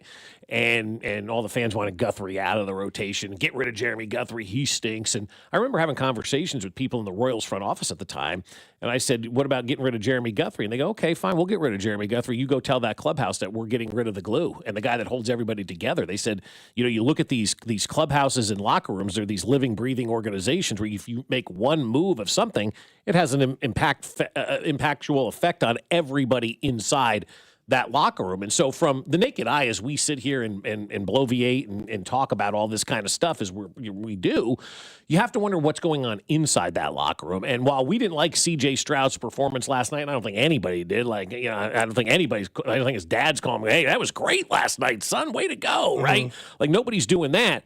But one bad game does not change the fact that he could be one of the most impactful players inside that locker room and on that field. And if you got rid of him, that could have a negative residual effect on everybody else inside that organization. So I don't know. I don't know where they stand. I look at, we talk about it so much with these head coaches, like moving on from Harbaugh or Tomlin or LaFleur, and you say, who are you going to get? It's that times a million with your quarterback in the NFL. Sure. I mean, there's like 8 of these guys that you'd want, that you actively are like, yeah, that makes my team better to have him as the quarterback. And there's the next 10, like the next third of the league is like, I could take or leave him, but I don't want to leave him because I see what the bottom third of the league has. But I think you're just trapped. I think a lot of those conversations have to do with like what they have elsewhere on the team. Like, do you think that Houston could be successful if they don't pay C.J. Stroud and then go get a cheap contract and a guy like Mac Jones? Or like what Seattle did with Sam Darnold, because Minnesota said, nah, we're good. We'll go with J.J. McCarthy. Didn't pay Sam Darnold. Seattle did. They're the 1 seed. See, in Houston, I trust DeMeco Ryans more on the defensive side of the ball to have them ready if you took assets away from him than I would stripping that offense. Like in San Francisco, I trust the offensive mind in Shanahan to milk more out of the offense if that's depleted. In Houston, I'd rather invest more in the O-line and the wide receivers, pay C.J. Stroud, and then let DeMeco work his magic with less assets on that side of the ball. But I also don't want to get rid of Will Anderson, Daniil Hunter, Derek Stingley. Like, those guys are so good and so much fun to watch. So, well, eventually you can't pay everybody, as we see. You know, it just happens that way. And you're right about, you know, finding a quarterback. I think it's. I don't know if it's harder to find a quarterback or a head coach. Ask me tomorrow. I may have a completely different answer, you know, on that. It depends on, obviously, who's available and whatnot. But there's been so many swings and misses at head coaches recently in this league. I think it's hard to find them. But there's been so many swings and misses at quarterback right now. And if you have a good quarterback, which I think C.J. Stroud is, then you find ways to build around him and invest around that guy instead of taking pieces away from him, which, like, when we started, as Nathan mentioned, all the pieces that have been taken away from this guy.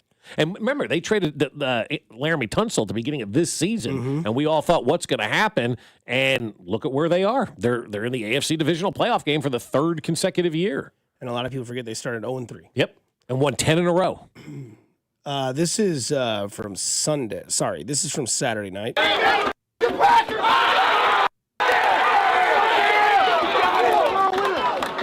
Anything wrong with that? In your locker room saying F the Packers?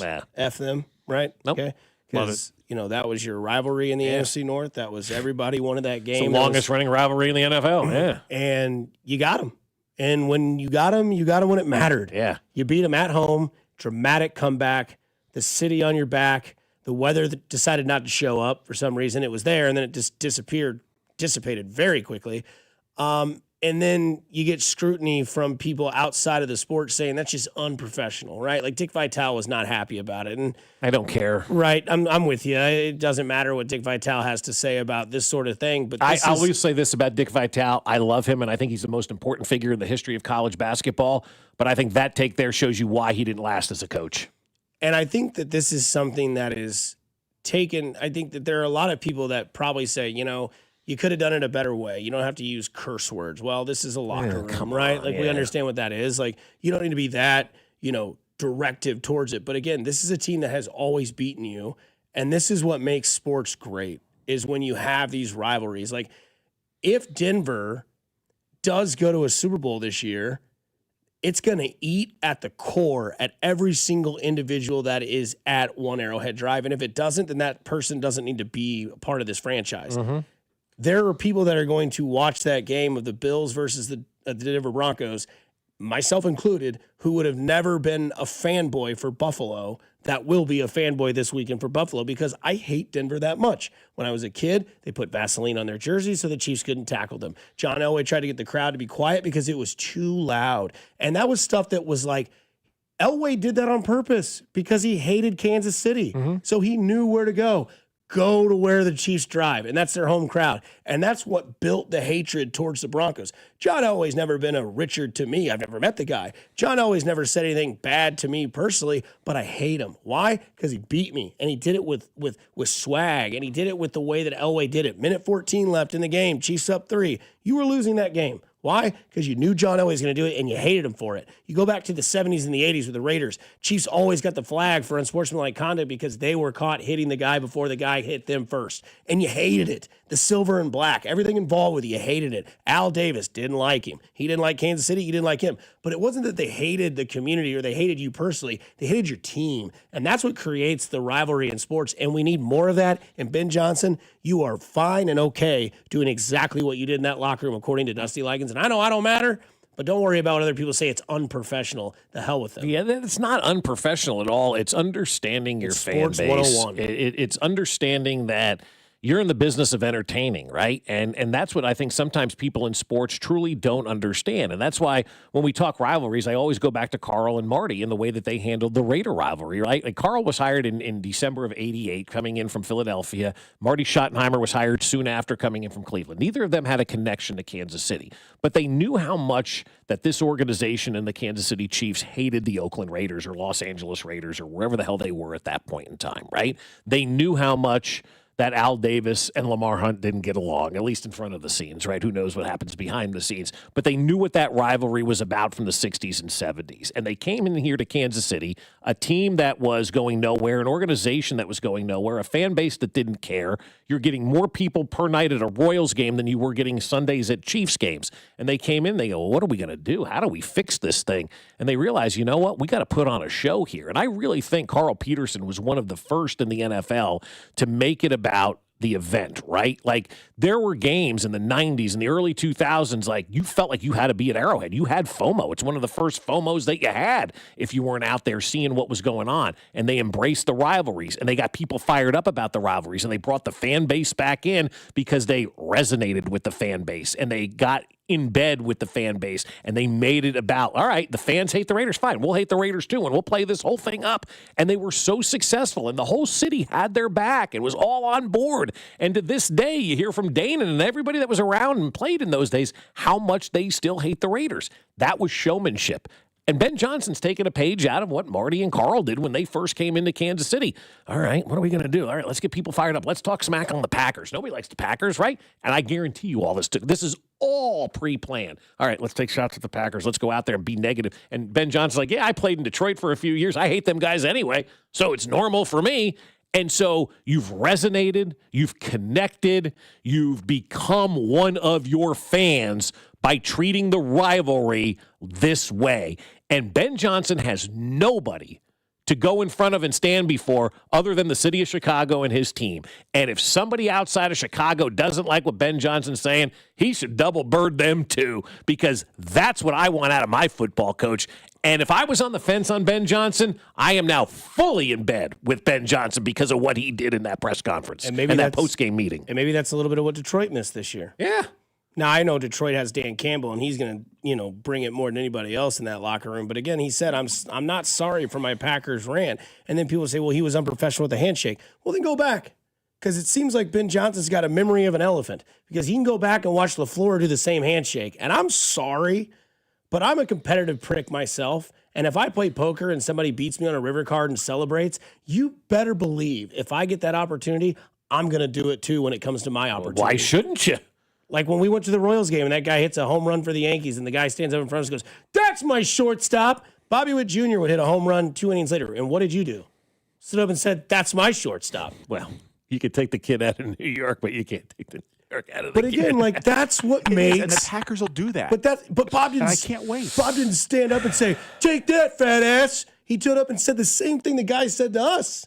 And it's fun that way. It's not. It is fun in the crowd when you can have that back and forth, and it's fun. It's Now, when you go to also Philadelphia, it's different. Yeah, you got to read the room. Yeah. You wouldn't go to the black hole back in the day with a Chiefs jersey and double bird everybody. I did that one time, and I had a little red on my polo that I was wearing, and you would have thought I was in the wrong spot at the wrong time, man. That was not a place to go in, and that's what makes the rivalry great. That's why the rivalry was so fun, and we've lost that over the years in sports. As Nathan said earlier, it's like all these coaches today, Andy included, they don't want to say anything to upset the apple cart because anytime you say something, people take it out of context, people run with it, people make a big deal out of it. It's now Tuesday, and we're still talking about Ben Johnson from Saturday night. Now, I know he addressed it again yesterday and says, I don't like that team.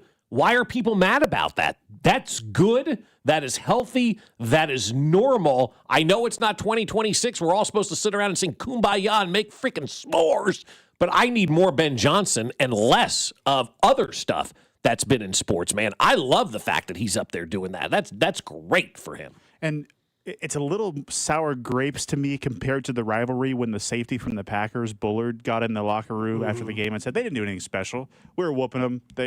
We didn't finish. They're not good. You lost. We gave it to them. And I don't want my people saying that. I take accountability. But on the flip side, I see that brewing. What you're talking about, Dusty, is the 2 innings later, they hit a home run. Next season, they beat the Bears. They're taking that bus around the stadium. That locker room, they're saying stuff about Ben Johnson, and that's good for football. The back and forth is great for the sport. I love to see that. Especially in that rivalry. And then you know what happens next year? You know how excited everybody is? It's Packer week, and it's the whole week, Or and it's everybody's Bear week. intense. Or it's Bear week up in Green Bay, and everybody's intense. The whole city's on edge. Everybody's waiting. Signs are up. People are, not talking to their friends that they know from Wisconsin. Like, it's awesome. It really is. I wish we had that Raider rivalry again like we did back in the day. That was fun. And I know it's not a stretch of a take, but I can promise you, within the first 5 weeks of the season next year, Sunday Night Football will be Green Bay versus Chicago. Oh, absolutely. 100%. It may be the opener on Sunday night. If one of those teams don't go to the, obviously. That'd be the Thursday night game. Yeah, so if the Bears don't go to the Super Bowl, I bet it's Packers-Bears to open this thing up on Sunday Night Football. Why wouldn't it be? No doubt about it. This was something also Bob loves. Adam Schefter wrote, "This is an awesome post-game exchange between a reporter and Jags head coach." But then Mark Long, who's an AP reporter, kind of went in on this. Yes. And he said nothing awesome about this, called you fake media, said that you shouldn't even have been up there asking those kind of questions. So when you heard that, how did that make you feel? I don't take no offense to it. Listen, I've been in this business more than 25 years. I've interviewed from Barack Obama to Terry Bradshaw to, what's my guy named Tiger Woods. So he can say whatever he wants about fake news. I am a member of the Black Press, NNPA, the National Newspaper Association, that's been around more than 100 years.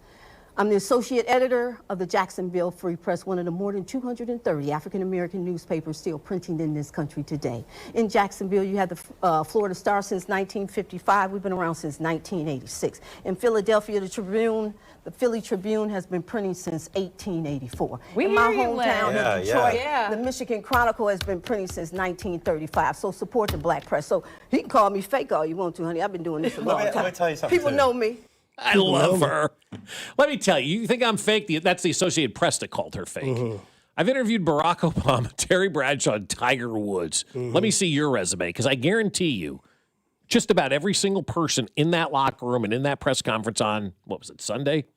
Saturday when she did when that Sunday when that happened on Sunday afternoon, I guarantee you everybody in that press conference room, nobody can put together a resume as good as her resume is. She'd go back at it again about going viral. I mean, did you know this was going to throw you into the spotlight? I did not. I really did not. I mean, it was a typical day.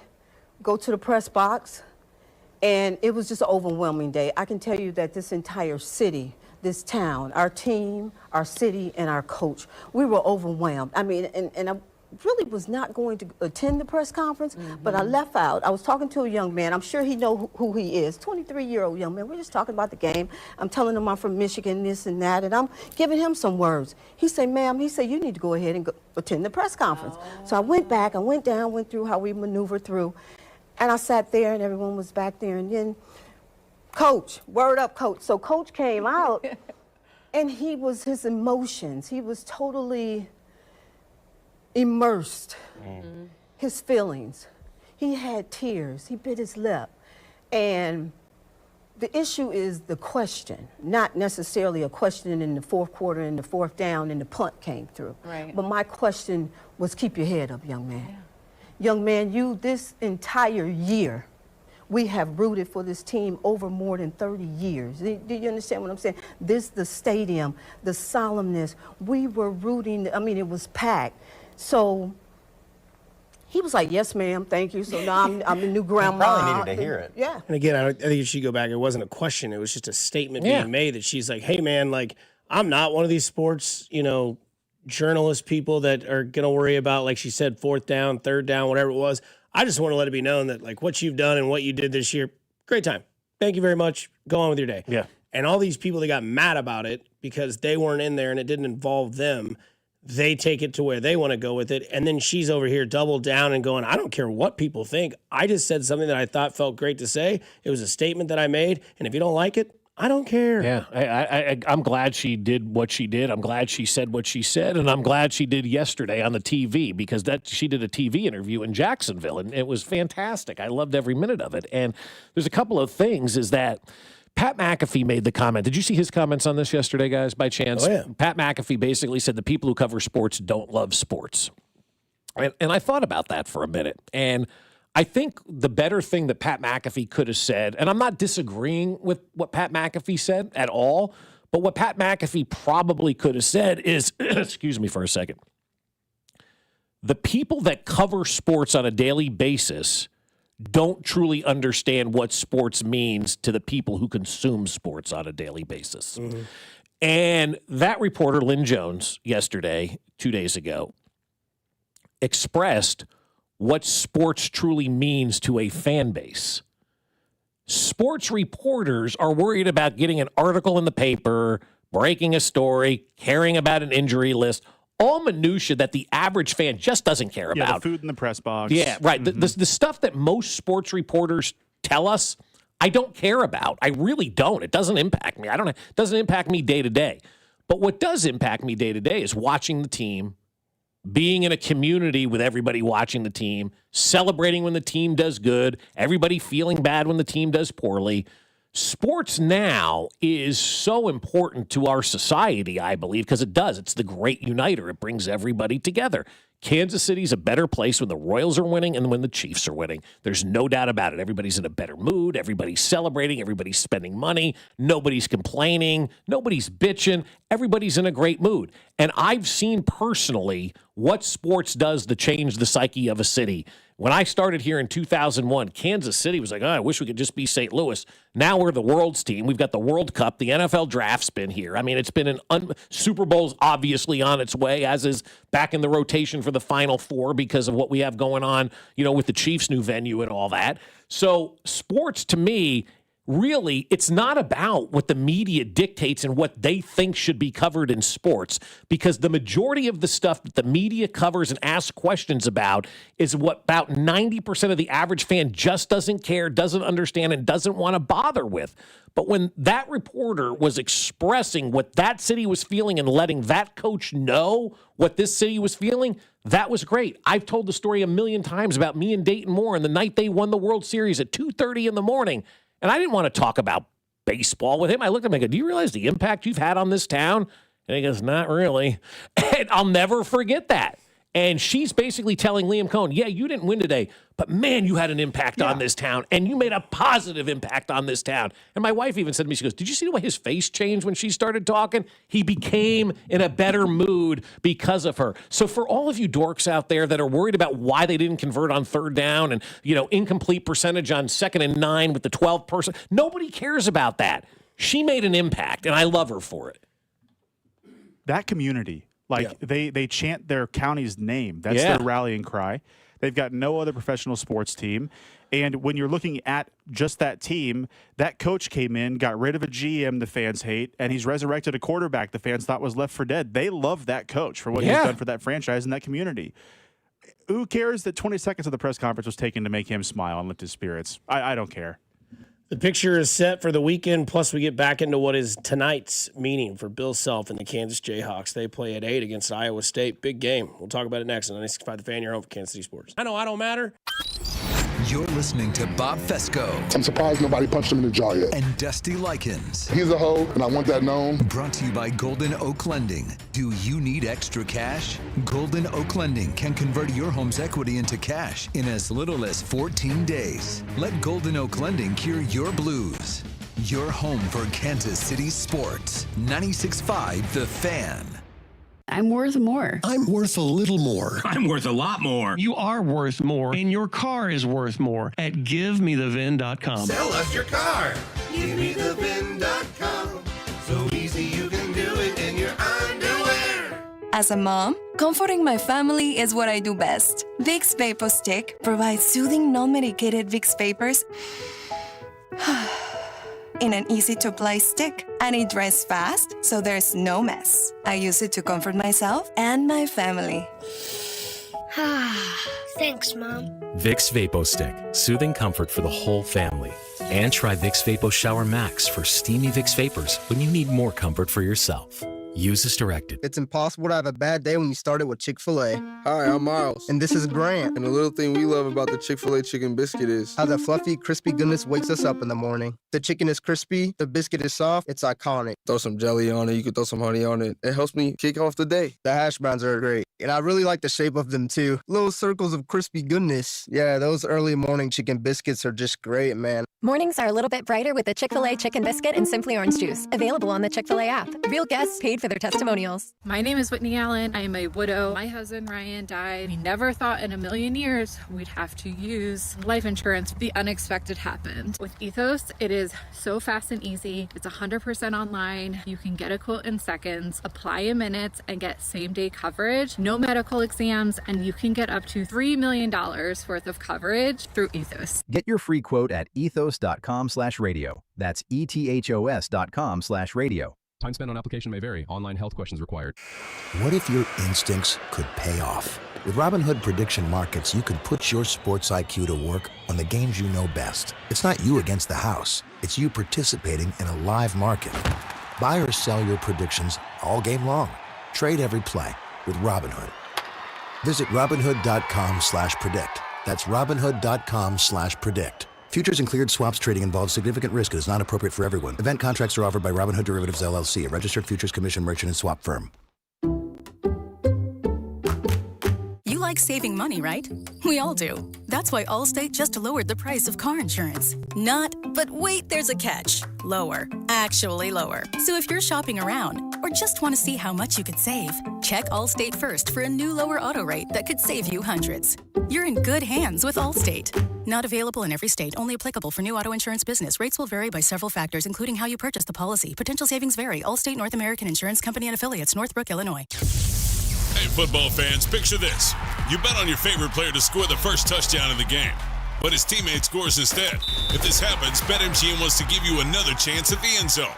With BetMGM's second chance promotion, you'll get your stake back if your first touchdown scorer scores second instead. That's right. Bet on any pro football player to score the first touchdown of the game. If you're right, you win. If your player scores second, you get your stake back in cash. With BetMGM's second chance offer, you have a chance to keep the fun going after the first player crosses the goal line. Try a first TD score wager with confidence today. BetMGM. Make it legendary. BetMGM and GameSense remind you to play responsibly. See BetMGM.com for terms. 21 plus only. Kansas only. Existing customer offer. Subject to eligibility requirements. Rewards paid back in unrestricted withdrawable funds. Please gamble responsibly. Gambling problem? Call 1-800-GAMBLER. In partnership with Kansas Crossing Casino and Hotel.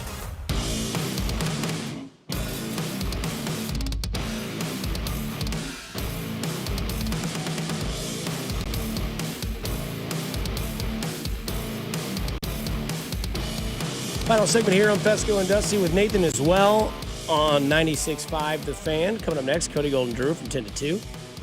And then C-Dot. And don't forget Thursday night, baby, 6 o'clock. The hot stove is back. I will be tuned the F in.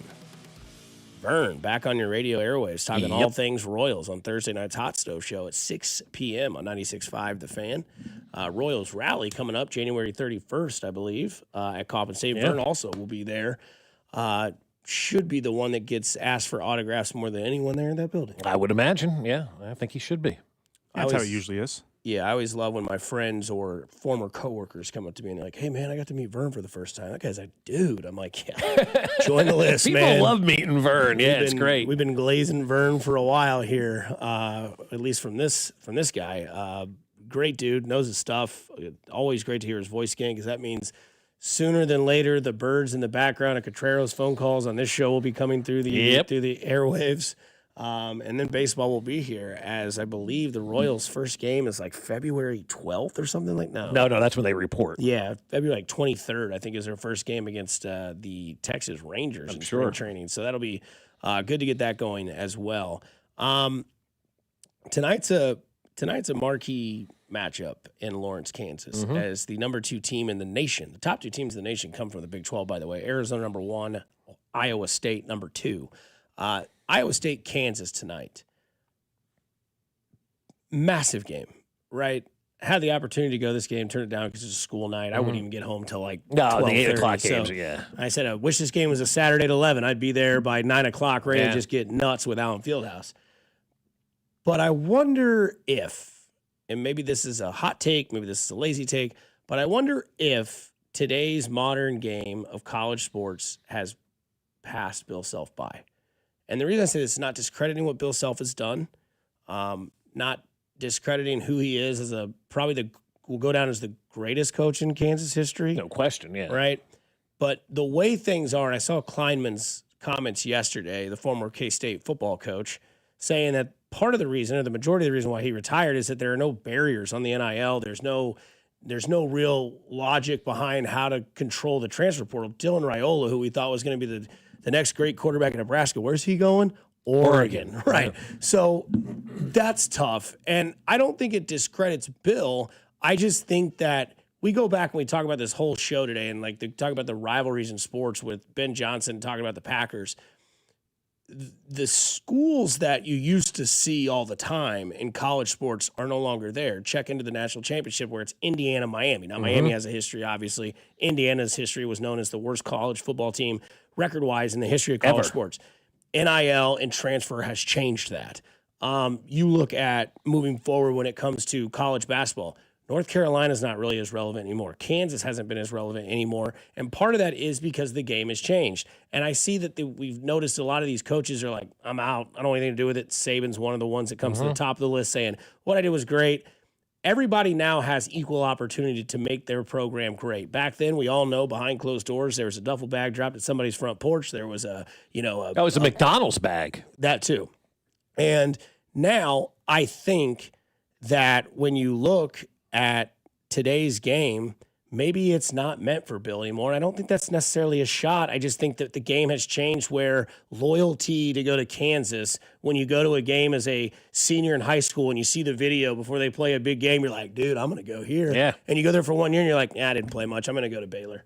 And I think that's where the game's lost because, as you had mentioned before, Bill built his teams on trust, longevity, and tradition. Well, he built it on being able to bring a kid in as a freshman, and by the time they were a senior, they were a fan favorite. They understood what Kansas basketball was about. They understood Bill Self. They were a connection from Bill Self to the younger kids. I mean, a conduit, I should say, from Bill Self to the younger kids. That's where Bill has always been his best. And you know, we've talked for years about this kind of stuff, him and I. And, you know, back in the days with Kling, we used to go up there all the time to Lawrence and talk on and off the record with Bill around lunch tables and whatnot. I mean, probably had more off the record conversations with him than I've had with anybody over the course of my career. And a lot of it always focused on this one and done stuff in college sports. And I would make the case years ago about, you know, like this one and done stuff, man, this isn't what Bill is best at. Bill is best at getting the freshmen, turning them into sophomores by the time they're juniors and then seniors, and they bought into this program.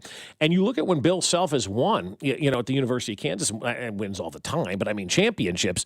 08 was a tight-knit group of guys. Then in 12, they went to the national championship game. Those were all seniors and a tight-knit group of guys as well. Then they win their next one, tight-knit group of guys and whatnot. And so every time he has astronomical success, and that's making the Final Four, he's always had a good group of players that have bought into the system, understood what it meant to play at Kansas, the magnitude of playing at Kansas, and all of that. Bill Self, when he had to go and recruit the one and dones, it didn't work out all that well with him. You had Josh Selby, who stunk. You had, obviously, Embiid, who stunk. There's been Wiggins, who was hot or cold, and really you didn't do a whole lot out. McLemore. Yeah, Ben McLemore. And I said to Bill at one point, I go, stop recruiting these one and dones. And he looked at me and goes, you're an idiot. And I go, what do you mean? He goes, I have to, man. Like, they're the best players out there. And if Kentucky and North Carolina are knocking on their doors, I got to be knocking on their doors. I said, yeah, but your programs are better when you get the kids as a freshman and you move them up. And he kind of laughed and chuckled. And, you know, we kind of moved on with our day. But that's always been what Bill is great at. Bill is great at bringing in freshmen and turning them into upperclassmen and building that program. And when you got to go with the one and done, it just hasn't been something that, you know, has been the best thing, you know, for him at the University of Kansas. And the game has changed so much right now. I mean, you've got probably, guys, just two legendary coaches left in all of college sports. It's Bill Self and it's Tom Izzo. And I'm even talking the football side of things. Are there any? Tino still count? He's been on, off, on. Yeah, maybe, I guess. I'm going to cheat to the questions Bill Belichick because he's in the college. Yeah, that he's not now, legendary from a college standpoint. No, yeah. Like the legendary, and I know Cal is still around, but he's railing. He may be out before we know it too with the stuff that he's been saying down at Arkansas. He's over this kind of stuff. As well. And so I think from a legendary coach standpoint, we've lost all the legendary coaches. They're done. They're not going to be doing this anymore. And I don't blame them because the game has changed so much. And if you're in your mid-60s or early 70s, do you really want to adapt to all of this kind of stuff? Nah, I'll just step aside. You mentioned Chris Kleiman. Go read that article that they did on him in the Manhattan Mercury over the weekend. It was brilliant. It was awesome. It was everything that you knew was going on, and then you heard that it was going on. He goes, I'm not the only one that's being chased away by this stuff. And you see that in life. Like, I know for a fact that when medical offices went from the envelope where you had little tabs that had A, B, C, D, all the way to Z, and they're like, hey, guess what? We're all going to put everything on the computer now. There were probably a lot of people that were in their mid-50s that were like, you know what, it's time for me to get out because I don't want to have to go learn all this and redo it and try to get good at it. Right. I think the same thing can be said about sports. Like, I think the radio's the same way. Sure. Right? Like, terminology changes, technology changes, and people are like, you know what, I'm just not about that anymore, and I don't want to do that anymore because it's gone beyond what I actually enjoy trying to do, and I don't want to have to learn that. And again, I don't think it's a knock at Bill Self's legacy. I just think that where we are at currently, I think sometimes the game passes you by. And I always go back to being a freshman in high school, and the baseball varsity coach, Brad Mayfield, said, a lot of you in this room will not make the team, and a lot of you will not play baseball ever again at a competitive level. And that's not necessarily a shot at you or where you are at skillfully. It just means that the game will pass you by, and you're just no longer able to compete at that level that the level is presented. And that's sometimes just hard to accept. And now competing in college sports, it's not like you're competing against those 8 and 10 blue bloods that are out there every year. You're not competing against 365 different teams out there because whether you're Kennesaw State or Kansas or Lorraine University or Loyola, whatever the case may be, you have the same opportunity as everybody else. You can just go out there and write checks like everybody else did, and it's legal now. And the portal being open, like, the whole game has changed, man. I thought being a college coach sucked years ago. It sucks even worse now. Hey, go do something nice for somebody. You never know. It could change their day, their week, their month, their year. It is simply cool to care. Kansas City, stay kind, stay safe, stay groovy. Again, coming up next, it's Cody Golden Drew from 10 to 2, and we will talk to you tomorrow, and so will Jay Binkley. It's a Wednesday. Take care.